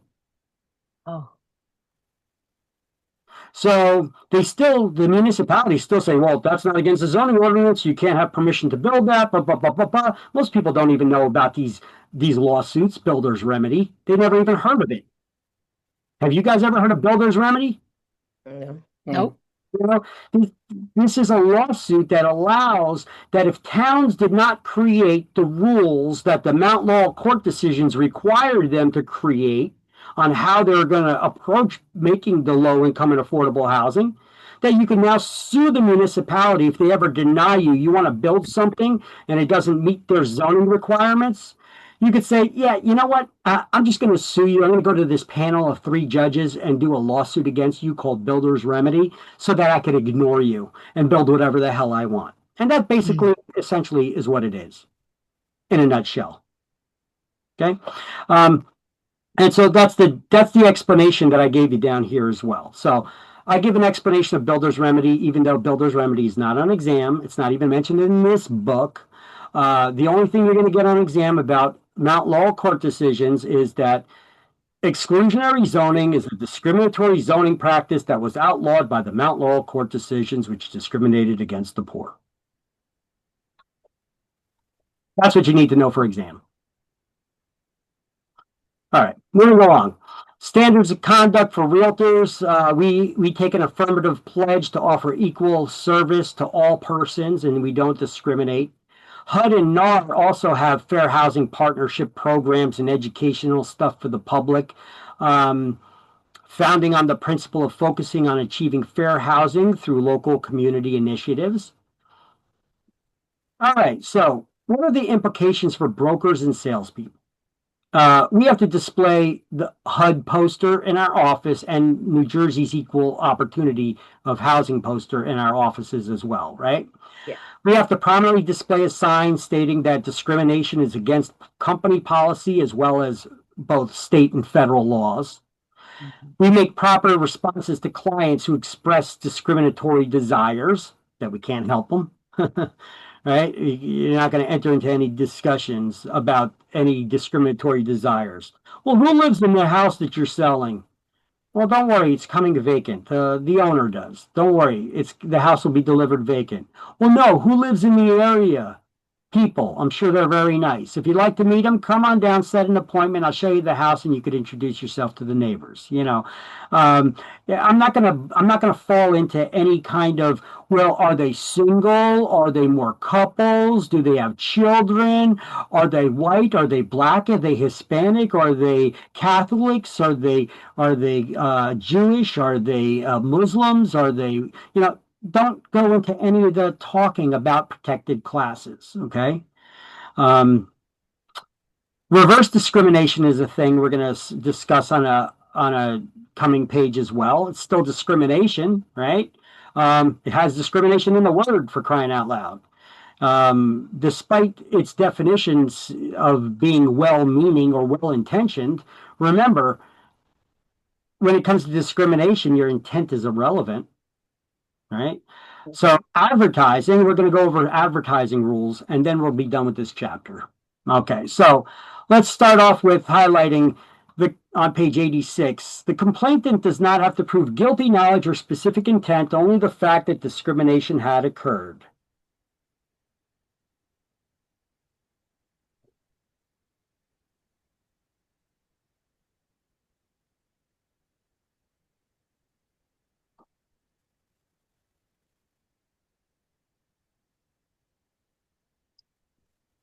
So here's where they tell you that, you know, HUD regulations suggest that a public statement in the form of an approved fair housing poster be displayed in your office.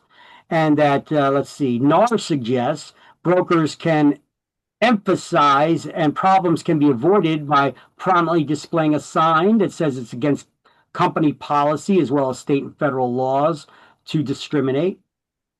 Now, what do you do if a buyer contacts you?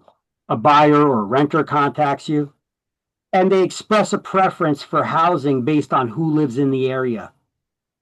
Tell him to go look at the area and see what he likes. I Yeah. can't answer that question. Exactly. You don't enter into the conversation with them about who lives in an area. All I could do is tell him, go check out the area and see if you like it, right? Yeah. Say, well, you could drive by the house. You could take a look at the area, see if it's an area that you like, and if you don't like it, then tell me an area you do like, and I'll help you find a home there. But I cannot assist you in searching for a home based on who lives in an area. I can only search for homes for you based on the price of the house, the architectural style, and the features. You know, I can only help you with the real estate. I can't help you with the people around it. That Right. could be discriminatory, and I can lose my license for that, and I'm not going to do it. I worked too hard to get him. Of course. Now, some people, they can't have a conversation level-headed like that, or they get nervous when they start talking about protected classes, whether it's race or religion or whatever it is.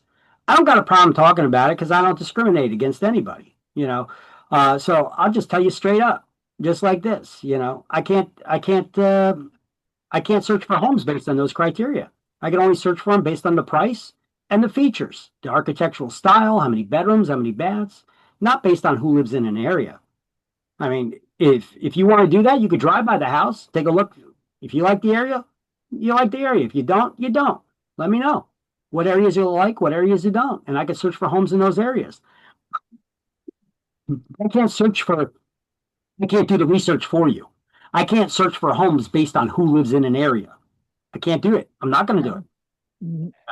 It's not worth my license. Sorry. That's true. Possible. I do that call up. I mean, I've had listings before where somebody called up and said, well, who lives there? Well, the owner, but don't worry, she'll be moved out by the time we get the closing date. No. Who lives in the area? I don't live there. We can say only people live it over here. Yeah. People live in the area. I'm sure they're very nice. You know, if you like to meet them, how about we set up an appointment? I could show you the house. You could walk the neighborhood. You could introduce yourself to the neighbors, see if it's a place you want to live. Right. Mm-hmm. And there's one property that comes to mind, and I keep visualizing the property because I've had this. There was one property I had overwhelming. Like, I usually don't get that question, but I had it so many times for this one listing I had in North Brunswick. It was an end unit townhouse, and we were having a little bit of trouble selling it because the front door was not facing east, and for a lot of people, it had a huge Indian population over there, and for a lot of people in the Indian community or anybody who follows feng shui or vastu principles, it's important that the front of the front door is facing east, you know. So the front door here was facing like southwest or something like that. So it wasn't desirable by a lot of the population that seeks, you know, front door to faces east. But this unit was larger than most of them, and she priced it aggressively too to try to sell it. And it was a beautiful house, and everybody that came there loved it. But one of the questions that they always ask every time I did like 5 open houses for her, and I got tons of people through there, and she was like questioning my ability. She was like, how do you get so many people you show the house to and nobody's making an offer? And I was like, I'm telling you, it's the direction the front door's facing. She's like, that's the most stupid thing I've ever heard in my life. Took the words right out of my mouth. And look, this lady, the owner, she was Indian too. And the majority of the people that came to see the property were Indian, you know. Yeah. So a lot of Indians follow this concept of Vastu. Now that doesn't mean everybody does, but a lot of people do.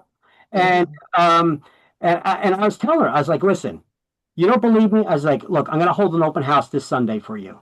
I was like, why don't you come there maybe 20 minutes before the end of the open house? And I guarantee you're going to come across at least one person where you're going to have this issue. And sure enough, there was this young Indian couple that came in, and they were going through the house. They loved it. And the owner walked in, and she's there smiling, you know, as I'm talking to them. And she's like, oh, he's got a sale. He's got one on the hook. They're going to buy it, you know. And so she even starts chiming in, you know. I introduced them to her, you know, and because they started asking about the schools and everything, which were pretty good in the area. And so she started explaining to them, you know, she's chimed in. They got into a great conversation about it and everything. And then they started and they were talking about putting an offer together. And I was like, well, do you have a real estate agent? They said, yes, they already do. I was like, okay, well, have your real estate agent put the offer together and you can submit it over, you know. And they started walking out the door, and the owner just looked at me with all this, like, you know, smile on her face, like, see, you got a sale. They turned around, walked back in, and the guy was like, excuse me, I forgot to ask, what direction is the front door facing? Boom, she exploded. She's like, you know, like that. I told but you. Aren't they the ones walking in the door? Don't they see what side it's on? Well, no, you actually take a compass. You got to take a compass to see which direction the front door is facing.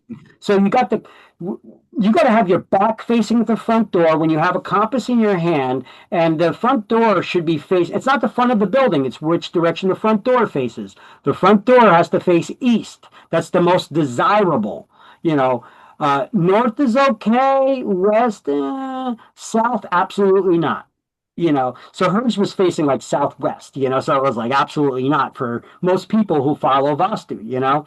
There's no way they would buy the house, you know, short of her making structural changes to change the direction that the front door is facing, you know. that's what we had to deal with. And I showed it to a lot of people. So the majority of the people I showed it to were Indian, but I had a lot of calls asking, about it from people from all backgrounds.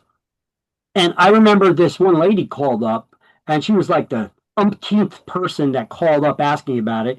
She said, "Okay, well, who lives there?" And I was just like, oh, again. I was like, "Ma'am, I can't enter into that conversation. It could be deemed discriminatory. If you're interested in a property, you could set up an appointment." I went through the whole spiel. And then her response was, "Oh, no, you got me all wrong. Me and my husband, we didn't this. We're from Staten Island. We a diverse neighborhood," with that New York accent. And she's like, "So who lives there?" Still can't say nothing. And it does not matter your reason, whether it's because you're telling me you don't discriminate and you want a more diverse area, or if you're telling me that you don't want to live by certain people. I can't, it's against the law for me to enter that conversation with you. I cannot enter the conversation. If you're interested in the property, set up an appointment, come down and see it, and walk the neighborhood, talk to the neighbors. Mm-hmm. Or I'm sure there's plenty of websites you could go out there and you could look up demographics of people that live in an area. But I cannot enter into that conversation. I can't do that research for you. It's illegal. Okay. So, but that's like the extent. And that one particular property, I had a lot of people asking that same question. Who lives in the area? Did it ever get sold? Yeah. We sold it. Yeah, you just got to sell to somebody who doesn't care which direction the front door faces. So now we got to carry around a compass too with us? Yeah. You got one built in your cell phone. Oh, okay. You download a compass app. Okay. Okay. Yeah. Take a look. You can download a compass app. All you got to do is shake up the phone a little bit though, before you do the reading, because you got GPS in your phone. It knows which direction. So you also got a gyroscope built into your phone too. You guys are unaware of this. You got a little gyroscope in there, so you gotta reset it by shaking the phone up a little bit, and then you start the compass app, holding it in front of you. Your back has to be to the front door. If there's any wrought iron railings around the front door, step away from the house, because that could interfere with the magnetism of the compass reading. And then you could see which direction the front door faces. So we got to carry around a compass that's in our phone. We got to carry around fire extinguishers just in case. This is a class I actually used to give. I should actually bring this up as a class again, put it together as a class again for CE. It's understanding cultural differences in real estate. So this is one thing where people, you have a huge Indian population, they follow something called Vastu. It's very similar to Feng Shui. You may have heard of Feng Shui, right? They're different reasonings behind the same principles. They follow the same principles, but for different reasons. Okay, this is what I found. So I created a class that I used to teach about this stuff, and it's really interesting because, people will follow these principles. The direction of the front door can affect whether they purchase a property. If you open the front door and then you can see straight through to the kitchen, they'll never buy the property. Wow. If you open the front door and you got stairs immediately going upstairs, they won't buy the property. If the front facade for the building is not flattened, but you actually have just like the architectural beams just sticking out, and it looks pretty nice. Well, it's got sharp edges. They won't buy that property. But if you put a soffit on it to soften it, then they'll buy it. This is why even architectural designers are consulting with real estate professionals and that are familiar with Feng Shui and Vastu concepts to build structures with more east-facing front doors, because it'll sell easier. And because this now, I just sold a condo in Islin. And I put in the listing one of the first things in the first sentence, east facing. Wow. That was one of the first thing I did because it's a huge Indian population, and most likely the person that was going to buy there is Indian. Now, I'm not discriminating because I Right, say right. because anybody can care for East, but if I said, something specific about Indian people, to try to attract them, then that would be discriminatory. So, but I said it's East facing because I know that's an important factor for the people that are most likely to buy over there. And that's like a hot one. And because of that, within the first day that I had it listed, the next day I had 3 offers on the property. Just because you put that on there. Well, I don't know if it was just because I had that on there, but I priced it according to what other units have been recently selling for. So I priced it right. And I took some good pictures. I put down a floor plan, and I gave a nice puffing. I puffed out the property a little bit, and got 3 offers on it instantly. And offers kept coming in up until the day I closed. People were interested in setting up appointments, but some were just making offers. They're like, I'll buy cash. I'll buy cash. So I know. Well, the other guy's buying cash too. Yeah. 2004. Yeah. Go ahead. I don't want to cut you off. I ended up selling a 1-bedroom condo in Islin, a 1-bedroom condo with a monthly maintenance charge of $400 a month, and all they had was a swimming. They didn't even have a swimming pool; they just had a tennis court there. Sold it for $265,000. 1-bedroom condo. For that much? When did you do it? When? This past month. The end of the month. Wow. 260, you said? 265. 265. For a 1-bedroom. 1-bedroom. Can I ask what town that was in? Islin. Oh. Islin. It's part of Woodbridge. Woodbridge. Mm-hmm. But it is in an older complex too. That's right across from where Fridays used to be. It's right there and across the highway from Woodbridge Mall. Oh, okay. I know exactly where you're at. Yeah. But isn't that high for that price for a 1-bedroom condo? I paid that for it, but people. Oh, okay. I was like, wait a minute, but that's extra. That's really high. I had so many people that were wanting to see it and setting up appointments still, and I had some that were just trying to make blind offers, But the guy that bought it, he didn't even make it contingent on an inspection. He got an inspection done, but he didn't even make it contingent on an inspection. He bought all cash. All right, so let me just share with you. I'm sorry. 2014, I used to live in townhouse, so I put we were thinking about to sell our townhouse because, time to go to move to house. We just did not even advertise. We did not even give it to Craig or any ad. But internally, somehow they got to know that we are planning to sell this townhouse. One person came in the very late evening and he said, but from outside, I heard from my sister or whoever it is that you guys planning to sell this townhouse. I'm very interested because from outside, I see that looks like 90%. This is according to Vastu Shastra. Somehow I don't know, he went around, I don't know. And he said, please, let me come inside. He was Indian also. He came without wife, actually. He made the decision, even if you are selling or not, I'm going to be first one. And he bought our house in 2014. He said, please, even you give advertise, I'm going to be here for to buy the house. Yep. He was very happy. He checked the kitchen. Oh, man, this is 100%. We did not check when we got a townhouse. We did not check. Wow. Even bedroom, all rooms, he said, fantastic. I don't even have to call my wife. I can just tell him to move. That's it. Tell him to move. People. Mm-hmm. It had the same. It had the same original kitchen that it was from when it was built in the 70s or no, I'm sorry, in the 80s. In the 80s. So he had. I would probably remodel the kitchen. I'd probably rip out the carpets. And but hey, that's what Yeah. Maybe that's what he planned on doing. But did the value go up since the first original one? Not on your place, but on the condo?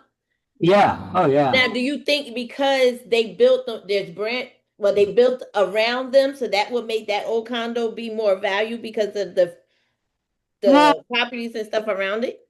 Just I guess it's close to the train stations. The train station's not too far away in Metro Park. You know, you can take the back roads to get to the Metro Park train station. It's close to the highways, close to the train stations, close to the shopping. You know, all It's that. very convenient. Yeah, it's very convenient. You know, but I still wouldn't have paid that kind of money for it. Not for the one bedroom. Now, look, if it expresses a locational preference for housing based on race, the Real Estate Association's guidelines suggest, the Realtors Association's guidelines suggest that you give the following response. To me, it sounds kind of robotic. You need to find a way to talk to people, though, and let it flow a little naturally. You know, it says, I cannot give you that kind of advice. I will show you several homes that meet your specifications. You will have to decide which ones you want. See, I do. So harsh. So, you know, I mean, I basically say the same thing to people, but, you know, you got to have it in a conversational way. You know, say, listen, I can only search for homes based on the criteria of the home and the price range you're looking in. I can't search based on who lives in an area. That's deemed discriminatory. I could lose my license for that. So I'm not going to do it. Okay. Now, if that's something of interest to you, you on your own, I could send you properties. You on your own can search demographics elsewhere and do all that. Don't tell me about it because I don't want to hear it. Okay. Mm-hmm.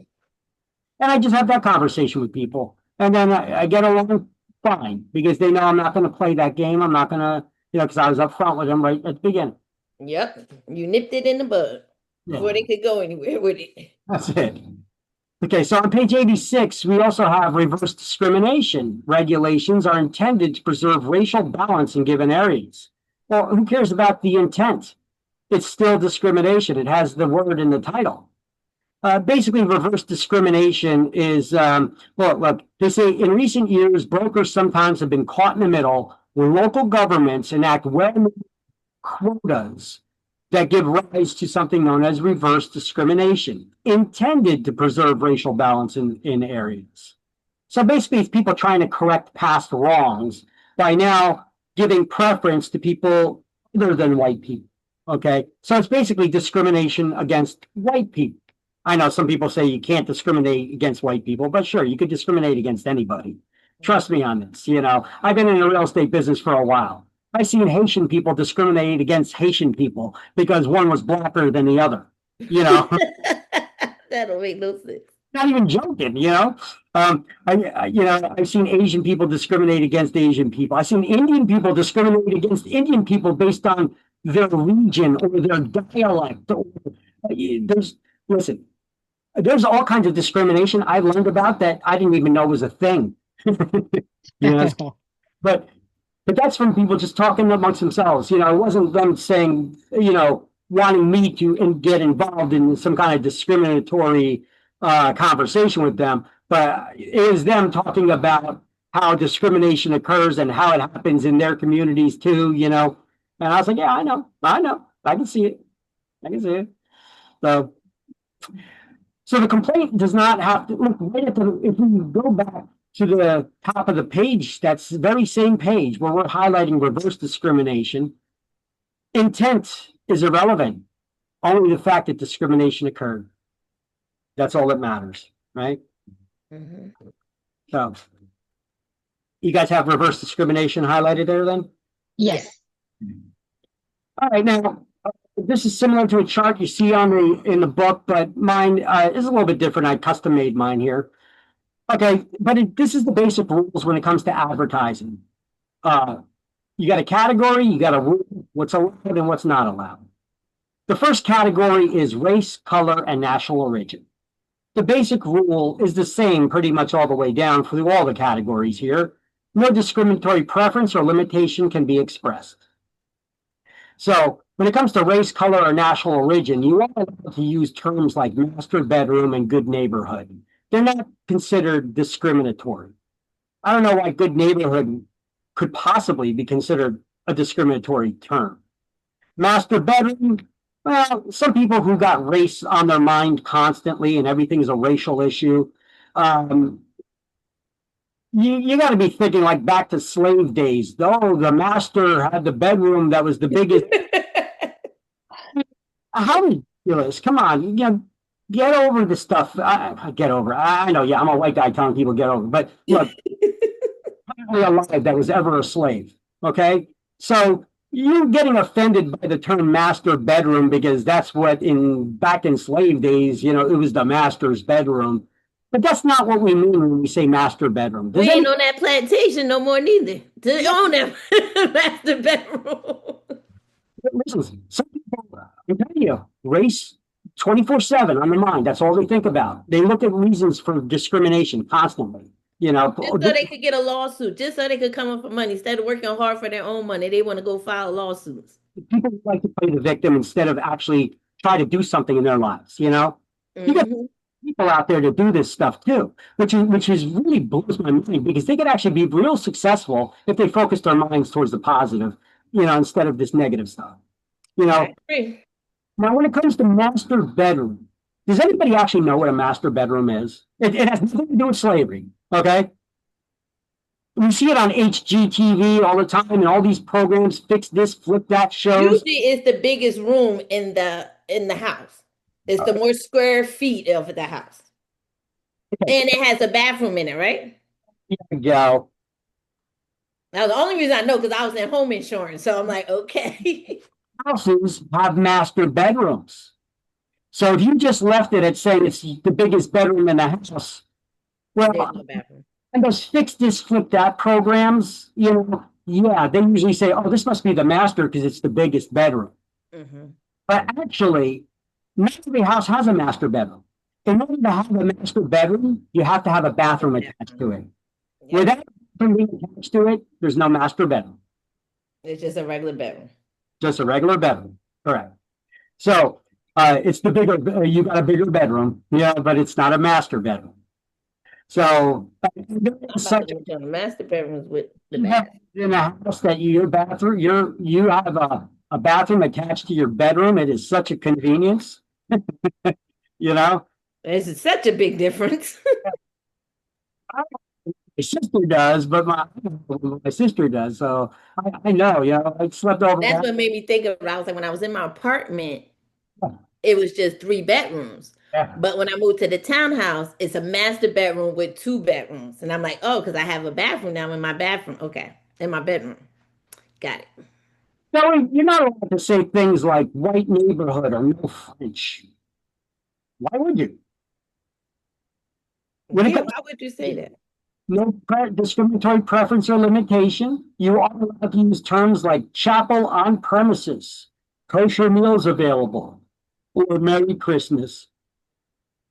And they're not considered discriminatory. Okay? Once again, these are the things that you're allowed to say in advertisements, right? Chapel on premises, you're describing a feature that is on the property, not something that's in the neighborhood or in the area. That's puffering. Okay. Yeah, it's fine because you're talking about something that's actually on the property though. Okay. A chapel is on the premises. If there is a chapel on the premises, then yeah. Kosher meals are available. I guess if it's a building that has a kitchen in it, like you live in maybe a condo that has a gym and a kitchen and all that, and they have serve kosher meals. Okay, well, you can say kosher meals available. But once again, we're not talking about things that are in the neighborhood, just features on the property. In your advertisements, you could use a term like Merry Christmas or Happy Hanukkah, Happy Kwanzaa, Happy Festivus for the rest of you, whatever it is, The thing is, today's society, we got people who play the victim and they are hypersensitive about everything. Everything is offensive to them. So, I mean, I grew up in an era when you could say Merry Christmas to a Jew and they say Happy Hanukkah back to you and neither one of you get offended. It's a greeting, You're not allowed to say in your advertisements things like no Muslims or nice Christian family or walking distance to synagogue. Okay. Now, I know that this could be important, especially for devout Jews. It's important that they live within walking distance to their house of worship. Okay. And I even had an instance once when I started working. I worked in West Orange. I started working in the Oranges when I started working in real estate. And in Livingston has a huge Jewish population, and that's right up the hill from West Orange. And I was going in for a listing with this one lady, and she wanted to insist that that I put in the advertisements that it's within walking distance to synagogue. And I said, well, we can't really say that because that's targeting Jews. And she's like, well, what's wrong with that? It's most likely a Jew that's going to buy it, you know? And I was like, yeah, that may be the case, but we can't advertise only to a specific religion because that is discriminatory and we could get in trouble for that. But what we could do is we could put in the ad within walking distance to houses of worship. If we're more secular and we're not targeting a particular religion, then we could put that there. And then somebody who's interested, they'll call up and they'll say, well, what kind of house of worship? Is it a synagogue? Is it a mosque? Is it a church? What is it? You know? And you can answer that. Then we can have a conversation with you on the phone. We're just talking about what you cannot put in your advertisements. Okay. So some hypersensitive snowflake is going to have a meltdown over it. Mhm. You know? When it comes to sex, no preference, no discriminatory preference or limitation can be expressed. You are allowed to use terms like in-law suites, mother-daughter, or female roommate sought. How is female roommate sought not discriminatory? Well, it's because it's somebody who's going to be living in the same unit as you. They're going to be living in the other bedroom. So they're going to be sharing an apartment. So a female can choose to live with, she could choose who her roommate is going to be. You know, if it's a female, she may only want to live with another female. Mm-hmm. Now, I know these days you have to then try to clarify what a female is. Maybe not born a male, but that I digress. You're allowed to say in-law suite or mother-daughter. Those two things are actually describing the same thing. An in-law suite or mother-daughter, this is a single-family house that is set up like a two-family. It has a separate apartment with a separate entrance. It has its own kitchen, bathroom, bedroom. But it's legally a one-family house. Okay? So we cannot market it as a two-family. It is a house, single-family house with an in-law suite or mother-daughter. These are highly sought after. And if you come across a property that's set up like this, some MLSs actually have a checkbox where you could check this as a feature in their database. I highly suggest you do. I don't know if most real estate agents don't know what the language in-law suite or mother-daughter actually means, because In the book, it doesn't mention mother-daughter. It mentions mother-in-law suite and master bedroom. It doesn't say mother and daughter. Where's that? In the book, on the chart in the book. I got my own chart. Right. So you're saying the mother-daughter is like a master bedroom? No. A mother-daughter or in-law suite, they're both describing the same thing.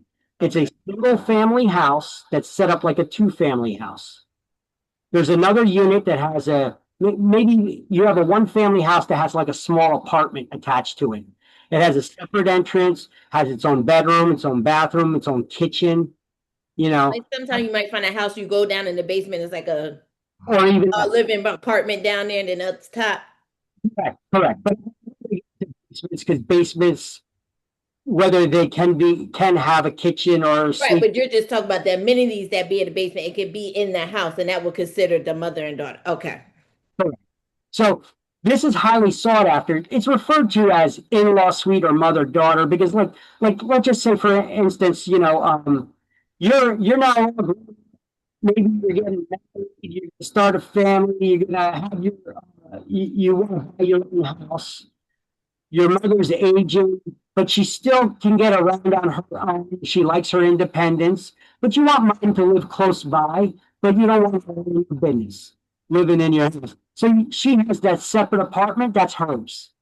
She has her own kitchen, she got her own bedroom, she could come and go as she pleases, right? So you bought They this need to make that a law. Yeah. That mother-in-laws and in-laws have their own separate part. Well, I mean, it is highly sought after because this is a common thing with families, you know, right? When you know, people grow up, their parents are getting older, you know, they feel for them, they want to keep an eye on them, but they don't want them all in their business and living with them either. So living in their house, but it's a separate apartment altogether. You know, they're close enough that they could check on them every day, but they're separate enough so you don't got to worry about walking around the house naked and you know. I know back in the day, used to build houses like that. Are they still building houses like that, or you have to buy an old one like that? Nah, it's houses that are set up like this. Yeah, I was like, I don't think you get those in here no more. You don't see these anymore because they get permits for everything, and if you got it set up like that, why are you setting it up like a 2-family house? Yeah, you need a permit. You need this. You need that. So yeah, you're not seeing it anymore. But this is even more why they're more in demand. You know, That's what needs to become in demand instead of the senior citizens that they're making them buy and pay all that money for. Exactly. You could have them living with you. Yep. So if you have this as a feature for a listing that you're getting, I highly suggest you write it in the comments section, in-law suite, mother, daughter, or if it's a box that you could check off as a feature in the MLS that you do, so that when people search the MLS, they could search for that feature and that will come back as one of the options. Right. If you don't, you got to sift through hundreds of listings in order to find a property that meets these criteria, you know. And I had that situation trying to help a friend find a house. I had 2 friends, they ended up marrying each other, and they the husband, you know, he had his old father with him, you know, and they wanted to keep him close by, you know. Okay, so let's see. What did you end up finding? Yeah, I eventually found him one. A in-suite? That had it actually had an apartment above the garage, which was attached to the house. So it was kind of an in-law suite. It was workable. Enough. He wasn't in their business. Right. Yeah. Still got your own privacy. Yeah, but it's the way they described it to me. We have a place that either has an in-law suite or it has a place where there's a bedroom on the far end of the house that could be his, because we like to get our freak on and we don't need him hearing it. Right. Okay. So that's the way it was described to me. So I'm just been there before. That's how I said they need to start making them. Yeah. Okay, so what's not allowed? You're not allowed to use wording like great house for a man. Okay, because now I'm talking about gender. Right? Or it's not good for a woman or the 50 other genders that there are. What about a wife's dream kitchen? Why? You got to be married? You got to be a female to cook? Yeah. There's a lot of issues that could bring up. Or man cave. What's a man cave? Well, a thing a man, every man wants. It's usually an apartment that's, it's usually a basement that's, that could be set up for a pool table, or a movie theater, or set up down there with card tables or whatever it is. It's the man's getaway where he could get away from the family and hang with his. So why they don't have a women's cave? We want to get away from y'all. Yeah, they do. They got something called a she shed. You never heard of a she shed? You never heard of a she shed? No. Yeah, let me show you here. I actually we go all the way. We got to get all the way out the house. We need all the way out. Look at this. Well, it finally happened, Zachary. Somebody burned down my she shed. Nobody burned down your she shed, Cheryl. Well, my she shed's on fire. Oh, this is called she shed? Zachary, it's my What's that? This is called she shed. I usually say shed. A she shed. It's a shed, but it's made for women. Yeah. Yeah. Oh man. They want to put us in the shed while they get a whole room. He said. This terminology is invented by these real estate programs on TV. You know? And they're the ones that invent this kind of stuff. But look at this. This is a commercial from State Farm. You know, I love their commercials. Yeah. Finally happened, State Zachary. Farm Somebody and burned down Geico, my they have the she funniest Somebody burned commercials. down your she shed, Cheryl. Well, my she shed's on fire. The she shed was struck by lightning. Zachary, is my she shed covered by State Farm? Your she shed's covered, Cheryl. You hear that, Victor? I'm getting a new she shed. She shed. Chandelier. That's wonderful news. Yeah, chandeliers and couches. Go with the one that's here to help life go right. Oh man. Well, it finally. All right. But, Oh, you got it on there. in your advertisements, when you're talking to somebody, it's one thing. You're showing a house. Oh, this could be a great man cave for you down here. You know, you can put a movie theater here, or you could put your down here or something, or a bed. You know, you could have this set up. You know, that's how you puff it when you're showing houses. You know, you're doing a little puffing while you're showing the houses. Wow, this would make a great man cave down here for you. You know, or a playroom for the kids. You know, if she wants her place, hey, look, they got a big shed out back. You can turn that into your she shed. You know, look how elegant it is. It's so cute. You know? That is just so funny how it changed roles, because usually the man is out in the shed and the woman's in the house. So they gave the man the house with a cave and gave the lady the shed outside. Shed, yeah. In the past, you had the guys that had their man cave and they had their shed where they put all their equipment and did their work and stuff. Right. And That's cute. They had a cute little shed and make it a she shed. That's where she gets away from the kids and the family, you know? Yeah. And then when the kids get on his nerve, he's gonna be like, go out there, go to mom. She in the she shed. She said. You just gotta be careful though. Like they set these things up, and now people get these ideas and they set them up. Oh, we'll put heat and cooling, and we'll put electricity in the shed. You know what? So now we're gonna fix it up with plumbing. You gotta be careful now because zoning laws and such, and building codes, and especially. They don't want you renting stuff like this out. I got a friend that actually has a shed in his backyard. He's got a garage, but he's also got a shed. And he's got a large shed. And it has electrical, heat, cooling, plumbing. And they ended up renting it out to a guy, an older guy. Okay, so he worked in construction with some people, his older guy. He goes to work all the time, but he lives in the shed, you know. That's it. It's set up like an apartment, you know. It's got insulation and all that. It's comfortable for him to live in. And I guess a cheap place. But some of his work buddies came by because they were worried because he didn't show up to work for a couple of days. And this guy never missed a day of work in his life. He was found dead in the shed. Carbon dioxide. No carbon dioxide, nothing like that. Just died of old age. Natural causes. Natural causes.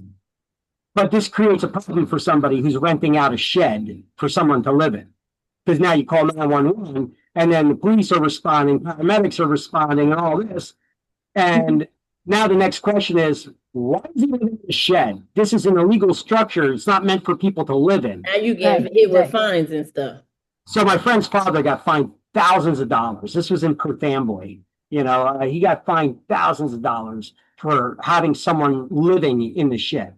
5,000 fines. And you could make that livable if you went through the township and got the proper permits, right? I don't know if it to be a structure that someone can live in. It's one thing to be able to have, you know, plumbing, electrical, heat, cooling, and all that there. It's another thing to be able to rent it out for someone to live in. It's because a shed isn't really meant for someone to live in. But you said they had installation, everything in there. They basically turned it into a tiny house. Okay? Yeah. Sounds like you should be able to get a permit for that. You can't build a house in your backyard. You can't? No, you can't build another house in your backyard. With the proper permits, you can. That's the zoning laws, right? You basically built a tiny house. And states like New Jersey are fighting against that. Even though we have a big need for housing in this state, states like New Jersey, the politicians fighting against tiny houses.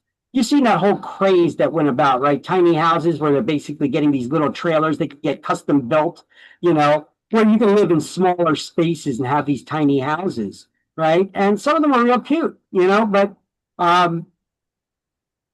they're fighting against them because you're going to have more houses. They're not going to be worth as much, and they're not going to be able to charge you as much taxes on them. That's why they stop them, because they can't get the taxes. There's everything for these politicians, boy. So you said 5,000 fine that person had to pay $5,000.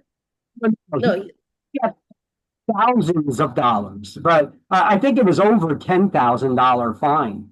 Right. Oh. Yeah.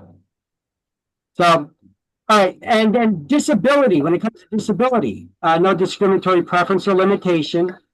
If you say in your advertisements, wheelchair ramp, walk to shops, walk-in closet, jogging path, or walking distance to something, it is not discriminating against people who cannot walk. Right. Okay, so you are allowed to say these things.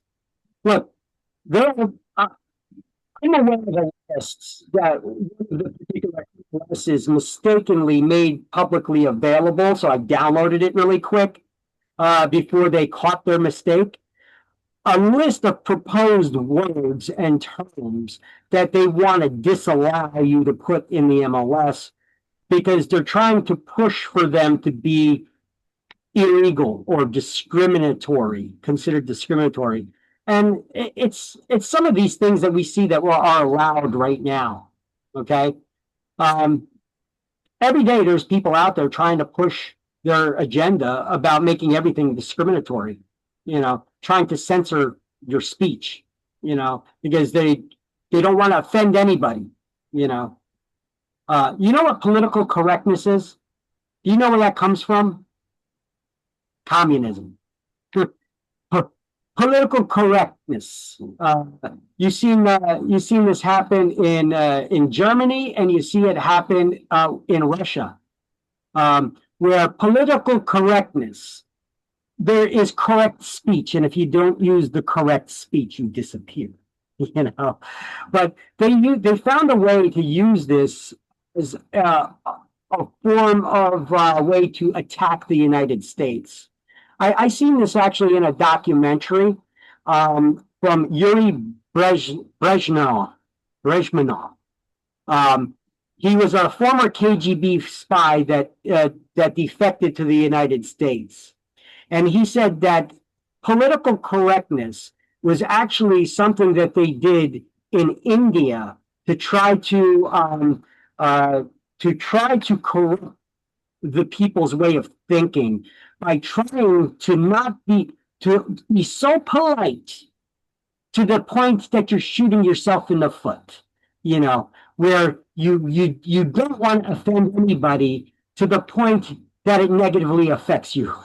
You know, in countries like the United States, where sure, we have our differences, but in wartime, we pull together, we stick together, right? A nation that stands together will not fall, right?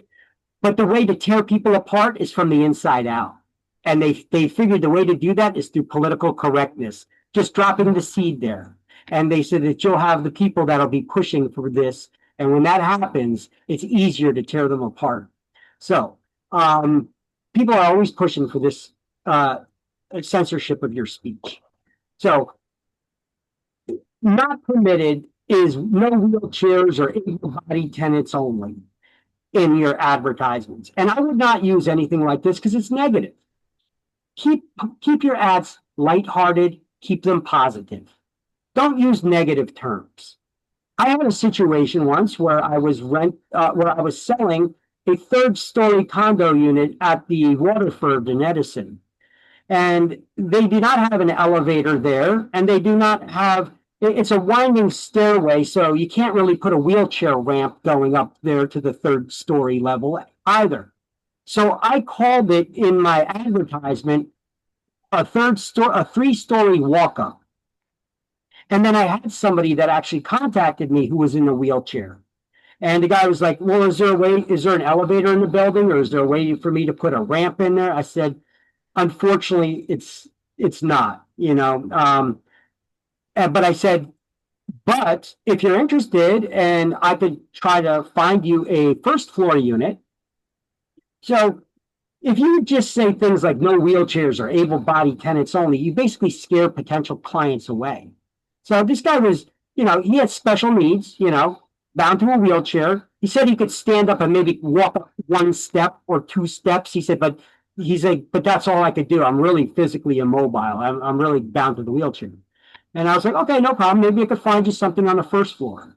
And then I took him on as a client instead of getting him chased away by saying, able-bodied tenants, and then people would never call. This is the reason why on for sale signs, the for sale sign rider, where people put sold on the sign rider, I never use those, the sold sign riders. Why?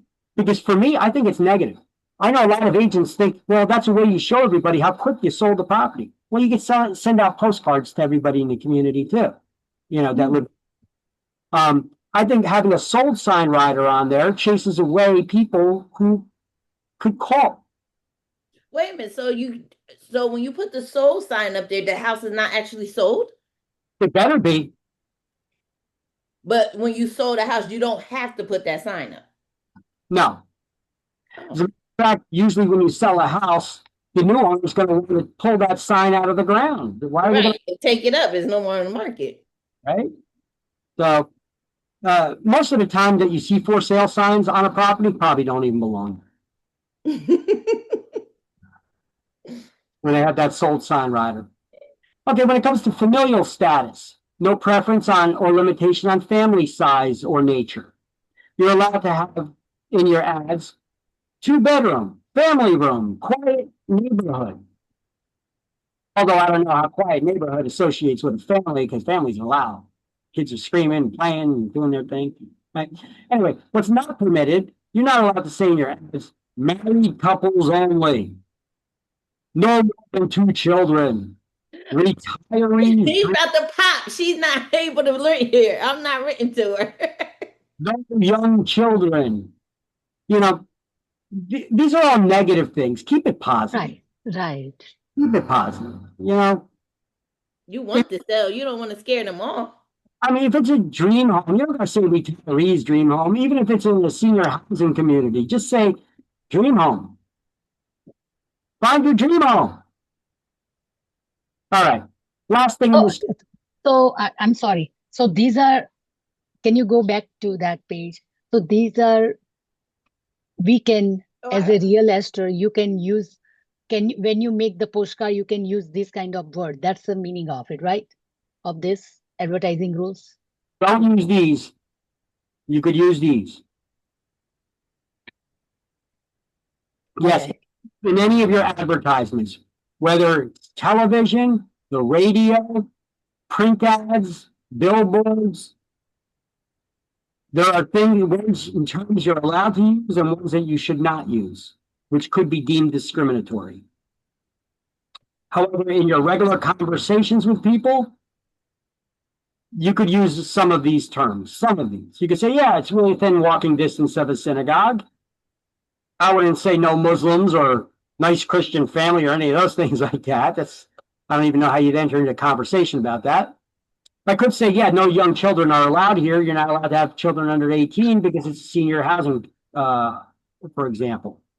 But how about this category? Category just to learn, or you can... Just for us to know when it comes to race, color, or national origin, religion, sex, disability, familial status. What kind of language are we allowed to use in ads and aren't allowed to use?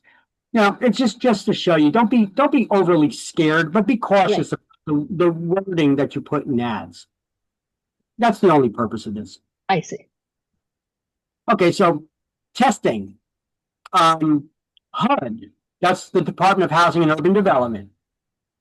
They train volunteers to go out and test real estate agents to see if they are working in a discriminatory way or if they're treating everybody equally and fairly.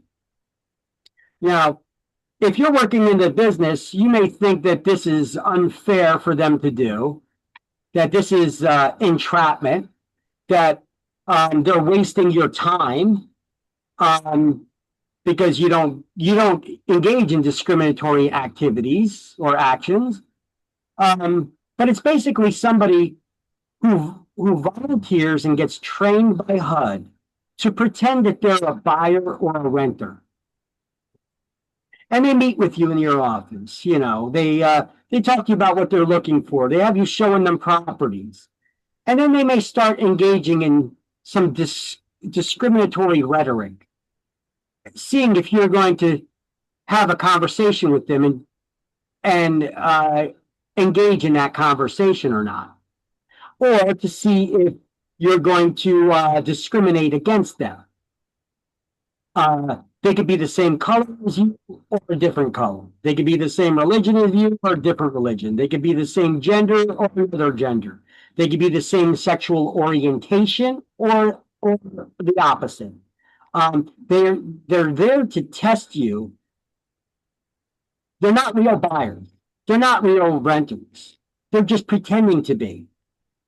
They're trained by HUD to act like real buyers and real renters, to engage in discriminatory conversations to see if you're going to get involved. And then they got you. And then they're going to start pressing charges and filing complaints and all kinds of crap like that. So the best way, treat everybody equally and fairly and the same, and you don't got to worry about it. Have I ever dealt with testers?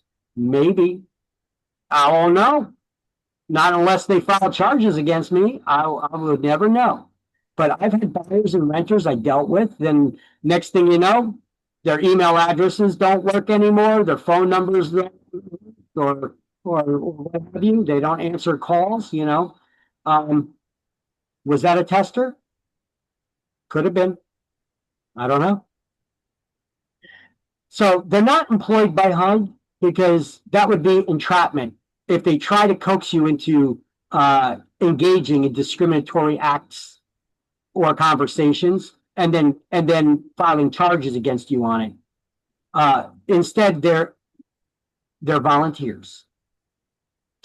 Okay, so what do we call them? These mystery shoppers, these undercover mystery shoppers, testers. So let's highlight that in the book on page 88. Testers or checkers are undercover volunteers who want to see whether all customers and clients are being treated the same. And that'll conclude this chapter.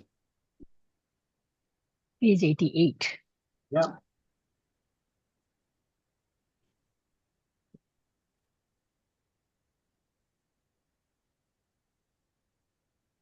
All right. It's at the top of the page.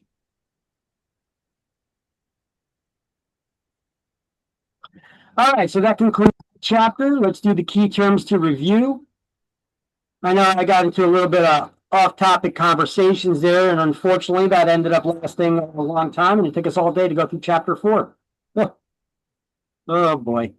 I'm going to have to pick up the pace. Tomorrow we're going to have to start picking up the pace here, guys. Otherwise, we're going to be falling behind and having to add more days to class. So we're going to have to start picking up the pace here a little bit. Okay, let's do the key terms to review for chapter 4 so we could conclude this chapter here. And this will probably also conclude our day. Refusal to lend in certain areas, usually inner city. What was the refusal to lend in a city? Yeah. What do we call it? Refuse to lend insurance to people even though they can afford it. Is that Mount Laurel? As a means of, no, it's not Mount Laurel. When you redlining? Redlining. Correct. 9 is A, redlining. That's refusing to lend or give insurance to someone as a means of discrimination, even though they can afford it. Inducing panic selling based on prejudice. Panic selling, panic peddling. Yeah, panic selling. Yeah. It's just Federal Fair Housing Act. No. Civil rights, Yeah. blockbusting, Blockbusting. That's just that's a Lord. Blockbusting. It's blockbusting. 2 is B. blockbusting. Using panic selling to bust up the block and get them to sell their home. You're basically The keyword is selling. Yeah, you're trying to sell panic to people. You're trying to create some sort of a prejudice. You're playing on people's fears of a protected class to try to scare them into selling their homes. You're blockbusting. 2 is B. Federal law where protected classes are race and color with no exceptions. 5. Federal Fair Housing Act. Federal law has no exceptions to it. Civil rights. The federal law protected classes of race and color, no exceptions. Yeah, that's civil rights. Finish reading it. Oh, Civil Rights Act of 1866. Correct. Civil Rights Act 1866. 3 is C. Correct. All right. Section of Federal Civil Rights Act that covers housing. There's a keyword there. It gives you Federal Hearing Housing Act of 1968. 68. Keyword here is section of a Federal Civil Rights Act that covers. Okay. Title 8. My thing was civil rights and housing. Housing is the federal part of it. Civil rights is the race and color of it. Key here is section. The section of the law is called Title 8. Remember the whole civil rights. Wait, where are we at? So Title 8, 13 is D. 13 is D. Oh, it's Title 8 and it's not the fair housing. Okay, because it's the section.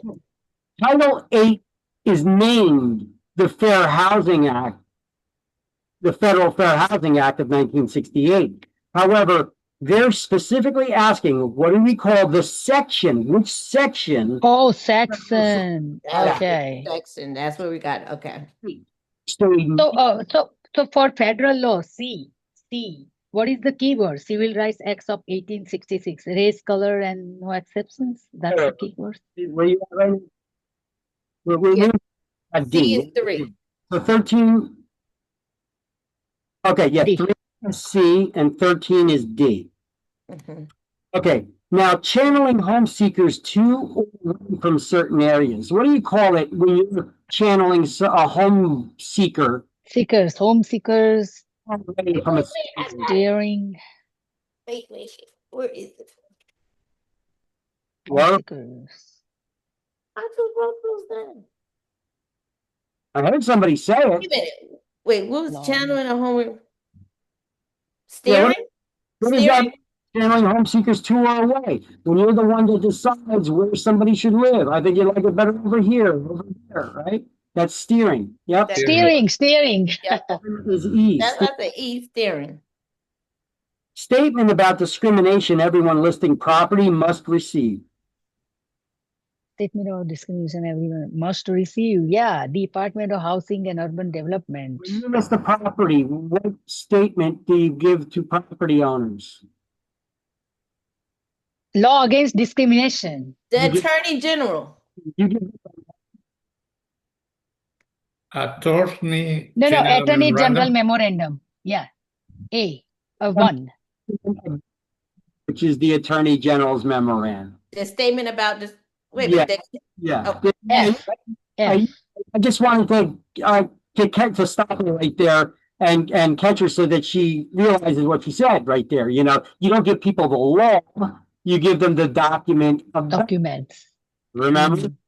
I got confused about this stuff too. This is why I explained it to you guys this way. One is the law, one is a state document. I said when you said the law against discrimination, I said, wait. You give people the law, and then you're like, the memo is the listing.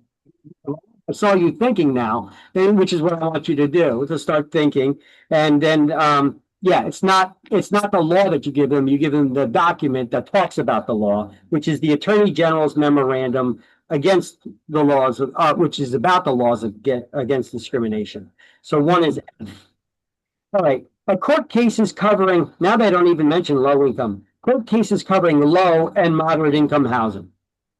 Department of Housing and Urban Development. The court cases that cover low income housing or low and moderate Mount income. Laurel. The Mount Laurel court decisions. 7 is G. You guys got to take your time reading these things. They give you little keywords in here, you know, court cases, you know. And don't be too quick to answer these questions because they could trip you up real easy. I see. Specific group that may not be discriminated against. What do we call them? Mount Laurel 1 and Protected 2. class. Protected class? Protected class is the specific group that may not be discriminated against. 8 is H. Now, before I read letter I to you, I want you to cross out the word benign. Benign means Discrimination intent. harmless and there's nothing wrong with it. Right. Discrimination intent. Discrimination is wrong. So, and harmful. So discrimination intended to correct past wrongs.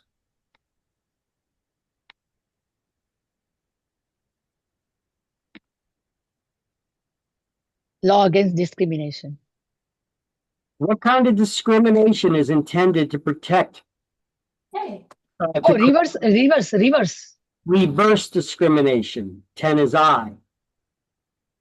So, look, there was a lot of laws passed over the years because look, people of color have been held down and held back because of discrimination. You know, there's been a lot of real hardcore discrimination in the past. So you needed to give a leg up to people to, you know, get a chance to get caught up with the times and, you know, get certain advantages. But these days, we're pretty much on an equal basis now. Everybody has same equal opportunities now. That's why they got rid of affirmative action. Affirmative action means that you give preference to people because of their color or whatever, trying to give them a preference. Okay, we don't need that anymore. There's plenty of people of color in colleges and such, and they could earn their own way by their grades. You know, they don't need to get there because of their color, right? They could get there because of their knowledge and their their smarts. The same thing with reverse discrimination. Reverse discrimination is just giving a preference to someone else over a white person. So reverse, and its intent is to correct past wrongs. They say it's benign here in the book, but it's not benign. You ask somebody who's been passed over on a job because they needed to give preference to someone else because of their color, and they're going to be pissed about it, right? So it's not benign by any means. So discrimination is intended to correct past wrongs, no matter who it's against. So 10 is I, that's reverse discrimination. Federal agency enforcing civil rights compliance. What do we call the federal agency that enforces civil rights compliance? Law against discrimination. The federal agency. Oh, federal agency, Federal Fair Housing. Is that the Housing of Urban Development? Department of Housing and Urban Development, which is HUD. So 4 is J. Oh, federal agency. See, they give you little hints there in the phrase what they're looking for. Undercover checker. So what do you call the undercover checker who monitors? Tester. Yeah, we just went over that one, right? 12 is K. New Jersey law governing discrimination in real estate transactions. That is law against discrimination. Which is L, the lad, or law against discrimination, correct. And federal law setting many protected classes with some exceptions. That's Federal Fair Housing. Of 1968, correct. Yeah. That includes chapter 4. Wait, which one was? Okay, I got K. L was New Jersey law governing discrimination. That is law against discrimination. Let me just tell